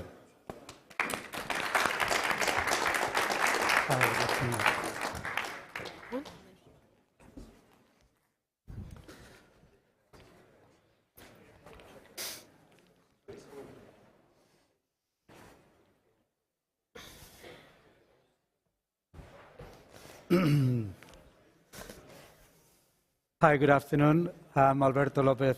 I'm the chair of today's today's session. For those of you that don't know me, I'm the founder and the CEO of Alba. Alba is a tech-enabled business that uses AI and NLP to capture dynamic sentiment of stakeholder sentiment. We work with hundreds of companies that are using this stakeholder sentiment to understand, predict, and mitigate the impact of stakeholders in the business. I'm also a visiting professor of what used to be Cass Business School, now is Bayes Business School on the MBA program, and also the author of a book called The Connecting Leader, How Corporate Leaders Connect Business with Society. So today's session is about stakeholder capitalism and why should business leaders care. We have three excellent panelists to help us unpack stakeholder capitalism, ESG, and how companies can use ESG to create shared value, i.e. profit and social value. So let me introduce you to the panelists. First, we welcome Caroline Gorski. Caroline is the Chief Executive of R-Square Factory of Rolls-Royce. Caroline has worked at the transformational age of emerging digital technologies for more than 25 years, leading businesses' strategic response to technology and executing on organizational changes, new market developments, and new business model launches. Caroline now is leading R-Square Factory, and she drives the company's strategic vision to create a safe space to do hard things by blending unique experience, cutting-edge capability, thought leadership, and new ways of working to create new opportunities and business models. Also, Caroline holds a master's degree from Oxford and has an unfinished PhD in modern Gothic literature. How we all use scary monsters to help contain social anxiety. So keen to know more about that. I'd also like to introduce Marcia Valiciano, who is Global Head of ESG and Corporate Responsibility at RELX. Marcia heads ESG and Corporate Responsibility at RELX. For those of you that obviously you know, who is at RELX, but is the global provider of information business analytics, decision tools, and events with 33,000 plus people and operations in 40 countries. Marcia drives practice that ensures recognition for RELX as an environment, social, and governance ESG leader. Also, Marcia is the chair of the UN Global Compact Network in UK and a board member of the Foundation of the Global Compact, chair of the Corporate Responsibility and Sustainability Council of the Conference Board, and a founding board member of the Ban Ki-moon Center for Global Citizens. Nice to see you here. And finally, I'd like to introduce you to Robin Nuttall, who is McKinsey's ESG and Regulation Global Expert Partner. Robin has been in McKinsey for nearly 24 years and is a global leader in McKinsey ESG and regulatory service line and serves on clients on these topics across a range of sectors. Robin also has published leading pieces on ESG, including More Than a Mission Statement, How the 5 Ps Embed Purpose to Deliver Value, 5 Ways that ESG Creates Value, and also published the book Connect, How Companies Succeed by Engaging Radically with Society with Laura Brown and Tom Stadlen. So nice to see you all. I'm keen to get started. So Robin, let's get started with stakeholder capitalism. McKinsey has been supporting the transition to stakeholder capitalism for many years. Can you help us understand what is a stakeholder capitalism and why it matters? Sure, I'm happy to, Alberto, and it's great to be here with everyone today. First of all, I think if you take a step back, there's been a secular increase in the interest and importance of sustainability and what's called ESG, environment, social, and governance, particularly in the last 3 to 5 years. And there's a number of metrics that will, indicate that. First of all, responsible investing, a whole new investing category, has risen. It's now something like a 48 trillion market in the US alone, and it's growing at 20% per annum. You can look at the price of carbon as one indicator. That used to be below $20 a ton in Europe. It's now $100 a ton. There's a huge need for green materials. You could look at the number of companies that have net zero commitments. It's around about 6,000, and 80% of the world's GDP is covered by countries that have net zero commitments. So there's something really rapid about the last 3 years that's moved more quickly than the previous 50 years as we assess it. And stakeholder capitalism is essentially saying that if you are an enterprise in the midst of these megatrends, that you can actually set out a more successful business form by integrating environmental and societal needs into the core of your business. And what does that mean? Just one or two examples. So on the E side of it, it means, for example, if you are a consumer goods company, if you embed circularity, reuse of plastics, you can effectively use that to drive advantage with your customers and greater resource efficiency. If you're a mining company on the S side that cares more about the communities that you operate in, then again, you will have a stronger license to operate in a more successful business. So essentially, by taking into account the key needs of stakeholders on the E of environment and the S of people, you will ultimately create a more successful, long-lasting business. Thank you, Robin. And Marcia, as a global corporate leader and head of ESG, what does the role actually involve, and how does the role support making a positive contribution to society? Yeah, well, it's interesting about the terminology, because when I began my work, I'm the founding head of this area for RELX. It was called, most commonly corporate social responsibility. And then people would say, oh, I know what that is. That's philanthropy. And of course, philanthropy is part of that license to operate that you've mentioned, Robin, but it is only one part. So it became corporate responsibility. And then there was talk about sustainability, and now ESG. So ESG, like sustainability, had a particular connotation with investment, where sustainability was very much aligned with environmental concerns.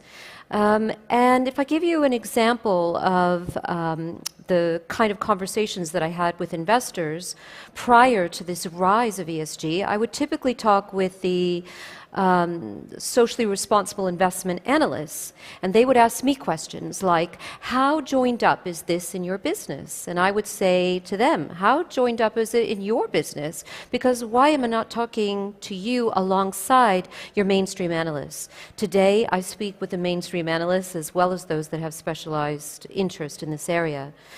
So if I look at what my job is in particular, I don't own this. This is owned by the 33,000 people at RELX. This is about looking at our risks and our opportunities. And those two things are equally important. So where are the gaps? Where do we want to go? And we're not a kind of company that changes things 180 degrees every year. It's about incremental improvement. That doesn't sound very ambitious, perhaps, but actually, when you're making those improvements year on year on year, you kind of look back down the mountain about where you have gone or come from, and then when you look up, you see where you still want to go. So we set objectives, they're in the public domain every year, and then we have longer runs objectives as well, for example, on the environment.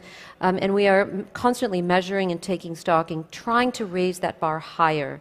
And so that is what I try and do with my small team, working with all kinds of colleagues across the business, is, where are we today? What does good look like with the information that we have? How can we raise that higher? Thank you.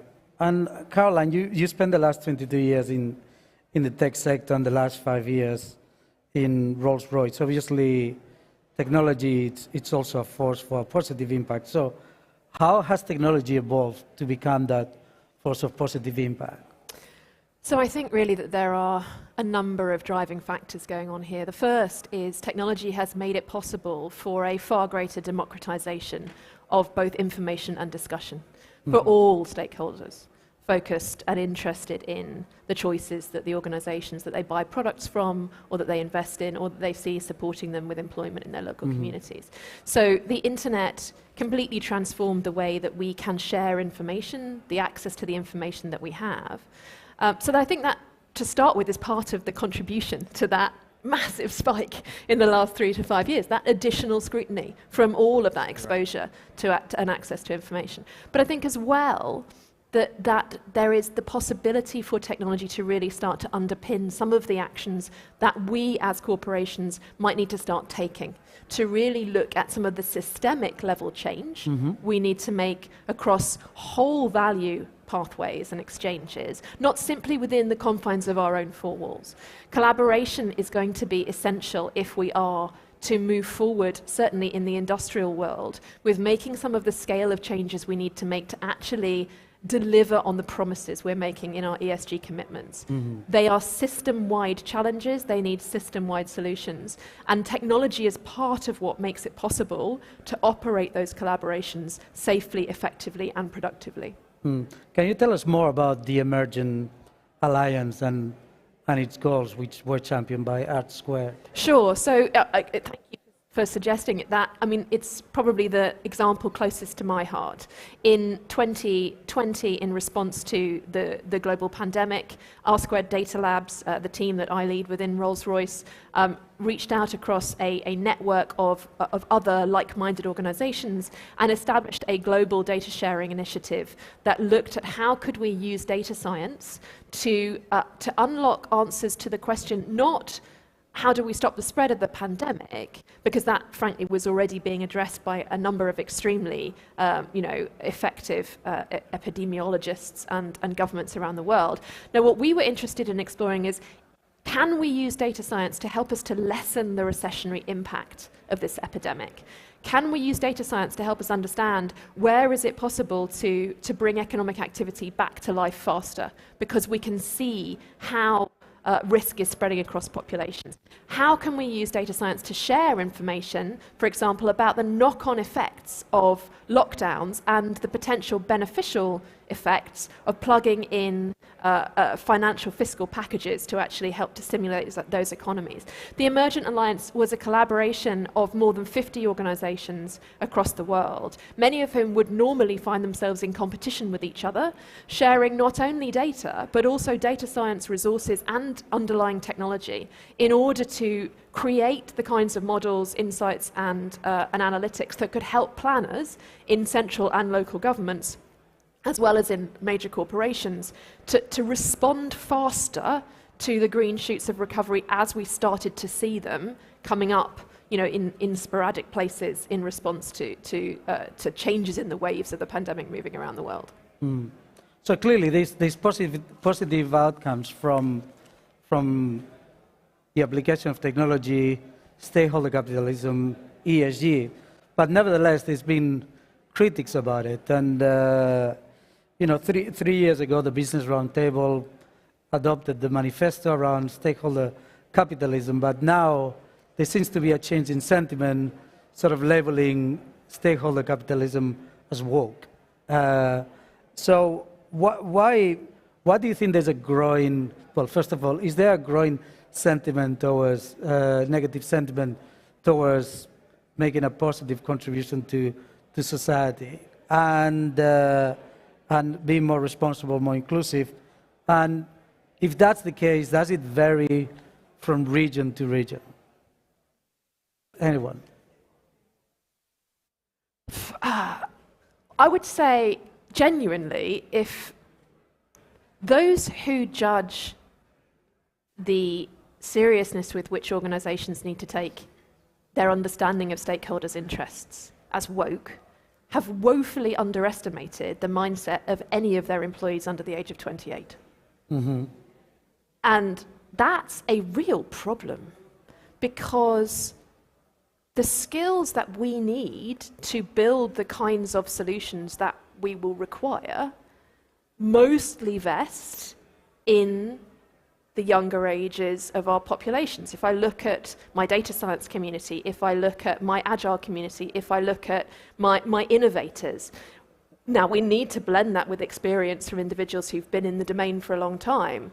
But the idea that you can dismiss, everybody under the ages of 30's genuine focus and interest on how the work that they do will change the world, I think is a really dangerous position to take as corporate employers. Yeah. Yeah, and I think it's not mutually exclusive. I've never felt like that. When the acronyms change, when the circus tent moves on, we're still going to have our head down doing the work, because that's really what it's about. And I couldn't agree more. What I mean by not mutually exclusive, the fact that you are concerned about being a sustainable business in the widest sense of that term for the long term has got to be a good thing for all those stakeholders. For the communities in which you operate, for the employees that, as you've mentioned, for governments that are interested in regulating business, from the NGOs that help with that license to operate, it's all part of a piece. And so, it's not feasible or really even possible to say, oh, I only focus on my investors. You've got to do all the rest as well. And I do think, Alberto, it will be important for executives and CEOs to be aware of the concerns about greenwashing. So there are concerns about greenwashing, that it's very easy to say something about stakeholder capitalism and much less easy to follow through on it.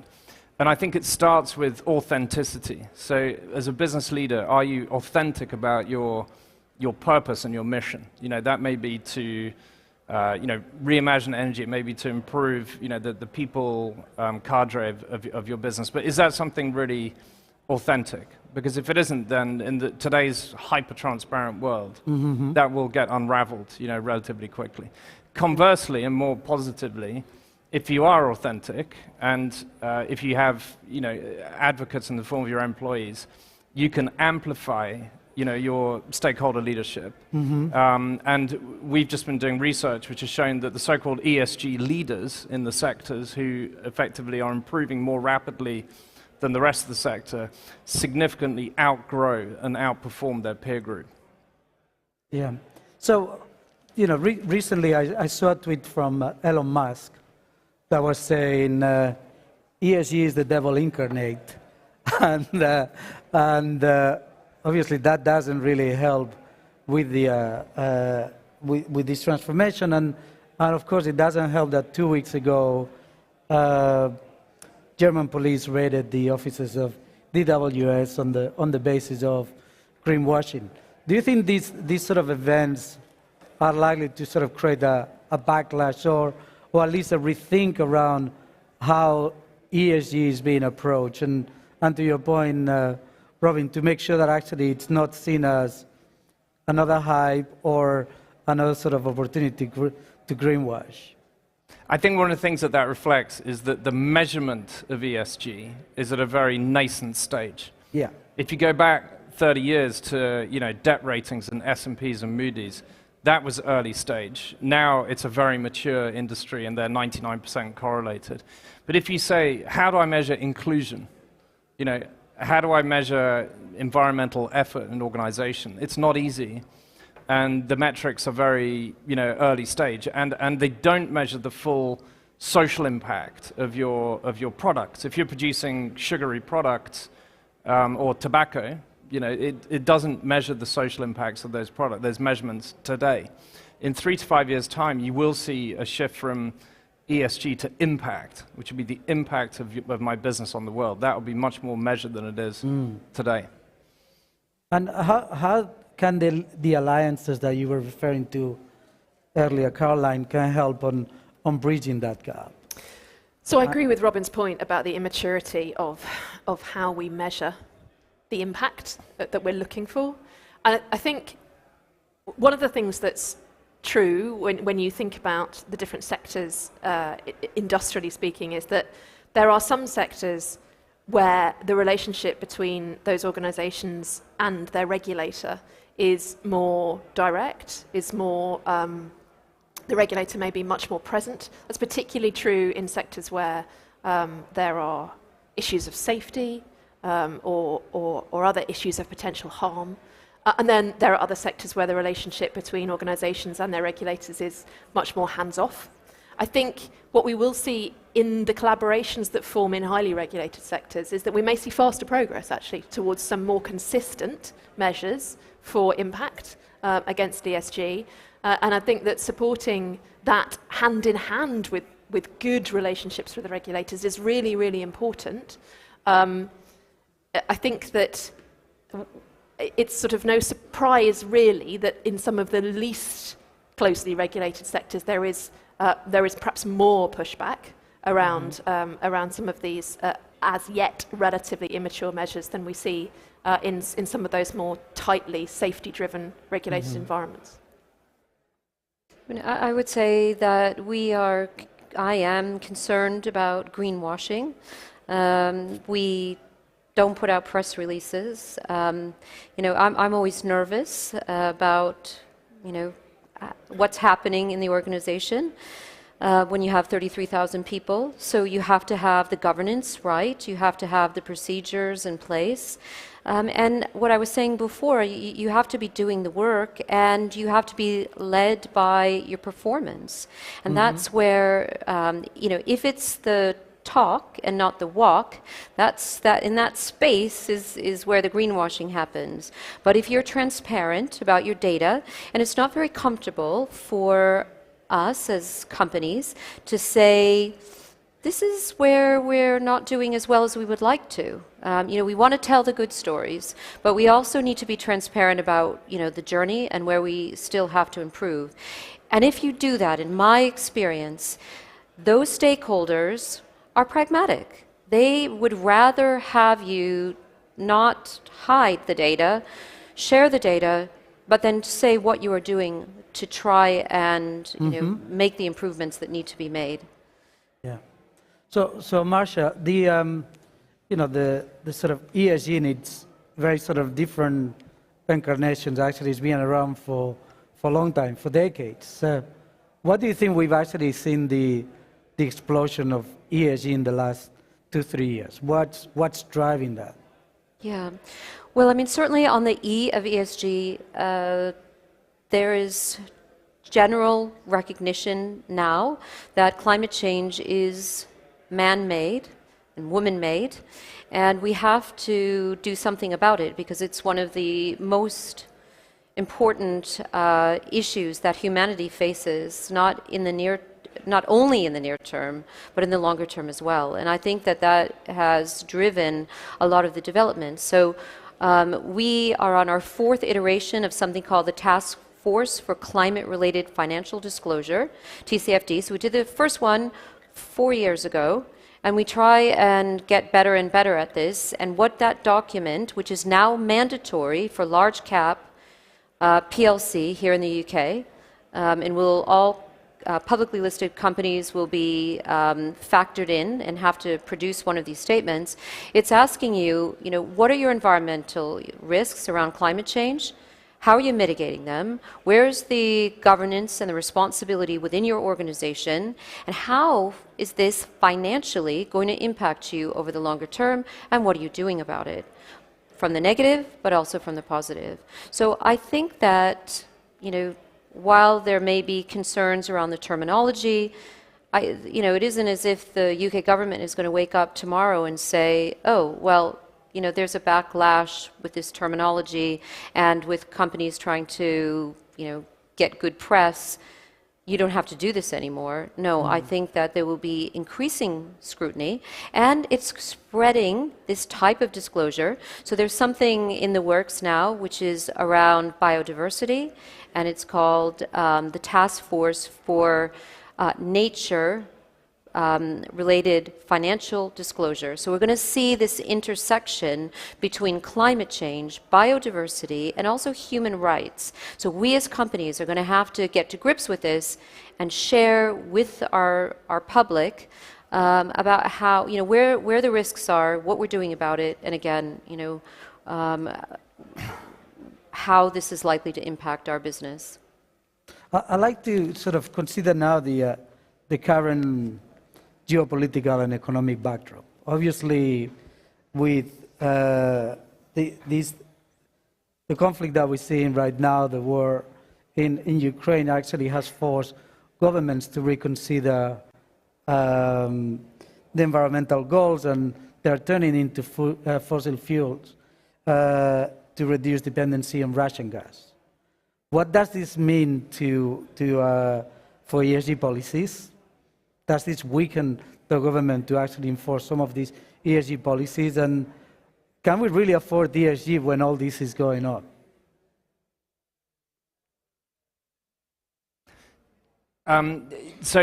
Well, the answer is we need ESG even more than we did before, Alberto, because we've begun to realize that as economies, we're heavily dependent on fossil fuels and on importing fossil fuels from an unfriendly power. So there's now a realization that says, you know, we need to accelerate renewables. We need to accelerate hydrogen, you know, solar, wind, you know, new sources, geothermal as well, because we can't be dependent again on an unfriendly power and importing, you know, oil and natural gas. So if anything, you're going to see an acceleration through time, and that's on the E. On the S, it's quite remarkable to us how rapidly some of the world's largest companies have moved to withdraw their operations from those. And that's not actually a very easy thing to do if you look into the details of it and managing, you know, your colleagues in those countries. But it's been a very rapid move. We moved out. We announced 5 days in that we were going to essentially, you know, close down a whole operation. We closed down. It took us 30 years to build an operation. We closed it down in 30 days. Wow. So also on the S, it's been a powerful signal, I think. And you know, ultimately we see it as accelerating, you know, environmental change, as well as the concerns about human rights that Marcia mentioned. And what's the cause of that transition? Obviously, you know, because part of this is about affordability, you know? When high inflation environment, can businesses today, I mean, what's the estimated cost of that transition over the next 10, 20, 30 years? Well, I mean, we as McKinsey have published recently research more generally for the net zero transition, where we estimate that you need something like $9 trillion per annum globally to decarbonize and reach 2050 targets. And some of it is in some of the kind of data science aspects of it that Caroline's talked about. Some of it is in core decarbonization, you know, of heavy emitters, cement, oil and gas, and so on. But what's quite striking is that the capital markets, you know, have risen to that challenge. There's actually more what we call dry powder, which is financing available, than there is, you know, CapEx needs right now. So there's a very large need for CapEx, but there's also a very large supply of finance right now. And that's why we're somewhat optimistic. Thank you. I was just going to say, you know, speaking as part of an organization that is deeply invested, both financially and from a manpower and technical capability perspective, in leading the transition towards more sustainable fuels and trying to find ways to generate vital power in that do take us in the right direction on that journey towards the environment. That work is not the work of a few years. That work, whilst of course it's impacted by the terrible situation that we face in Ukraine and the impacts that that's having on affordability across the piece, that work is the work of decades. It's not something that's going to be taken off track by, you know, a conflict that might take 2 years, might take 5 years, for God, you know, please God, not longer, but it is a deep and significant transition. It covers small modular nuclear reactors, it covers hydrogen, it covers sustainable aviation fuel, it covers direct air capture, it covers batteries and the electrification of whole systems of transport, it covers microgrids and the injection of renewable energy in a managed and flexible way across whole networks of energy provision. This is deep investment into technology to try to address these problems. And I think that the news that there is capital available is brilliant, but there also needs to be technology made available, there needs to be brainpower then made available. And quite frankly, all of those technology areas I've just outlined exist in systems. So they need to be, those answers need to be built across systems. They cannot be delivered individually solely by single entities. Hence building those alliances. Exactly right. That you mentioned earlier. I was just going to give a quick example of data and aviation.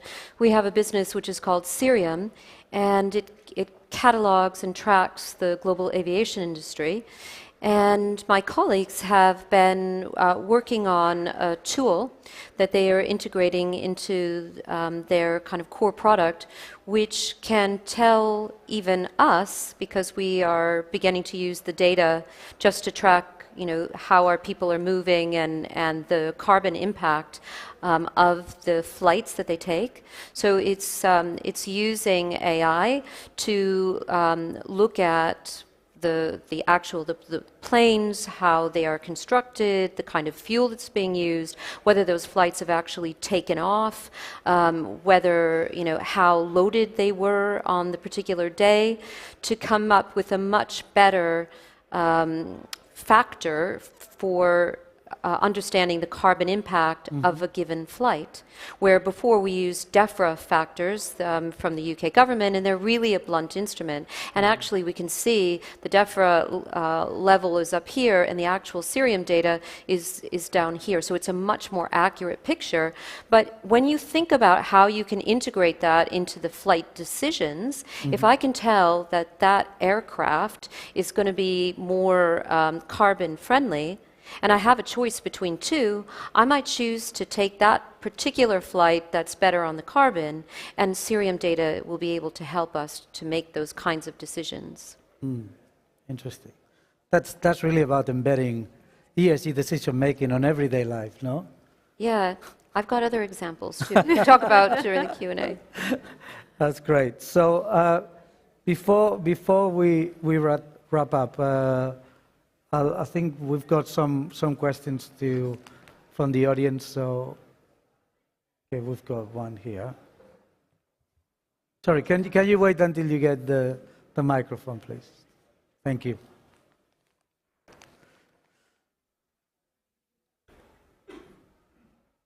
Thanks. Thanks very much. Hopefully, yeah. So there was a few times there, I think, where data and measurements were referred to, and I guess quite often see that the lack of data causes paralysis and therefore stops action and movement.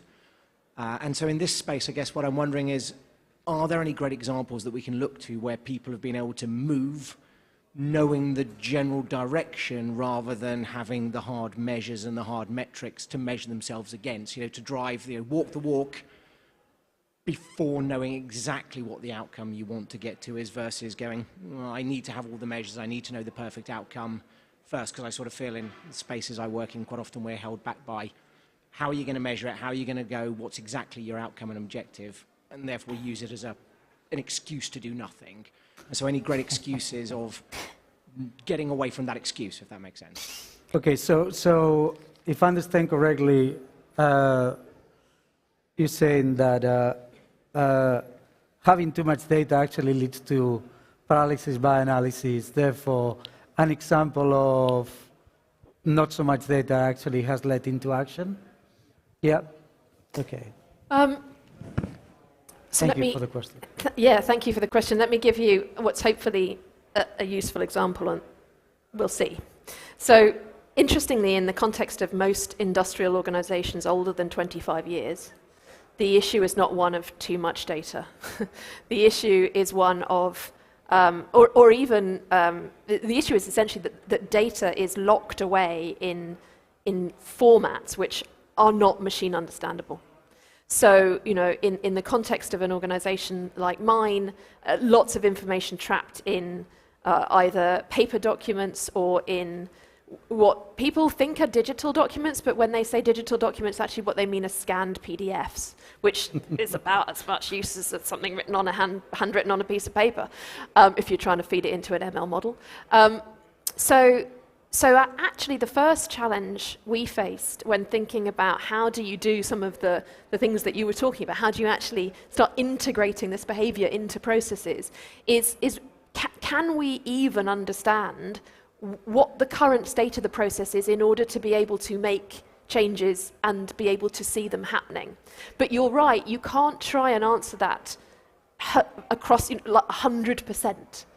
To start with, because then you'd never get started.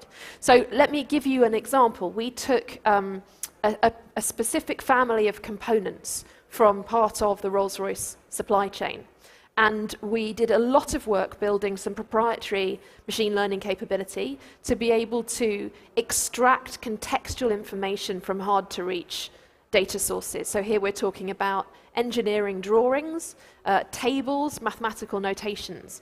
So we went through all of that difficult to access data. We extracted the information we needed to start to be able to analyze just one small family of components. And then we helped the supply chain teams who were renegotiating contracts for the supply of that small family of components to build new optimization models using the data that we had extracted using this AI capability. And by presenting those buyers with new optimization models that were able to optimize for several different factors at once, we not only helped to improve the resilience of that supply chain, so making sure that we actually had a more effective delivery of those components into us. We not only helped to improve the effectiveness and cost efficiency of that supply chain to the tune of a couple of £100 million over the next 10 years or so, but we also managed to reduce the carbon footprint of that supply chain by 40%. Now, that wasn't a big boil the ocean project. That was a get some data into good shape, start working with it, see what you can do. And it continues to iterate, and spread and move out into more and more areas of those supply chains. And the reason that I think it's critically important that part of that process was our machine learning and artificial intelligence capability is that humans, although they're very good at negotiating with their peers to achieve an outcome, are not very good at optimizing it across multiple dimensions simultaneously. So our buyers needed the AI-led optimization model to be able to simultaneously prioritize a carbon reduction as well as a cost efficiency improvement, as well as a resilience improvement for the risk in the supply chain. I wanted to give an example, that's really impressive, by the way, Caroline, of how we link up with the Sustainable Development Goals. So in 2015, every nation of the UN adopted this agenda that runs to 2030. It is the world's to-do list, if you will. It is 17 global goals. And when we were thinking about, we must have products, services, shows, tools that can support this agenda, we launched a free resource. It's called the RELX SDG Resource Center, and we hope that you will all visit it and use it. We have over 2,500 content sources. Our colleagues at LexisNexis Legal, for example, built a news tracker, which is crawling over about 17,000 different news sources in every UN language plus German to give you up-to-the-minute news on the SDGs, which you can search, including over the 30 days. Now, one of the ways that we need to figure out what data aligns with the SDGs, we are crowdsourcing opinion about that so that we can bring that back into our databases so that we can have our readers on the site look at a particular piece of research and say, this relates to this SDG, and this is of the targets that sit underneath the SDGs, this is the one that's most relevant to, so that we can keep refining. If I give you one quick other example, colleagues at LexisNexis Legal have a product which is called Patent Site. And so what it does is it kind of catalogs and analyzes the world's patent data. And what they have done is they have used some AI and linking up that patent data to the SDGs so that you can begin, if you are looking for opportunity in developing products, to see where there's gaps in the patents. So what we are trying to do is be an enabler for our customers by using the data, by analyzing it to make that data available to our customers so that they can make those big plays.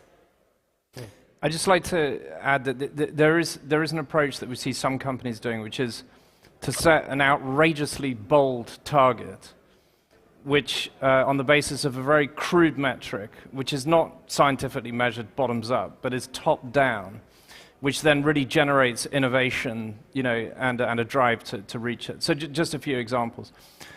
And these are all publicly known. So Walmart launched Project Gigaton. Project Gigaton is to take 1 billion tons out of the supply chain of Walmart, the world's largest retailer. Now, that wasn't a sort of scientific bottoms-up beforehand that said it's exactly 1 billion tons. It's saying it's an outrageous goal, 1 billion tons. Now we're going to force the whole ecosystem. To Caroline's point, it's an ecosystem to take that out. The second example is BHP Billiton announced a 50% women gender percentage ratio. This is a mining company that's starting way, way down. How on earth are you going to get to 50%? Well, if you don't set a target like that, you will never get anywhere near that. That's part of how they've shaken it up. Thirdly, beverage companies like AB InBev have set 20% target low no alcohol beverage, right? And again, this is in many countries is starting from 1 or 2%. So you set a really outrageously bold target, and then you galvanize the whole organization to reach that very sort of simply stated objective. Right. I think we've got another question. Two more questions. Oh, there's one up there. Oh.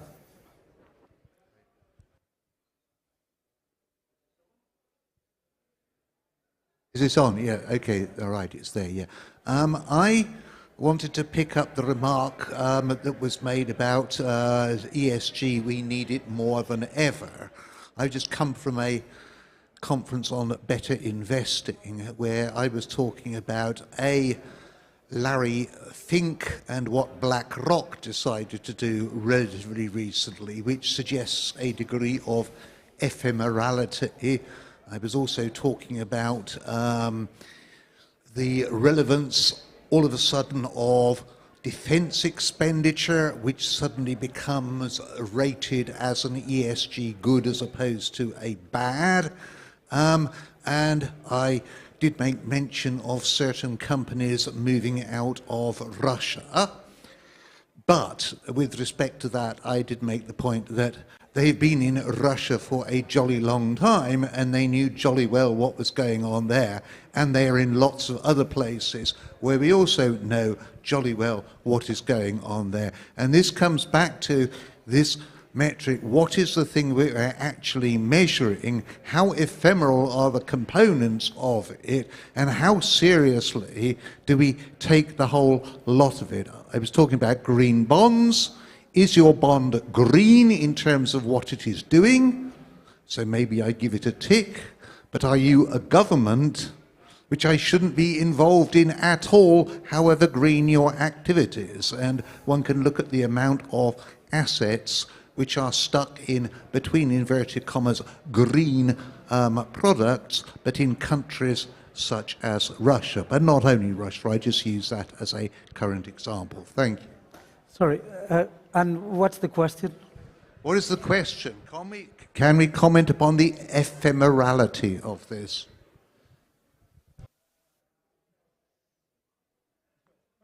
Any takers? No comment. It's a no question, so it's okay. Another question, please. Yeah, thank you. First of all, very interesting panel. Thank you, all of you. I'd like to piggyback on a couple of comments. Starting from the SDGs, absolutely. I come from 17 years in the UN system, proudly be one of those that work on the SDG. I am seeing less the SDG as a framework and more the ESG as a framework. I would like to pick your brain why that is happening. And connected to that, you mentioned the regulators and regulatory framework. I would argue that we need much more of that because mostly it's happening on a voluntary basis. If that is true, who would you see sitting at the table to create this regulatory framework, and to what extent that could be actually implemented, if you will? Okay, so I guess we've got two questions. One is transition from SDGs to ESG, and why is that happening? And the second one is, who's the strongest regulator which I imagine it depends from sector to sector. But. Well, I think that from my perspective, as the gentleman pointed out, Mr. Fink sent out letters to the CEOs and chairs of organizations. BlackRock is our largest investor at RELX, so we pay attention. But, you know, we've been doing this work, or trying to do it, for a number of years. We're on our third round of 5-year environmental targets. And I think because ESG has been something that the finance community has picked up, it is maybe sidelined to a degree, the SDGs, in terms of it being used and talked about as much. You know, but that being said, you know, we're just one example, but every one of those public objectives that I mentioned that we have is aligned with the SDGs. That's stated. We are explicit about that connection, and I think that, you know, as we get closer to 2030, I don't think the agenda is going to go away. I think, you know, if anything, 2 years of the pandemic, the aftermath of that, which we're living through, you know, the financial news is rather dreary for the United Kingdom. We just had announced today a second quarter of no growth, and you know that will probably carry through the end of this year. So I think that it will be replaced with something else. I don't know what they'll be called, but the agenda remains, and I think it still is a very good operating framework. One last question.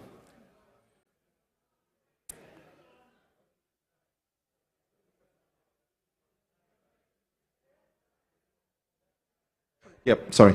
To Caroline, I don't know, the number of times you said collaborative, and I was thinking to myself, wow, how do you reconcile with that with the sort of cutthroat competitive capitalist system? And are we actually remaking that system with other types of capital, but not naming it as such? But I'm really interested to have your sense on how you reconcile that vision of, you know, capitalism, the competitive side, with all your talk on collaboration. And I've heard a hell of a lot from the pharmaceutical industry that's been part of the whole vaccine process that goes in that direction as well. But the system is not hardwired for collaboration. To Robin, quickly, and picking up on Alberto's point about naming things woke, where does stakeholder capitalism come down, issues that are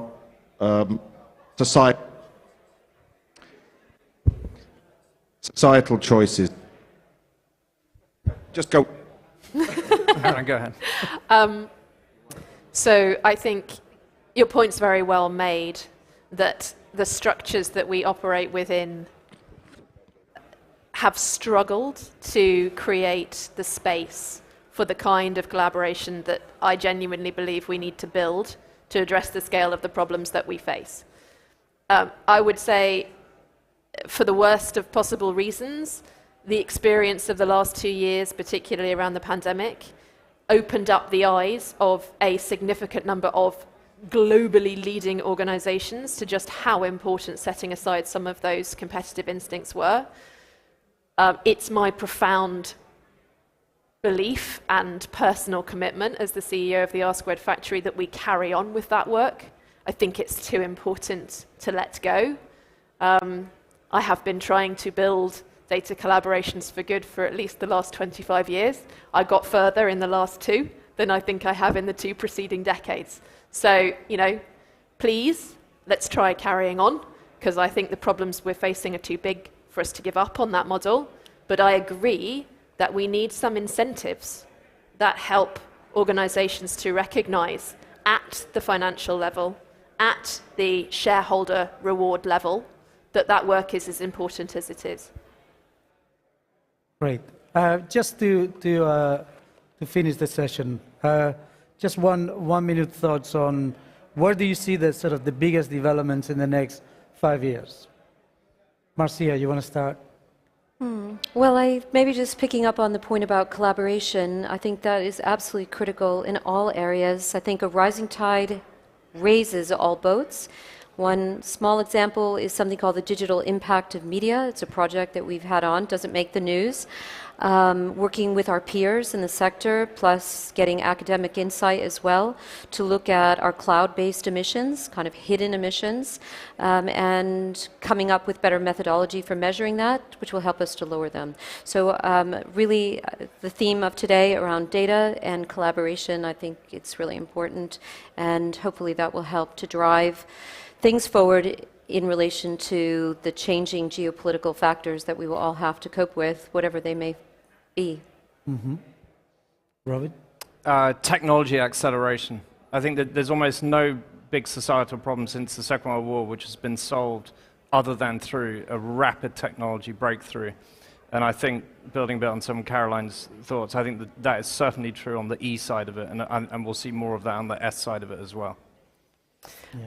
I would really like to see some faster progress around the understanding of data as an asset class that needs to be held in common. I see. Because I think that's part of what will unlock the point I just made. Yeah. To be able to give organizations a financial and shareholder return incentive to do what they need to do, we need to have some levers that make them understand that sharing some of their data asset class is not only good for them, but it's actually required. Right. Well, I think we got to the end of the session. Marcia, Robin, Caroline, thank you very much for the session.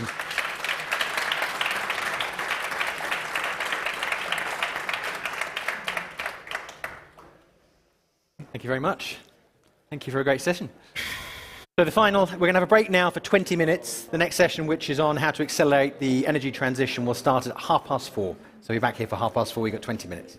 Thank you.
Ladies and gentlemen, the next session will be starting shortly.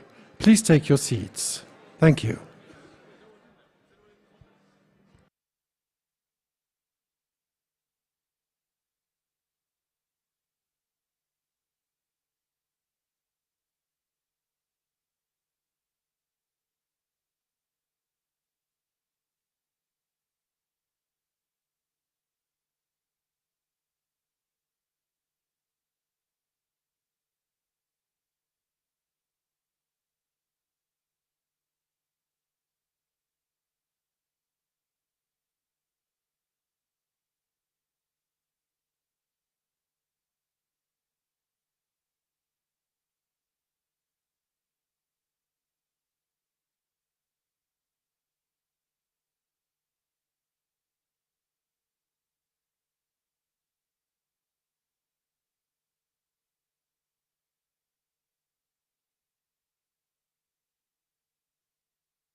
Ladies and gentlemen, would you please take your seats? The next session is about to begin. Thank you.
Welcome back. Welcome back, all. Our penultimate session for the day. So the session we have now, it follows on thematically a little bit from the last one we had in terms of stakeholder capitalism. It's touching on some of the subjects they talked about when we were talking about energy transition. And this session is called How to Accelerate the Energy Transition. And I'd like to introduce our moderator, our great friend of the festival, Tanya Breyer. Oh, thank you, Michael, so much. Good afternoon, everyone. It's a great pleasure for me to be here. And please welcome my distinguished panelists. We have Warren East, Chief Executive Officer of Rolls-Royce PLC, and Ed Daniels, Strategy, Sustainability, and Corporate Relations Director of Shell. Welcome to everyone here today at CogX, and welcome to you, Warren, and to you, Ed. Thank you so much for joining me here. Right. How to accelerate the energy transition. The energy transition is underway and accelerating, driven by public demand, policy, technology, innovations, and of course, economic forces. The greatest and fastest change will come from collaboration and broad coalitions of business, governments, and other parties working sector by sector to identify and then pursue decarbonization pathways. So what does it take to unlock the potential or rapid decarbonization across multiple sectors? And how can industry or policymakers most help to achieve this globally? And of course, Warren and Ed, that's why we have you with us here today. You're going to tell us exactly how. But I'd like to start by saying to you, aerospace, power systems, and the oil and gas industries are of course seen as large contributors to CO2 emissions. Before we get into the details of what you're doing to reduce that, from their history so far, what do you think makes Rolls-Royce, Warren, and Shell, Ed, best placed to shape solutions and help accelerate a net zero future today? Warren, you've actually been quoted as saying that this is the biggest technological shift for the group since the arrival of the jet engine. Yeah, it absolutely is, and the reason I said that was because if I look at Rolls-Royce, then we are about taking stored energy and turning it into useful power, and we do that across a variety of sectors, including aviation, which is of course a very difficult sector to change, but we also operate in energy and the built environment. And we're well placed to address that problem because that is our specialism and our expertise. We've been doing it for decades, and we know how to do that going forwards. And Ed, I'm going to ask you, it's a decisive decade. Emissions must halve by 2030 to limit global warming to 1.5 Celsius. What commitments have Shell made? And what are the biggest steps you're taking on this right now? So, I mean, in Shell, I think is reasonably well known. We're committed to net zero emissions by 2050. But of course, we need to do more than that. We need to accelerate right now. I think the biggest gift that we can give is to build the energy systems of the future. So whether that's more power, more green power, it's hydrogen, it's biofuels, it's carbon capture and storage and nature-based solutions. I think we're working in all of these areas and investing very heavily. We've got a target that our Scope 1 and 2 emissions will be cut by 50% by 2030. And then similarly, when we look at 2030, we've got an acceleration of our reduction of net carbon intensity, so how intensive our products are from a carbon dimension.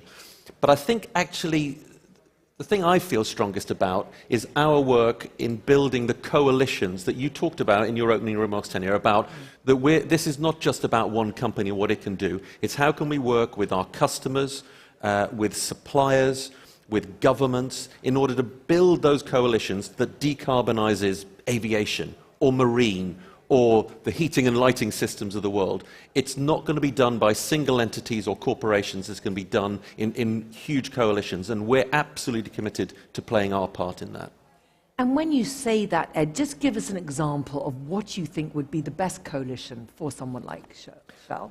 So let me use aviation as the example, because seeing as Warren's here. So in aviation, there's a coalition called Clean Skies. That's bringing together engine manufacturers, it's bringing aircraft manufacturers, airports, engaging with governments, engaging with the UN, to look at what will it take to decarbonize aviation. How will we go from a business that is today effectively burning only fossil fuels to one that will consume biofuels or sustainable aviation fuel? We're building, for example, right now in the Netherlands, 820,000-ton facility to produce the biofuels that will power the aviation of the future in a low-carbon way. But we need the policy prescriptions that will help provide a level playing field so that we can use clean aviation fuel across Europe and across the world. What's interesting there, Warren, Ed's mentioned the United Nations there, and of course we've had the Secretary General of the UN, Antonio Guterres, saying that this is a catastrophe. If we don't do something about the climate crisis, it's the end of civilization as we know it. How urgent is this fight? Oh, well, look, it's very urgent, and that's why, like Shell, we've been convening industry players for the last several years. And we've got a number of joint activities going with Shell. We've got joint activities going with your peers, because we absolutely need to act now. Now, yes, it would be fantastic if I could hop on an aeroplane and go to the other side of the Atlantic and have all the energy stored to do that in hydrogen on the aeroplane. And maybe, in fact, I'm pretty confident that one day that will happen. But it's a very complex system to make that happen on the aircraft. I can easily burn the hydrogen in the engine today, but can I store enough hydrogen on the aeroplane? And importantly, can I store it safely and economically? Well, if we wait until that solution, which is probably likely to be sometime around 2040, then it's too late. But what we can do today is make sure that the engines that we test all run on 100% sustainable aviation fuel. And by the end of next year, we'll ensure that all our engines in production are able to do that. Now, and then it's a matter of working with the industry like Shell to ensure that there's sufficient supply of that aviation fuel, because it's going to have to keep us going for long-haul aviation for decades. That's a big challenge, and that's what we're working on together. And if I may, Tony, I mean, I can sure you can imagine, I feel and understand the anger, the concern, the hurt, and the emotion that is contained within the debate around energy transition and climate change. And we have to be on the front line of trying to explain how energy transition is going to work. And you've made the point already. This is about a coalition across industry. It's around the people who use the demand side of energy and the supply side of energy. And it's all got to be governed by really outstanding policy positions that will help us make the urgent acceleration to energy transition. If we can get ourselves onto the equivalent of a war footing in terms of what we do, not taking 10 or 20 years to do things, but doing them in the matter of months, I genuinely believe we can address this and make a real difference in terms of energy transition. And Ed, you said it yourself, you're on the front line. Shell was sued recently back in March by Client Earth, saying that you're being sued for failing to properly prepare the multinational oil and gas company for net zero. How do you gain public trust? Because that's not obviously the first of lawsuits that you've had to deal with.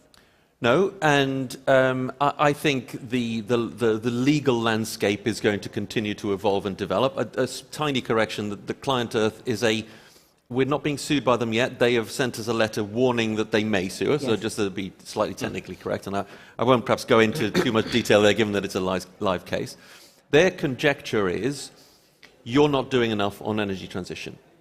We publish each year a report on our energy transition, and we subject it to our shareholders to vote upon it. At the AGM a couple of weeks ago, memorable event for me, they voted 80% in favour of our energy transition report. Is it enough? No, I'm sure there's more we should be doing, but I think we've got our shareholders on side. But to your key point, I think we have to continue to engage day after day, explaining the issues, the challenges, and the answers to energy transition, and just accept the fact that we are going to get criticised, we are going to get challenged, but provided that is done in the spirit of an open dialogue, a debate, in wanting to get to net zero by 2050, I'm perfectly happy to do that. And do you think that target, Warren, of getting to net zero by 2050 is really achievable? I mean, everyone's talking about it. Everyone talks about targets by 2030 this, by 2050 this. But is it realistic? Yeah, it's absolutely realistic, and we're working on a range of technologies. As I said, we operate across a range of sectors. There's obviously a lot of focus on aviation. That's because it's a very difficult one to do, but we are doing it. In some parts of aviation, the solution can be done with today's electrical technology, and we expect by the middle of this decade to have a Rolls-Royce powered aircraft with paying passengers going on pure electric. Now that's a relatively small number of people for a relatively short distance, maybe 10 people for 250 miles or something like that. Going right across the Atlantic with 300 people is at the other end of the spectrum, and that's why we need the synthetic aviation fuel. And in between, we have hybrid designs and, as I say, a longer-term ambition to make sure that we can deliver something based probably on hydrogen. What are some of the priorities at Rolls-Royce PLC? You just made an announcement about small nuclear reactors. Yeah, so as I say, we work across a range of sectors. Now, it's all very well to talk about synthetic aviation fuel. It's all very well to talk about hydrogen, but these are just a means of storing energy. Actually, to create the hydrogen, you need a lot of energy. To power a process of electrolysis or something like that. And that doesn't just apply to aviation, of course. We're talking about using hydrogen as a store of energy across multiple applications in transport and in industry. And so there's a tremendous need for creating zero carbon energy. And that's what fuels the demand for things like small nuclear reactors. Of course, we have bits of our business which are very focused on renewables, and we have a microgrid business, and we work on fuel cells as well. But renewables are only going to be part of the jigsaw, and that's where nuclear comes in as a zero carbon form of energy that we can do something with today. Large nuclear reactors, of course, will be part of the jigsaw, but we do understand there are some challenges with that, and that's why we have our small modular reactors to address some of those commercial challenges that exist around large nuclear reactors. Even the word, though, nuclear, Warren, that doesn't invoke confidence with everyone. No, it doesn't, and that's one of the communications challenges we have. I mean, the reality in our business is that we've been building versions of these nuclear reactors for the last 6 decades. It's been an uneventful 6 decades as far as that's concerned, and that's why we think we have the expertise necessary to scale this up. And when we talk about energy security as well, you can see that there's a need for security of energy, and nuclear comes in to help plug that gap. You were talking, of course, about sustainable aviation fuels, and UK Transport Secretary Grant Shapps in May has challenged the world of aviation to deliver the world's first transatlantic passenger jet flight using 100% sustainable aviation fuel by the end of next year. Is that realistic? Again, that is completely realistic. I mean, there have been thousands, probably tens of thousands of flights powered by aviation fuel. But today, aviation fuel accounts for just about sustainable aviation fuel accounts for about 1% of aviation fuel generally. And so what people do is use a small proportion of sustainable fuel in a mix. 100%, of course, is technically possible. We're testing our engines right now, and we have tested several engines on that basis.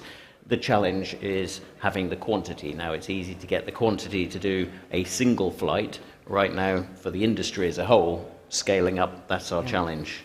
There's 2 points I'd like to dwell on here. One is the chicken and egg problem of the demand, and then when are we going to build the supply? Yes. And I think, I think Shell and other companies, we are in the process of building the supply facilities around the world. We're currently just building an 820,000 ton facility on the European continent that'll provide sustainable aviation fuel, so that's fine. But actually, the real point I'd like to get across is sustainable aviation fuel, as we best understand it today, will be 2, 3, maybe 4 times the cost of regular aviation fuel. Yes. So no commercial enterprise is going to willfully take on this, which is going to be an additional cost burden, without, I think, the policy and the regulation put in place that says thou shalt use sustainable aviation fuel. And so I think we're going to need policymakers and regulators around the world to think carefully about how, over the coming few decades, the policy will ratchet up such that by 2050 we've got 100% sustainable aviation fuel being used. It's not a technical challenge for the user, it's not a technical challenge for the producer. The fundamentals here is a policy and an economic challenge to make this the de facto standard. And Ed, how do you do that in that sense? I mean, how do you get the government to collaborate with the sector? It's not actually, it's not just about governments. I think consumers are an important part of this, and the views of civil society are truly fundamental. There are sectors of the aviation industry today that are prepared to pay that because their consumers are demanding it. I won't name names, but you can imagine famous brands that fly stuff around the world a lot for goods and services that end up in consumers' hands actually are prepared to pay it. Working collaboratively with large governments, but also with civil society, I think that's going to be the key. If I give the example of Fit for 55, which is the European Union's desire to drive the energy transition faster in the European Union, there you see the beginnings of a sort of a policy framework that will ratchet up over time for the use of sustainable aviation fuel. But then, Ed, really isn't the responsibility then on the consumer, and they'll be paying higher prices for this? I think there needs to be a very honest conversation between corporations like ours, with governments, with NGOs, with civil society in general, that although there are areas of energy transition which will be more cost effective and easier for consumers, there will be areas where it's going to cost more, and the price of avoiding the terrible devastation that could occur were we not to engage in this is a few pence a litre on aviation fuel, or a few pence here on gas, or a few pence here on gasoline. That is going to be the price to pay of driving the energy transition. And I think we need to be honest about that and not avoid the conversation and pretend it's all going to sort of slip between our fingers and it's going to be easy.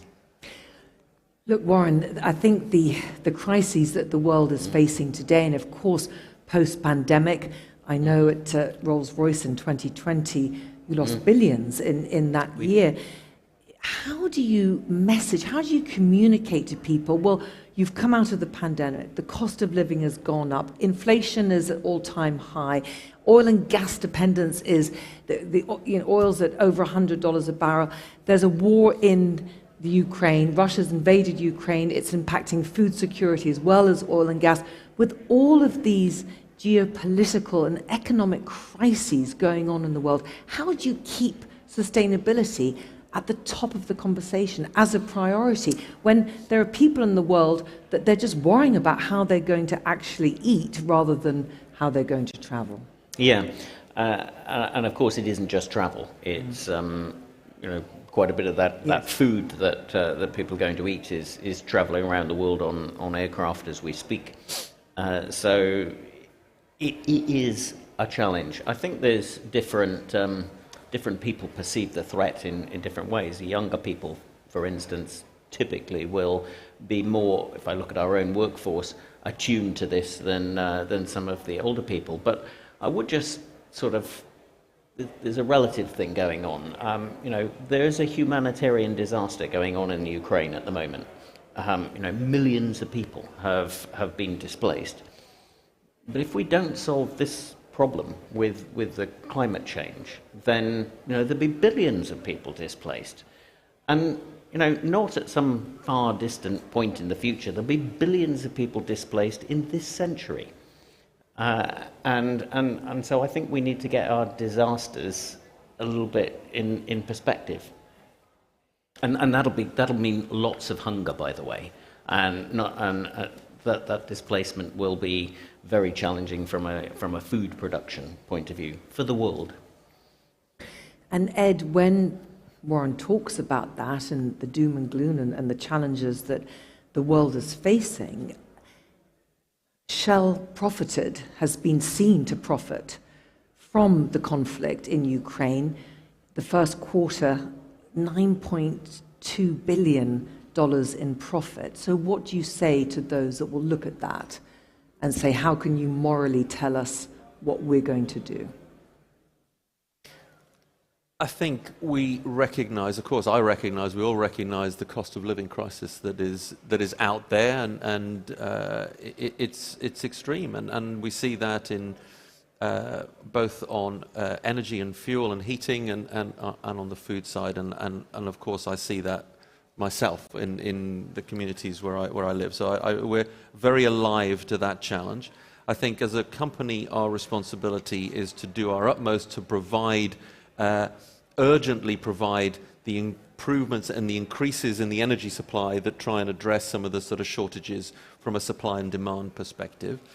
Of course, what happens is that the entire profitability of our company sometimes gets falsely ascribed to, I don't know, petrol pumps in the UK or gas in Germany or whatever particular subject du jour. The reality is, of course, we're a highly dispersed company operating in 80 to 100 countries with enormous businesses. And if I look at our business and the returns on the capital that we've invested, we're investing, $25 billion per annum in trying to grow and sustain the energy system and grow and sustain a clean energy system.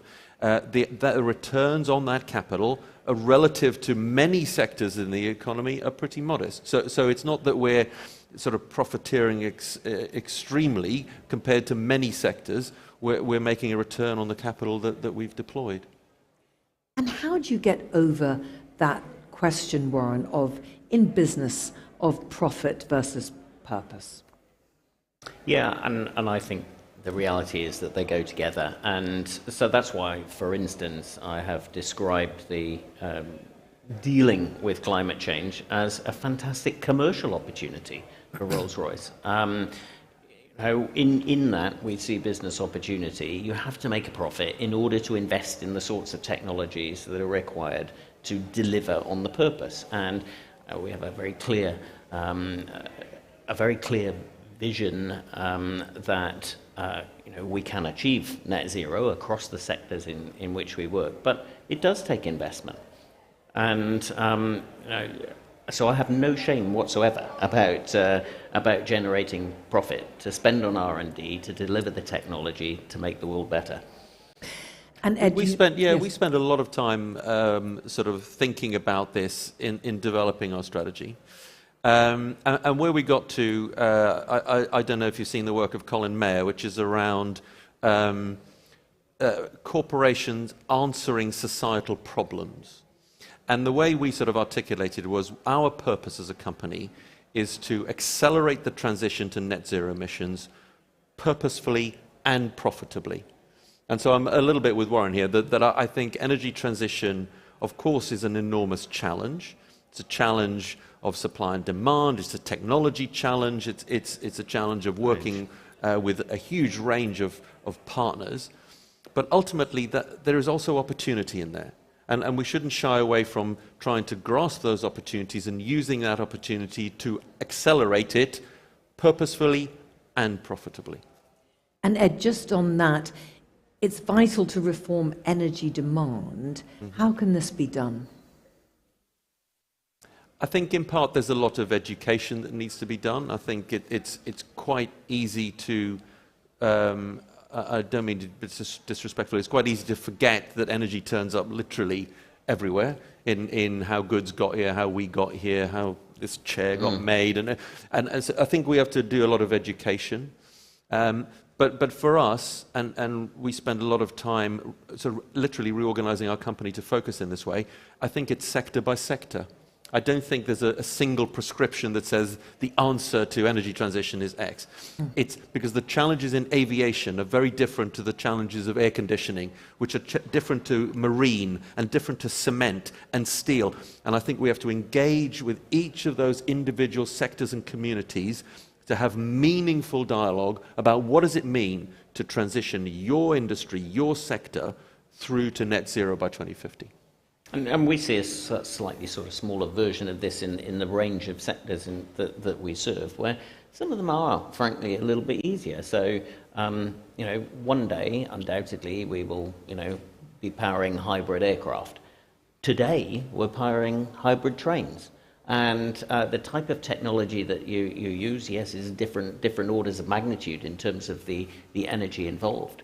But it's absolutely the sort of system expertise that our engineers develop in tackling the problem in one sector, we can then apply to move across to other sectors. And of course, you're both talking there about industries and different sectors and different industries. What about the individuals? Because it can be so overwhelming. How do you change behavior? I think the first thing you can do is provide data, information, and put it in people's faces. I mean, I think the stats on smart meters and showing people what they're using every day is pretty compelling evidence. But then if you had on a package of food how much energy this costs you, how much CO2 is being emitted from this food, or a rail ticket, or a plane ticket, or I think if, we have at work, we have an emissions calculator, and you put in your life, and Bing gives you your own personal carbon footprint. And okay, that's an interesting exercise. But the real critical thing is, what levers have you got? What are the big levers? And for me, my big lever is flying. And so, but what other levers have you got? Well, it's take the train, not the car. So there is data that we need to put in front of people to help them make informed choices. Of course, we saw during the pandemic, when people couldn't travel, that did actually improve air quality and pollution, Warren. But of course, from a business prospect, you don't want to encourage that. Yeah, I mean, clearly we don't want to encourage that for the sake of our business. Flight has been a good thing for society for the last 100 years, however long we've been doing it. Actually, during the pandemic, of course, about very, very quickly, actually, after the first month or so, then the world was flying again, and our airlines were flying aeroplanes just for the cargo, because the rest of the world needed to keep moving. And I've referred to things like food, but there's perishable goods that can't travel by sea because they're rotten by the time they get there. At the moment, human society has worked out that we can have those perishable goods and move them around the world. And that has made the world better as a result of aviation. Now, what we want to do is not just give up all those advantages, because I can't actually think of many technological breakthroughs that humans have done ever where we've gone backwards. It just doesn't happen. So what we can do, though, is apply human ingenuity to make sure that we can have those technical advantages, but do it in a way that doesn't cook the planet. And that's what we're setting about doing. Just to build on that, one of the things about energy transition that's the sort of less spoken about component is energy efficiency. That we have got to tackle energy efficiency in a massive way, and that brings a link in my mind to the role of technology and the role of artificial intelligence. I think we are completely underplaying the role of artificial intelligence in helping us make day-to-day living with energy much more efficient. And for me, I think that's a rich area of investment and challenge and opportunity, even though for a lot of people, energy efficiency feels a little bit boring relative to building a hydrogen electrolyzer or building a brand new facility to create, sustainable aviation fuel. But I think energy transition, the urgency means we have to pull all of these levers as hard as we can, as quickly as we can. If I just chime in there, I mean, I totally agree with you, Ed, and a lot of the effort that we put into engineering our products today is driving exactly that. Ed and Ben pointed out that synthetic aviation fuel is going to cost more than digging it out of the ground, because we've got 100 years experience of digging oil out of the ground and refining it and so on. We haven't got all that experience of making synthetic fuel, so it is going to be more expensive. So if we can design an engine that means the aeroplane's 25% more efficient, then we can help bridge some of that gap. And talking about AI, what role will digital transformation take in the path of decarbonising supply chains? So I'll have a go at that. I mean, I think, but it's so broad. I mean, we could spend all day on it. But let's start, with. We've got a few minutes. Okay. If we start with the sort of the process equipment that is manufacturing, whether it's biofuels or it's hydrogen or it's traditional, the making that equipment more efficient, more reliable, optimizing that full end-to-end supply chain, I think is a huge treasure trove of opportunity. But then if I get onto the power system of tomorrow is going to be multiple intermittent sources of electricity from wind and solar. It's going to be storage devices in multiple locations. It's going to be consumers who've got variable supply and demand characteristics, a whole bunch of EV charging hither and thither. To conceive and optimize that entire system to get the very, very best out of it, I think that takes some of the finest AI minds in the world. And that's before you've even begun to start to influence consumer behavior or to work back up the supply chain. What game-changing technologies for both of you are you working on that excite you?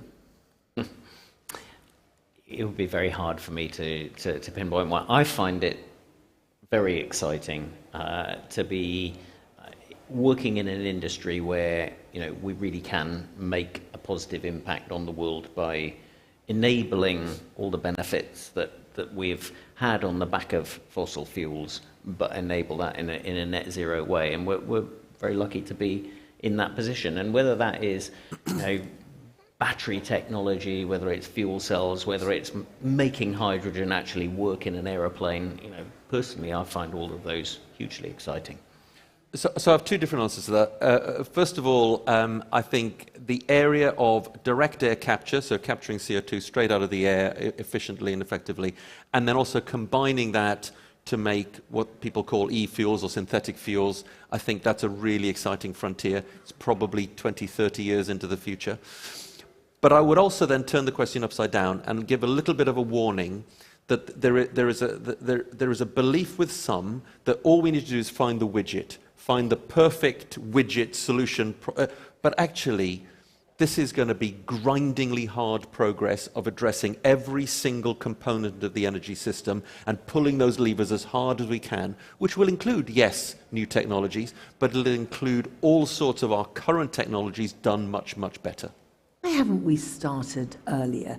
We're getting all these urgent messages, as I said, from the UN. Also last year, the United Nations Development Programme, they came out with a campaign where they had a CGI of a dinosaur addressing the United Nations and saying, what are you doing? If you keep going with fossil fuels, it's the end of civilization. It's taken thousands of years for you to want to end it. I mean, with all of this awareness and campaigns, why is it so urgent? Why has it not started before? When you look at your children, your grandchildren, and the world that you want to leave them with, why haven't the industries, the governments, the policymakers, the private sector, civil society, why has it not started earlier than this? And so that a lot of us have started a lot earlier, but you can't. No one single actor can do this. We can build as many hydrogen plants, as many biofuels plants, produce as much renewable electricity as you like, and if nobody wants to buy it, then okay, I know we're accused of that commonly as an excuse. But the answer to your challenge, I think, is we've spent 130 years creating this energy system that we currently rely on and gives us all of the benefits that we've enjoyed for decades. And it's extremely efficient, and it's relative to everything else, it's extremely low cost. And so there's just an inertia that's been developed because the system is actually so good, and the externality to that system, the carbon dioxide, is dissipated across the entire planet and difficult to see and difficult to fully cost into the current system. Yeah, I'd agree. I mean, it's human nature. We don't like doing difficult things. And Ed used the word inertia. I mean, it's the inertia of human behavior. However, the good news is that certainly I've detected over the last sort of 5 or 6 years a tremendous change. And it talks about it needing multiple businesses and multiple sectors.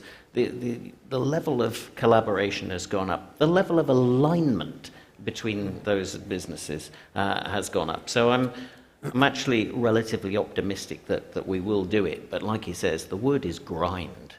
It's going to be a lot of hard work. And Ed, you were talking there about cost. And of course, what we're hearing more and more in the narrative is because of the rise in prices of oil and gas, and as a result of what's been going on in Ukraine, in Russia and Ukraine, what do you say to people that are saying, well, I can't afford the gas bill, I can't afford that, and I've got to choose now, is it food, is it fuel? What's your message to them? So I recognize the enormous challenge of cost of living crisis in many countries in the world, and there's harrowing stories out there. As I've said, I think our role is to produce the hydrocarbons but also the renewables as efficiently and effectively as we can to try and mitigate the supply-demand balance issues that we've got. And I would slightly correct you, Tanya, that I think although the Ukraine war has exacerbated it, I think hydrocarbon prices are already on the rise. I think there's been a significant underinvestment in hydrocarbons that's led to a supply-demand crunch before Russia-Ukraine. This has just exacerbated it. But I don't think it's the role of a single private company to work with consumers on making the trade-offs between food and fuel, etc. I think there's a role for governments in trying to understand how they best play their role with the challenges that individual consumers are having. And would you be happy with the windfall taxes then? I think in terms of windfall taxes, that again, I would say that is the role of governments to choose how they choose to raise revenue and how they choose to tax individuals and corporations. I would respectfully try and suggest that we have to make long-term investment decisions for the investment in the energy system. And of course, when you're making investments that span 10, 20, 30, 40 years, to have highly unstable and unpredictable environment into which make those investments, it makes it much harder to select a country that is making somewhat arbitrary decisions on taxation. Talking about countries, which country do both of you think will be the next superpower in terms of renewable energy? Impossible for me to answer that because I think there are different solutions in different parts of the world. I mean, certainly viewed from aviation point of view, by definition, you're interconnecting countries, and we need systems that work globally. So I would say, there's pioneering countries. So I talked about the electric plane and the 10 people and so on. Yeah, that's happening in Scandinavia. That's because that's where they have the landscape that needs all those short haul hops. other parts of the world are rich in resources to create things like hydrogen from sunlight. So horses for courses. Before I ask my final question to you both, I know that there'll be questions from our audience. So please don't be shy. Who would like to go first? Yes. Thank you very much. We have a microphone for you. Just in terms of, I suppose for both of you, not that long ago we were all focused on COP26 with governments and corporates making commitments for net zero and various other targets. We've obviously now had the Ukraine crisis, oil prices have leapt up significantly. So if we have a scenario where, whether it's the next COP or in 5 years after that, there's legislation that forces corporates to change their behavior, what's your scope now to accelerate your decarbonisation targets? So, for example, moving from 2050 to 2040 for net zero, moving from 2030, 50% reduction to 2027. So I'll take a couple of stabs at your question. First of all, I would say if there was a level playing field, corporate, both supply and demand, I would love it. I think that if everyone was told this is the target for reductions, then it becomes easy, because people challenge me on scope 3 emissions and what are you doing about it and why haven't you reduced further. If everybody did their scope 1 and 2, I wouldn't have to worry about it. So I would welcome that. I think accelerating from 2050, from everything that I know about the energy system, which is far from perfect and far from complete, I think if we pull every single lever as hard as we can and every government steps up to the plate and legislates as quick as they can, we can just about make 2050. I think to get to 2040, we would require changes to life as we know it in a much more radical way that I think it would be, for democratic societies, would be difficult to accept. Yeah, I can't really improve on that. I mean, generally, if you want people to change behaviour, you need to set some ambitious goals. But if they're so ambitious that they're unrealistic, then people don't try. And so I think it needs to be applied gradually. And who knows? By the time we get to 2030, we might have made such technology and otherwise progress that suddenly 2050 becomes more than achievable and we can pull things in. But if we start off by setting unrealistic goals, then people won't start. I think a lot of people want to get to 2023 first. Who's the next question?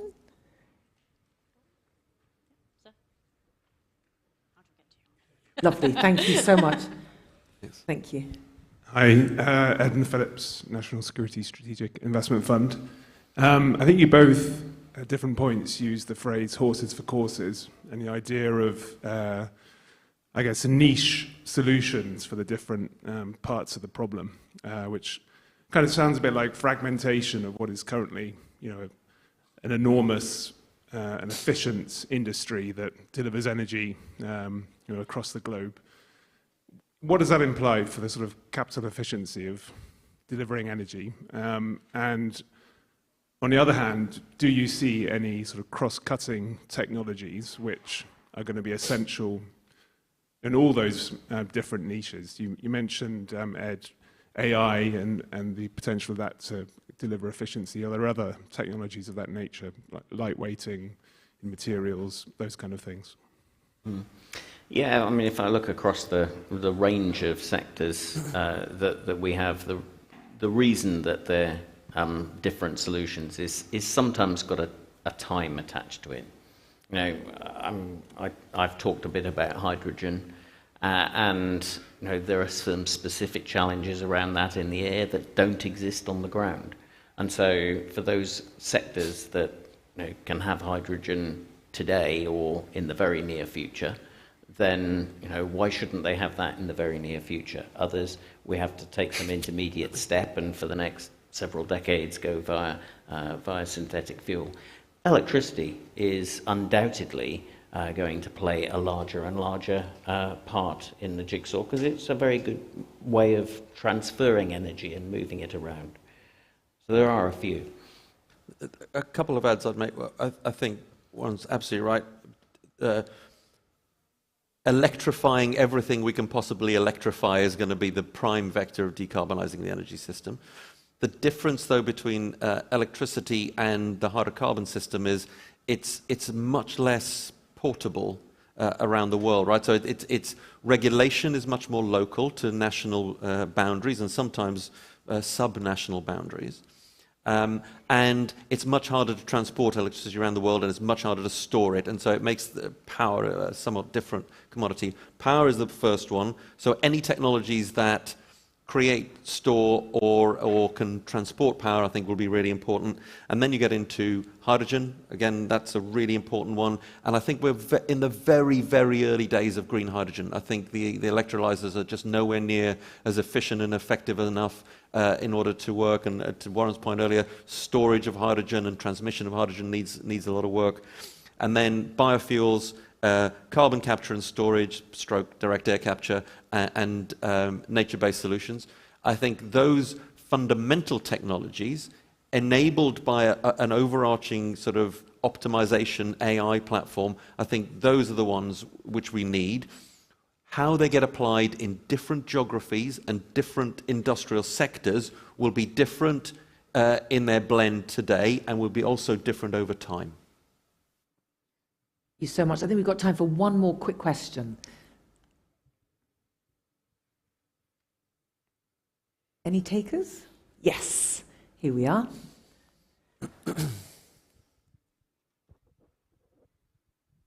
I know it's a slightly delicate one, but do you not think that part of the mix has to be less consumption all round?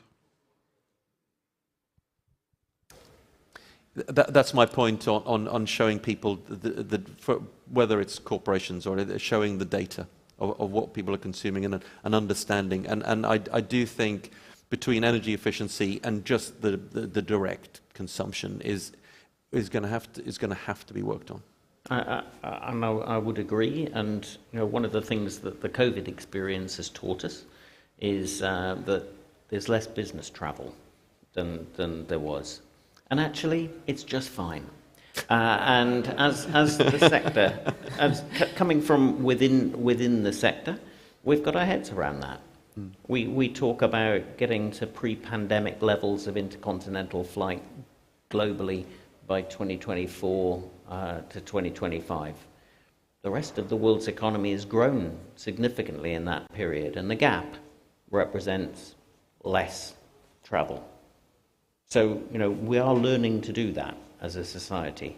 However, there's still underlying economic growth, and underlying economic growth means more goods shipped around the world, and so we need to find a zero-carbon way of making aviation work. Thank you. Just finally, to Ed and to you, Warren, what's your message? Obviously, the theme is how do we get the next 10 years better? What's the fastest way to do that? Your final message to everyone. Ed, I'll start with you. Do you know what? I don't think anything brand new to add. I think the challenge of energy transition is the biggest challenge facing mankind, and it's going to take all of us. Collaboration, civil society, governments to provide the policy framework, and corporations like ours, like Warren's, in order to drive the really big, challenging investments that we're going to need. It's trillions of dollars that we're going to have to invest over time in order to make it work. But it's a collaborative effort, and no one sector can do this alone. Warren? No one sector can do it alone, but industry has a big part to play, companies like us. And I think it is that sort of an alliance of consumers and industry together can solve this, and governments can be the oil in the machine that makes that work. Ed Daniels, Warren East, thank you so much for joining me here today. Thank you very much. Thank you very much.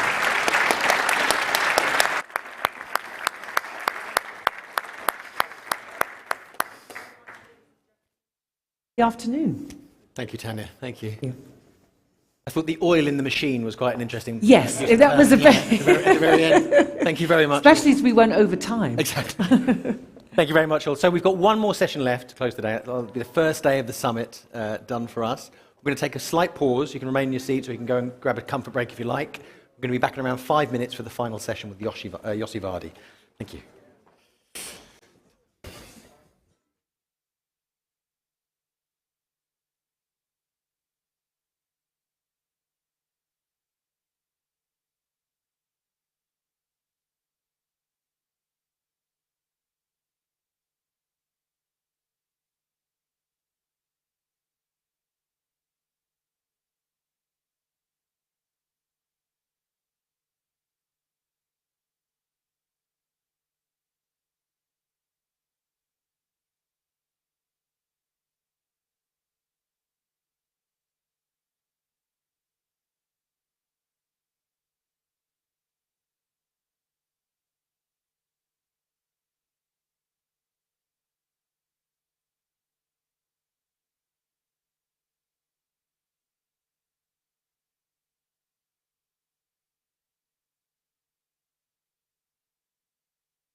Ladies and gentlemen, would you please take your seats? The final session of the day is about to begin. Thank you.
We are finally at the last session of the day, on the opening day.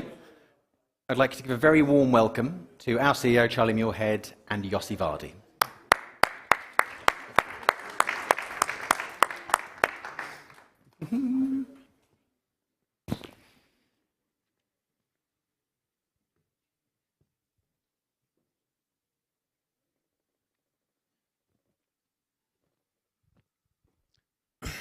The good news, this is the last session, and then you can go home. Yossi, it's such a pleasure to have you here, and you guys will appreciate what I mean when we get to the end of the session. You told me 45 minutes, it say 46 minutes and 6 seconds. Where you got the extra minute? He doesn't charge for it. I think there's 46 minutes precisely to the drinks. Okay.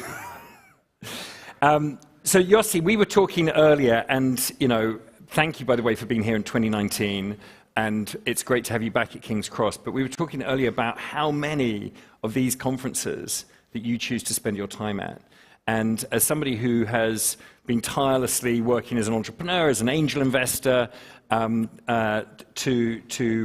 circumnavigate the world, whether you were mentioning the MIT Solve event, or the most recent World Economic Forum, or Barcelona. I mean, this is like, for some people, they would say this is a full-time job. Pardon? I think it was, Ralph, did you have a question? Okay. Okay.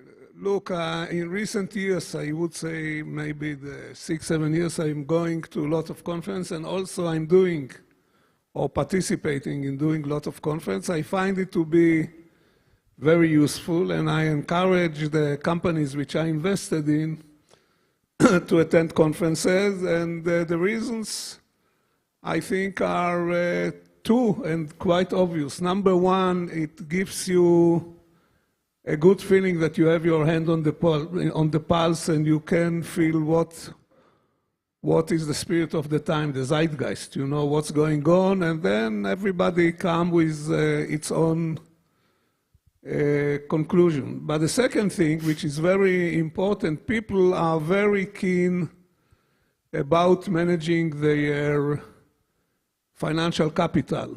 You know, if you take a taxi from Heathrow to London and it charges you £10 more, you feel very humiliated and very angry, etc. On the other hand, people don't care at all about their social capital, which I think is the one single most important asset that people can accumulate in their life. And these are the people you meet, and keeping in touch with them. And in conferences, if you walk the conference in the right manner, you can refresh the social capital and you can build upon it, but you have to manage it. It doesn't, for most people, it's like revolving door. You know, you meet somebody, you go through the revolving door, then he disappears, you disappear, you don't keep a touch.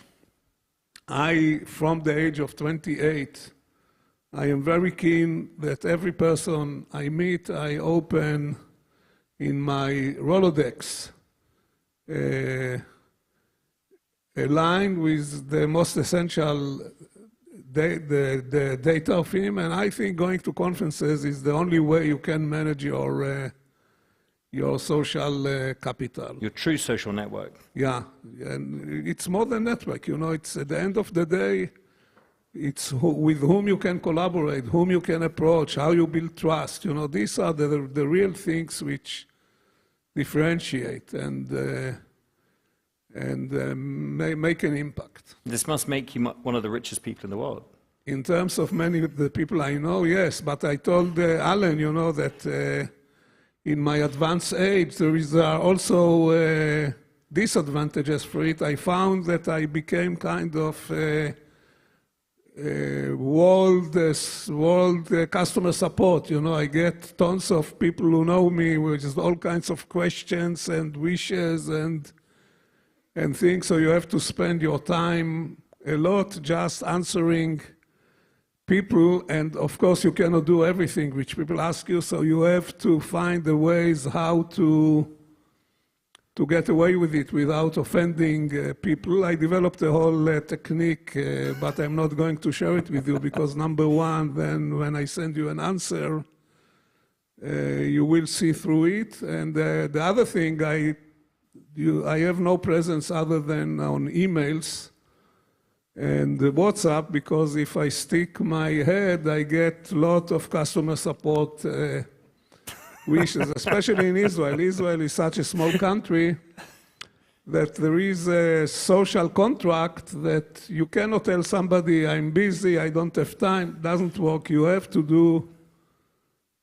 something in order to show allegiance, you know. So it's a whole discussion. This we should, the details we should discuss next year, which probably will trigger you to invite me again next year. Next year's panel. So Yossi, you're chair of a number of events, and 4 years from now is one of the brilliant ones, which runs. I like the vibe. Go on. Go on. and obviously you're visiting lots of other people's conferences. You mentioned the zeitgeist. What is the overall zeitgeist as far as you're concerned? What are the three things that you took away from that incredible tour? Yeah, okay. First of all, what I'm going to say, all of us know 2022 is one of those years that the world is being turned upside down. You know, if you like nature movies, you know, there was in Netflix, you remember there was a big company called Netflix, now it's a little bit smaller. They showed last year or 2 years ago a wonderful series about the ocean. And you remember this school you call herd of fish, you call school of fish, yep. Right? You know, English is a very difficult language. For every collection of different animals, you have different word. And you was born with it, you know, we had to learn all these names. So fish are schools. And birds are also schools. It's a flock. Flock. And cows. Herd. Herd. And cats. No word because they are individuals. I mean, okay. It depends. Okay, so you see this school of fish, which herring. You see 2 gazillion herrings going or moving very quickly, and then in a split of a second they turn immediately and go the other way. You don't understand how it happened, like all of them are being synchronized. Or you see the same thing with these wonderful pictures of sterling. Mm-hmm. This is the name of these birds. Mm-hmm.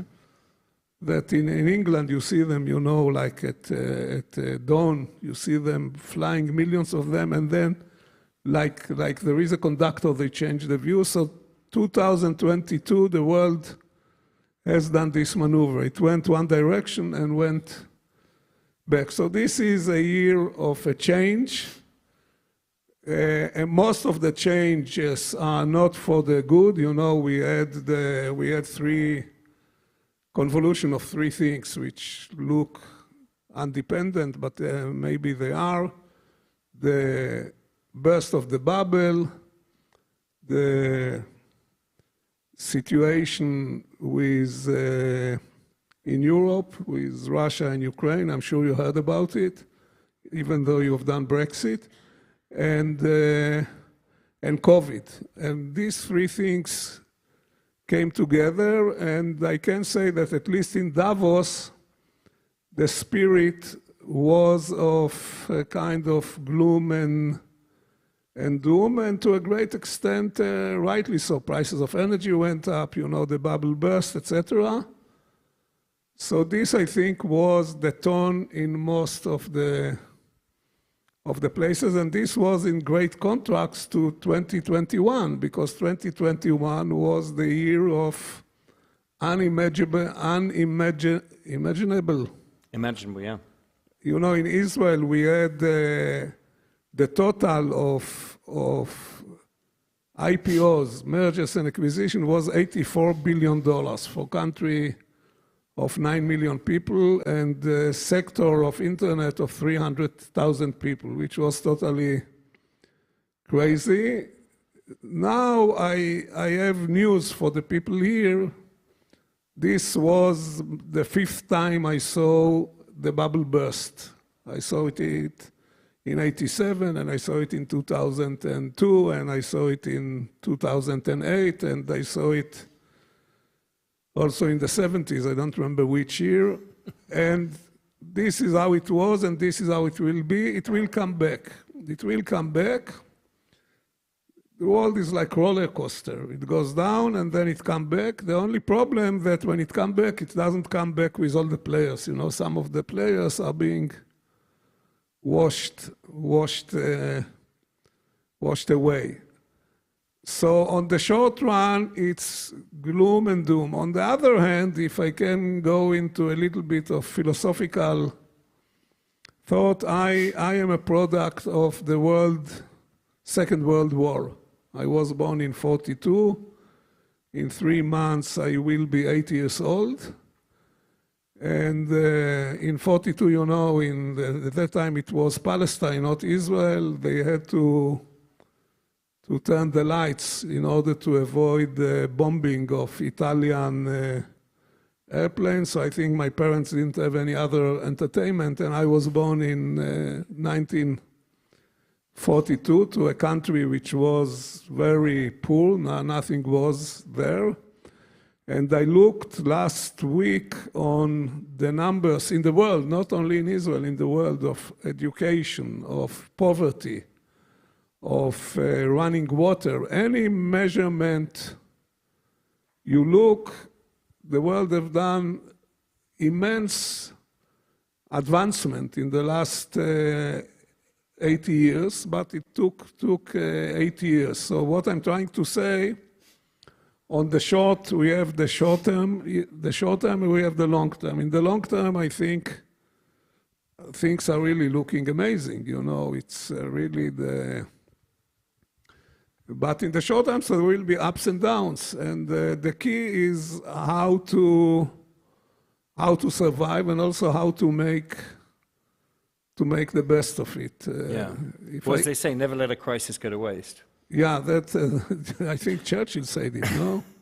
Yeah, this is very true. And do you have some specific advice from I mean, obviously you've been involved in that's probably a close very to good question. 100 you know, companies. If I didn't know that we plan it ahead and we said you are going to ask it, I would say how good question you ask. So, nevertheless, the one advice I can give from my experiences in the former burst of bubbles is that in the next 2, 3, 4 years, okay, maybe 4 years even, cash is going to be a king. What is going to separate the people which will survive from the people who don't survive is cash, because you cannot pretend that you have cash and continue to pay the bills if you don't have cash. So right now, I would stick to cash. In 2000, at the bubble I had, I think I was invested in 24 companies. All the companies which didn't have cash were wiped out in matters of 6 months, 8 months, and definitely we didn't see the worst yet. We are going to see defaults, we are going to see companies unable to pay the bills, we are going to see people are unable to meet their commitment. It will create more gloom and doom. I read today about Celsius, you know, that they wrote to their I don't know how many millions of users that they asked them to have patience before they see their investments.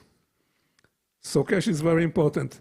On the other hand, companies which have cash will have great opportunities to do acquisition of companies which don't have cash. We are going to see a total restructure of the industry, much like we saw in 2000. So you say there are a lot of people which are seeing us online.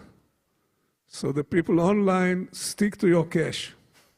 And when you think of cash, Yossi, do you mean businesses that generate cash? Because or businesses that have raised cash? Because at this event, particularly this year, we've talked about patient capital, long-term capital that's needed, especially for the energy industry and those substantial investments that won't generate profit or cash flow in the short term. Look, if you can generate cash flow, that's the best thing. But a lot of companies raised money in 2021 and before, tens of millions of dollars, hundreds of millions of dollars. Now they have the cash bladder full, and when your bladder is full, you usually tend to pee it out. So you shouldn't do it. If you raise cash, stick to it, measure it against your cash flow, and try to manage it so that it will be sufficient for 3 years. I want to mention to those people who are not aware of it that the bubble of 2000 burst in March 2000, but the nadir, this is how you call the opposite of peak. Mm-hmm.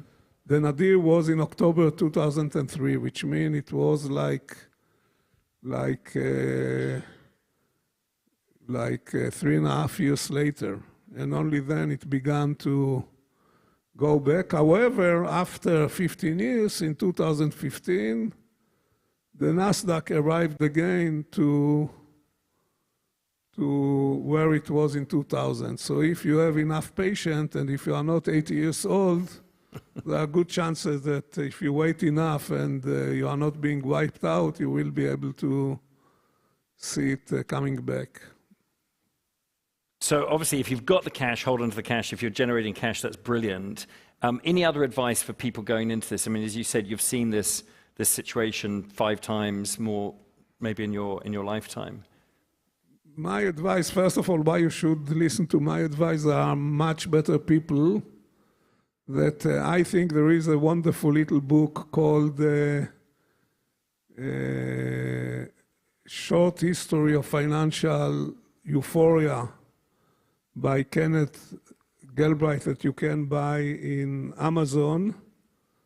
So I suggest you buy the book. It was written maybe 40 years ago. Of course, it's still relevant. And there is another fantastic book which is called Extra Popular Delusions and Madness of Crowds. It was written by a guy by the name of Charles McKee in 1851.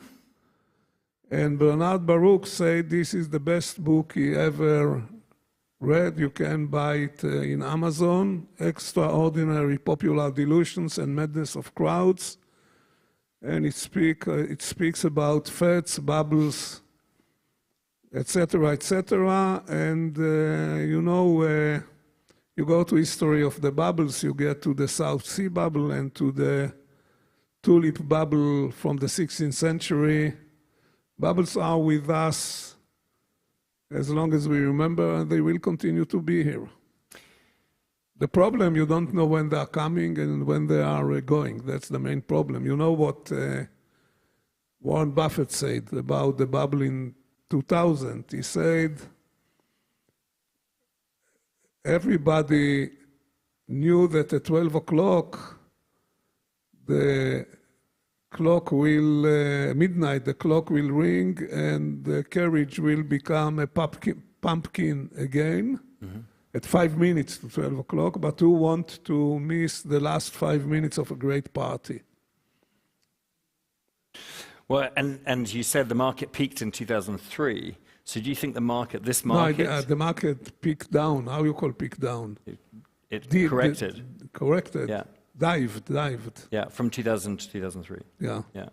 So just changing topics for a second, when you were here last time, you said... No, I'm not responsible to what I said 3 years ago.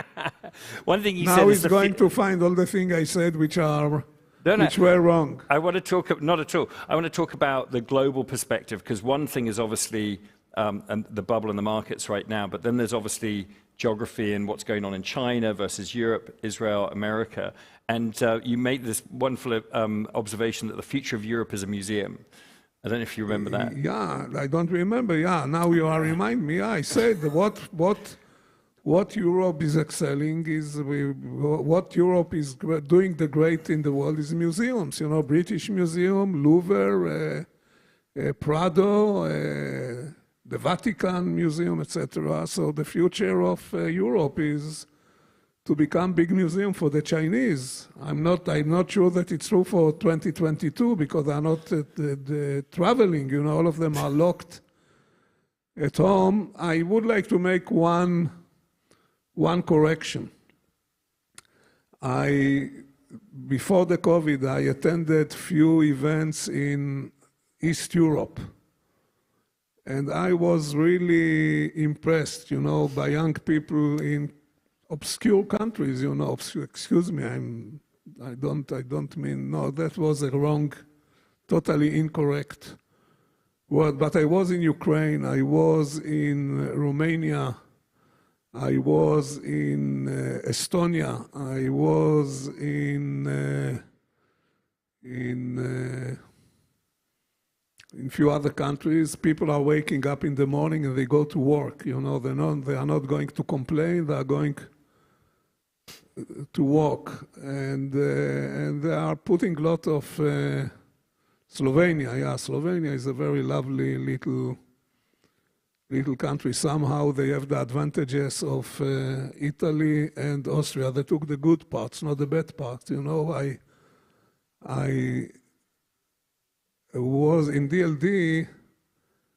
Maurice Levy presented. He brought a company from France, and he said, these guys have the French creativity and the German precision. I said, this is good, but what would happen if they had the German creativity and the French precision? You know, then you run into a problem. Yeah, but in East Europe, you still see there this kind of healthy energy of people who want to succeed, who want to achieve, who want to accomplish. West Europe is, I'm not suggesting that people here are not working and not doing great things, but somehow it looked to me more,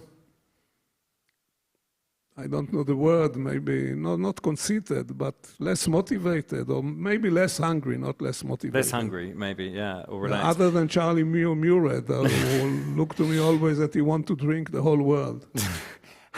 So in that context, and you know, it would be great, especially with the different events you've just been to understand the context of China, especially in the technology industry, Europe, the US, obviously Israel's role.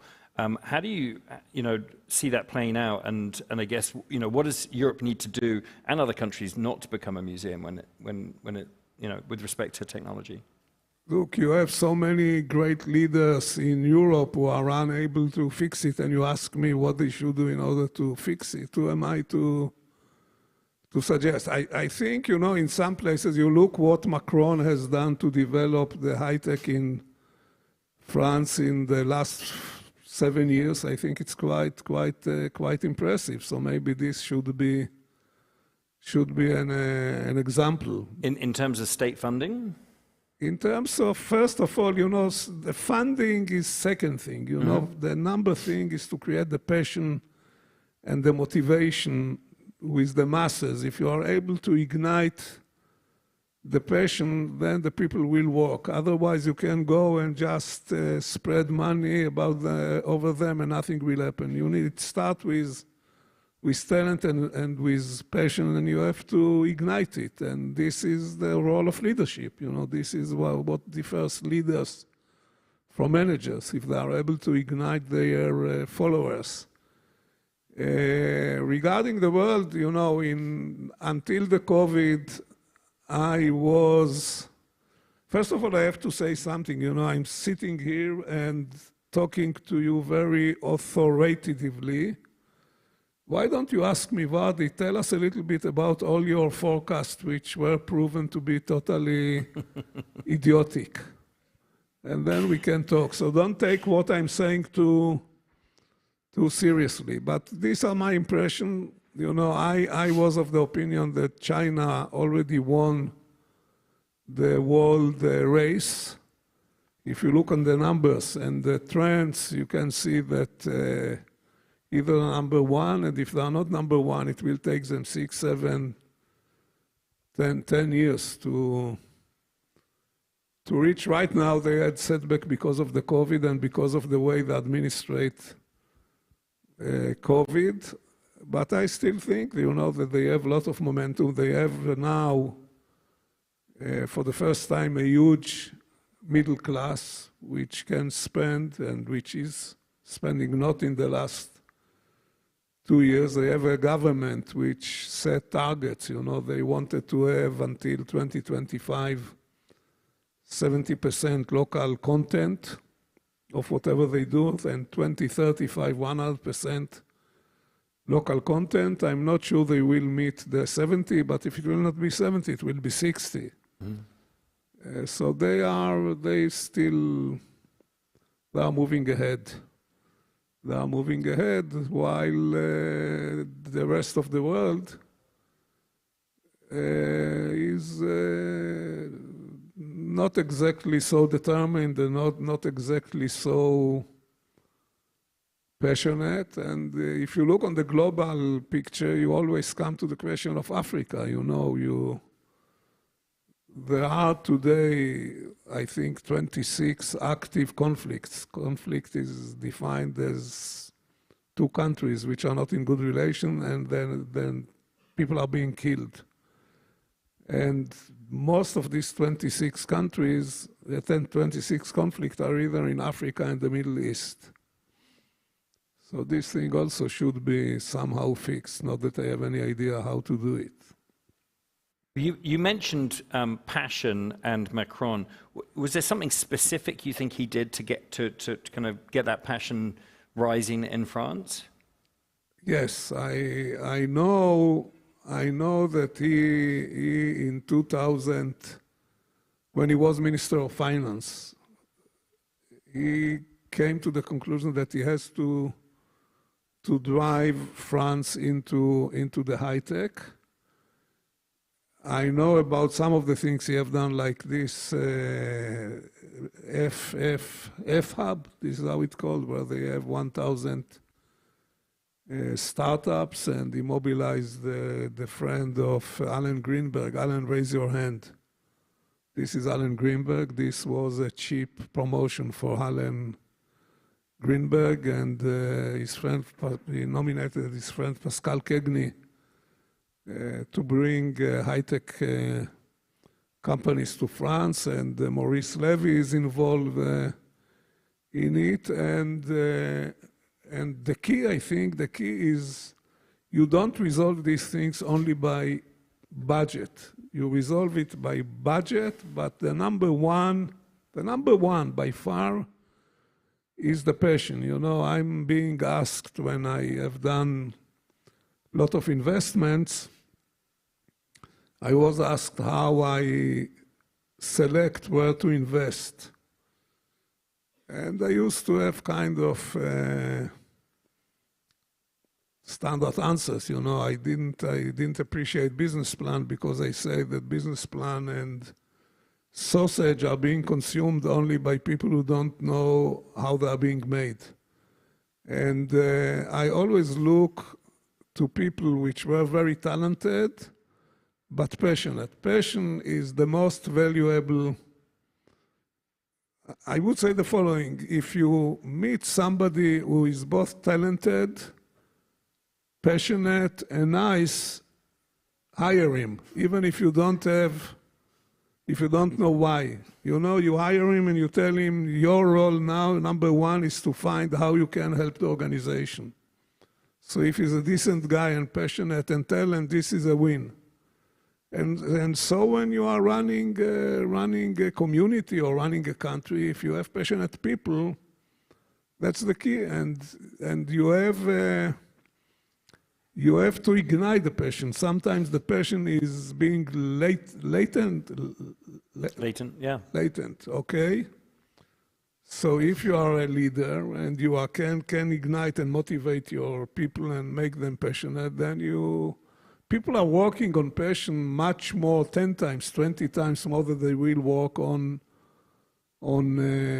financial incentives. Well, let's switch tracks to somebody who's extremely passionate. Do you think they hear us because they sit very kind of they're relaxed. We're going to throw them the mic in a second and let them ask some questions. I think they don't understand my accent or something like this. Or maybe it's, you know, much too late after lunch, so they are half sleeping or... I think they're quite comfortable. Yeah? And they're enjoying themselves. Alan? I'm going to come to a question in a second. I had a question for you because go ahead. Yossi, you're credited, or you and your team are credited with inventing instant messaging. Not me. I just gave the money. I was Forrest Gump in this in this business. Yeah. Maybe a bit more than that. And ICQ went on to be bought by AOL, became Instant Messenger, and if you look at where that's evolved to, whether it's all the social networks, pretty much, Facebook, Twitter, and so on, so it's pretty amazing. You want to ask me if I'm frustrated or if I'm proud? I want to know if you sold too early. I want to know what you think about Elon Musk buying Twitter. What I think about Elon Musk? Why do you think I think about it? I don't know. It's a pretty interesting... Look, Elon Musk is a big mystery for me. I never met him, I have to tell you. My son already bought 2 of his cars and is very happy. And why he want to buy Twitter? God knows why he want to buy Twitter. Look, Twitter is a big broadcasting network. You know, with all the things which are coming, I guess, you know, by the fact that you want to buy, that you want to have some kind of influence, or I don't know. Well, how it is as an answer, I don't know. Honest, okay. Not useful, but honest, okay. I think it's obviously amazing to see where that technology has led us, and there's no question it's obviously changed the way we all communicate, but it hasn't replaced getting together in person. I have to tell you that when these 4 Israeli kids which invented instant messaging came to me, I thought this is totally idiotic idea. I told them, why anybody will want to type if he can pick up the phone and talk? Apparently, I guess that I was mistaken, but... So why did you give them the money? Because they were passionate? No, because one of them was my son who never finished high school, you know, and being a Jewish mother, you know, I'm gender-wise and I'm a male, but, no, sex-wise, but gender-wise I'm a Jewish mother, you know, so I had a guilt feeling that because of me he never finished high school and I had to compensate it. So I gave them the money, I kissed in my mind the money goodbye, and then after 18 months, AOL came and bought us. And what I realized at that time, that nothing is improving overnight your IQ as much as selling your company to a big American company. So immediately overnight, from kind of a weird guy, I became eccentric. I don't know if you know, eccentric is the privilege of only the people which are economically comfortable. And I'm being invited to talk in such conference like CogX, etc.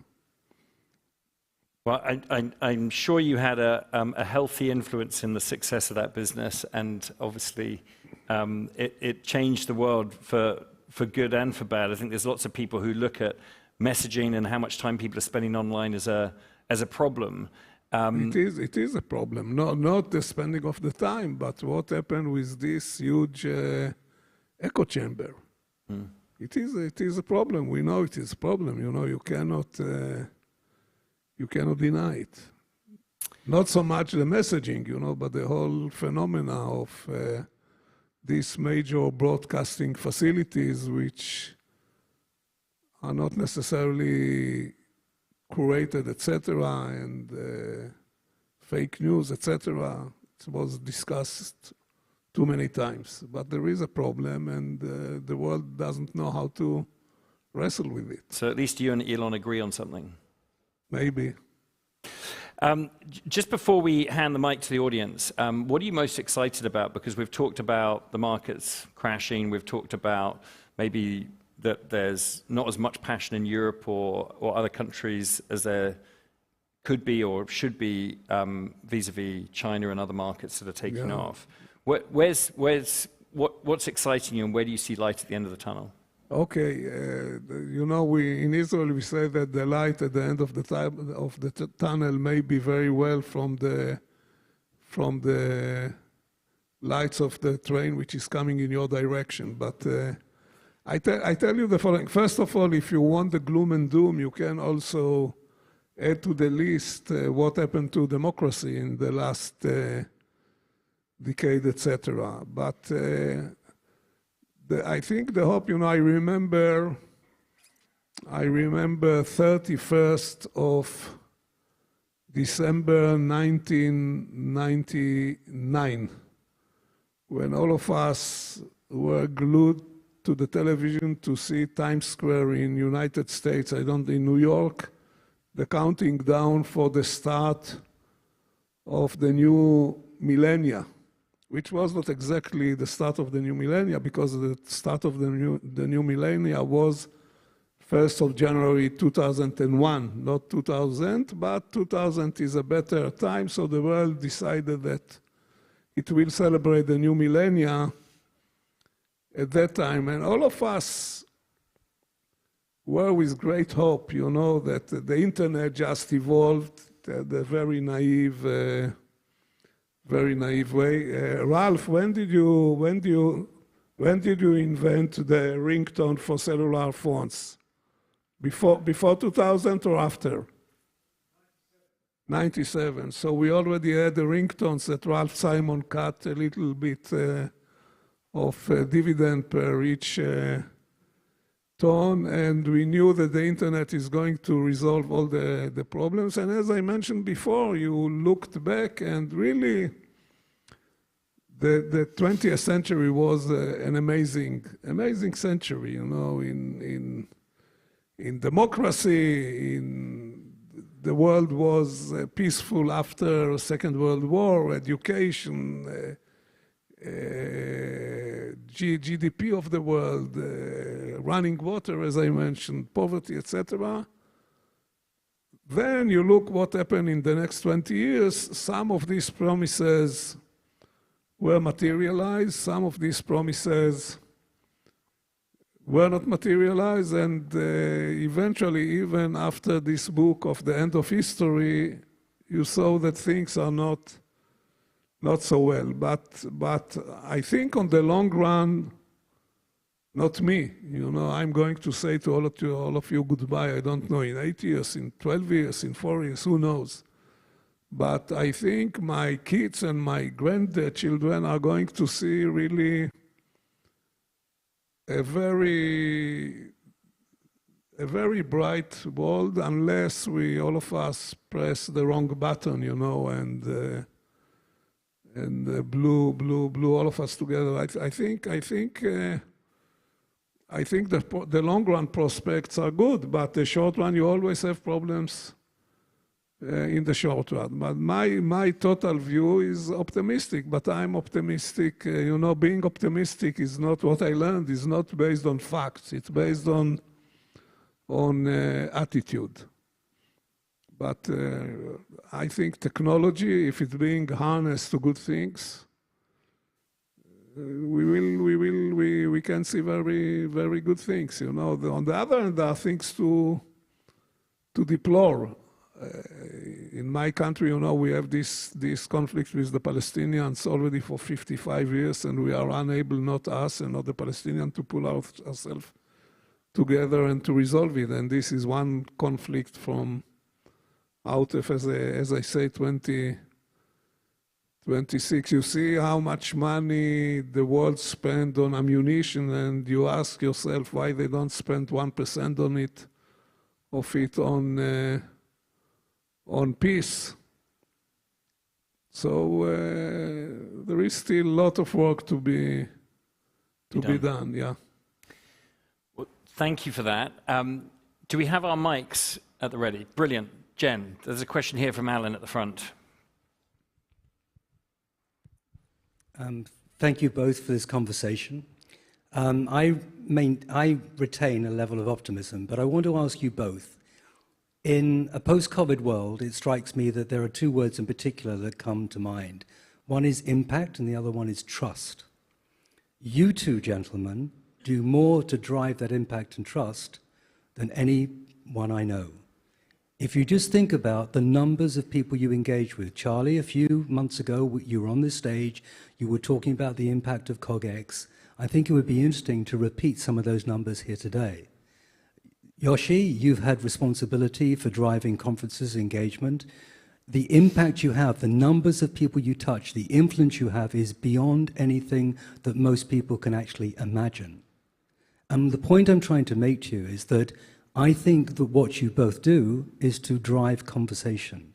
You drive the opportunity for people to meet at your events face to face, to exchange ideas, exchange philosophy, to exchange opportunities.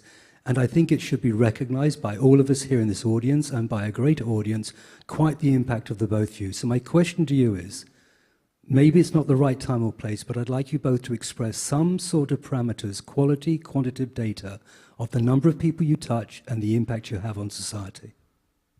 First of all, I need to invite you to my funeral, you know. I think you can say some great things. Not true, but will impress the audience, I can tell you. Let me tell you one thing about the impact. You know, this question is require that I will expose myself to more than I would say, but I had a very nice chat to the gentleman next to you, who is a successful entrepreneur from India. I hope you don't mind if I will repeat. No, I'm asking him. You decided he doesn't mind. Okay. But we spoke, you know, about what you do in your life. So I don't think the number of the people, this is what is count. I think what is count is the message. And one of the messages that I share with young people, you know, I do a lot of events with young people. And again, now I will sound like a preacher, you know, I never thought I will become the Jewish version of Billy Graham or something like this. And I'm not aspire, but I think regarding an impact that everyone should do among the basket of things you are doing, one thing which is greater than himself, you know, like what I mean, what you can do to take something and improve, which is not business, which has to do with people which usually are less fortunate. Yourself, if you are able to do something which is bigger than yourself, then you alleviate yourself and you alleviate the people that you are in conversation with to do good things. Can be in education, can be in society, can be in whatever. But I think everybody in his agenda should take responsibility to do one thing which is bigger than himself, and that way, and by the way, one of the benefits of the internet, you know, the internet unfortunately brought inside or along or together with great things, it brings also many problems which we discussed, but one of the great thing about the internet that you can find like-minded people and motivate them. I think that, for instance, these 17 development targets of the UN, whatever will come out of it, there is a lot of conversation, also some deeds. I'm sure the conversation is bigger than the deeds, but without the conversation, the deeds wouldn't happen, and without the internet, the conversation wouldn't be as wide as they are. So between the internet and the answer to your question, I think the impact can be an impact can be done if people will want to do something which is bigger than themselves. This is my answer, but you were asked also, Charlie, so now you have to answer this question. I think it's a great answer, actually. Anybody who knows the history of CogX knows that this event hasn't made money for 5 editions prior to this one. And we always did it because we cared deeply about the sense of community that we're building around bringing people together. And honestly, I think you've summed it up, Yossi. The joy of seeing people come up to you either a day later, a month later, in some cases 3 years later, and say, I raised my first round, or I won one of your awards, and so on, is incredible. I don't have the total metrics to hand. I know last year, nearly 1 million people watched the content after the event, and we think it'll be more this year. But for every entrepreneur that comes up and says, I met my co-founder, or I've raised my first round, or we just went public, it's been amazing. Of course, I've made lots of mistakes along the way, like I should have invested in every company that won an award at CogX, because the portfolio is looking pretty good. It's been a great honor to be able to convene so many great people. By the way, I have to say that I think in that respect, the most joyful feedback I get is from how many people tell me I met my wife on ICQ. I think I should... On ICQ, okay. I should make a convention for all the babies which were created through ICQ, by arranging their parents to meet with each other. Well, I only know of 3 marriages through CogX so far, but... It's a good start. Very good. Thank you, Alan. Any other questions from the audience? At the back there. But please present yourself. Hi, my name's Elliot. Thank you for the discussion. Someone just touched then on metrics, and we've kind of darted around it, but I just wondered, in your eyes, what are the important metrics that we should be considering? What the important metrics we should be considering in a particular area, or Elliot? In life? I suppose in artificial intelligence and how that relates to our lives. I mean, you've talked about impact, but I suppose I'm wondering what kind of impact is important. That's a good question. It has to do with your value system, etc. To my mother, the most important metrics was how many of my cousins are doing better than me and how many are doing less better, and not in terms of finance, but in terms of academic excellence. She always complained that all my cousins are smart and I'm the idiot of the family. And she explained it that all my cousins are not contaminated with the genes of my father, and I am contaminated. Is that the answer you're expecting? Any last question before we wrap up for today? Here at the front? No? We have one more question here at the front. Thank you, gentlemen, for a riveting discussion today. Yossi, I have a question for you, actually. Earlier when we were chatting, you spoke about culture. Right now, you spoke about values and value systems, and you made a reference to your mom and maybe academic or maybe success in life going forward. And you impressed on the importance of how a lot of these things are very cultural. And value systems are also very cultural at the end of the day, and that's what keeps us grounded as human beings. But with this explosion of exchange of ideas that messaging or the internet has kind of brought about, culture has also become very fungible today. And as a result, also started to become slightly questionable as well with generations as time moves on. So how do we kind of preserve the authenticity of culture and value that generations have seen while growing up with these new generations and set the right example for them? I think that's a terrific question. First of all, as we discussed, we discussed why in Israel we have this huge amount of startups and this burst of innovation, and I suggested that it has nothing to do, or not necessarily all to do with budget or serving in the army or great schools, but first of all, it's a question of culture. And culture is, as I think they say it in your country, that culture is, or character is destiny. And this is and really you are right that the internet in some respect is equalizer, but on the other end you have this global and local, and I think it's a very valid question how you maintain the good things of the different local cultures and not dilute them. Yesterday I had a problem with my reservation for the hotel. They canceled the reservation yesterday night. I arrived this morning and they canceled it unilaterally. I called the customer support and there was extremely nice guy, and he was sticking with me like for an hour trying to help me.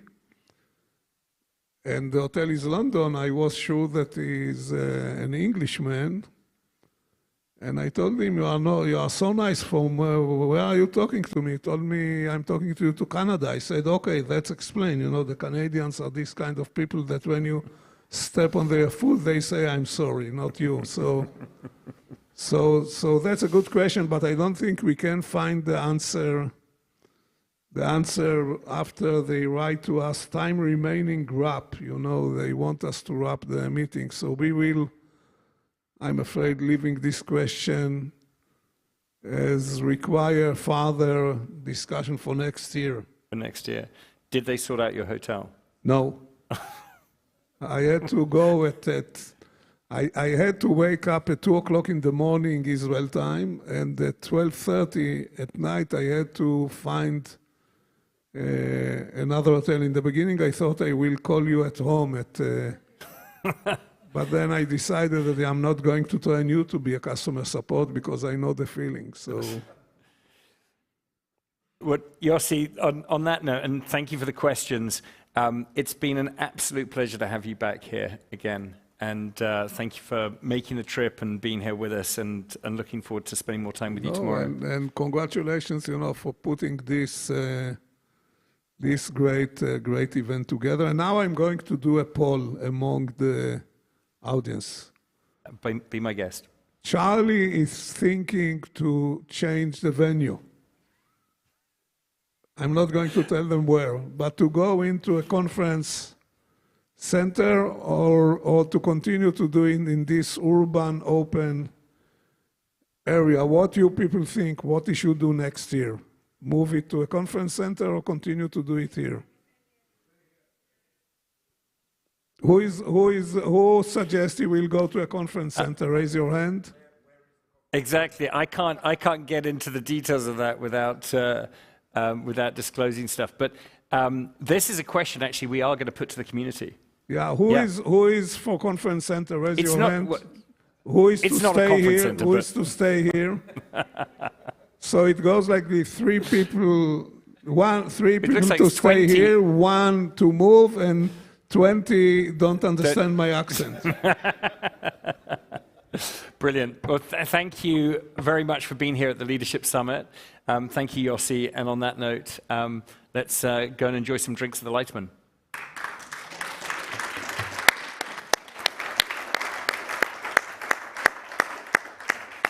Thank you very much, Yossi, Charlie. It's wonderful when you see your CEO's eyes light up because they realize something has been said on stage that they weren't expecting. They're like, we might move.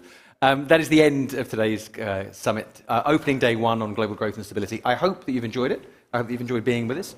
I hope you'll be back tomorrow. Tomorrow's subject matter is on true tech and transformation. So I hope you'll join us. Same start, 8:45 here, and then we're running, you're very welcome, till 6:15. If you've not had a chance to look at the other venues, please do see them all tomorrow. Go and see content there. If you haven't been able to, because the sessions have been full, all of that content will go online afterwards, so you can catch up. I'd like again just finally to thank our partners, thank Samson King's Cross for hosting us in this beautiful building, to say thank you to our lead partners, Quantum Black Shell, PwC and Fabric Ventures, our supporting partners, Egon Zender, Mind, Jim and Arc, and our media partners, CNBC and Wired. Thank you for being with us. It's lovely to have you here, and we'll see you tomorrow.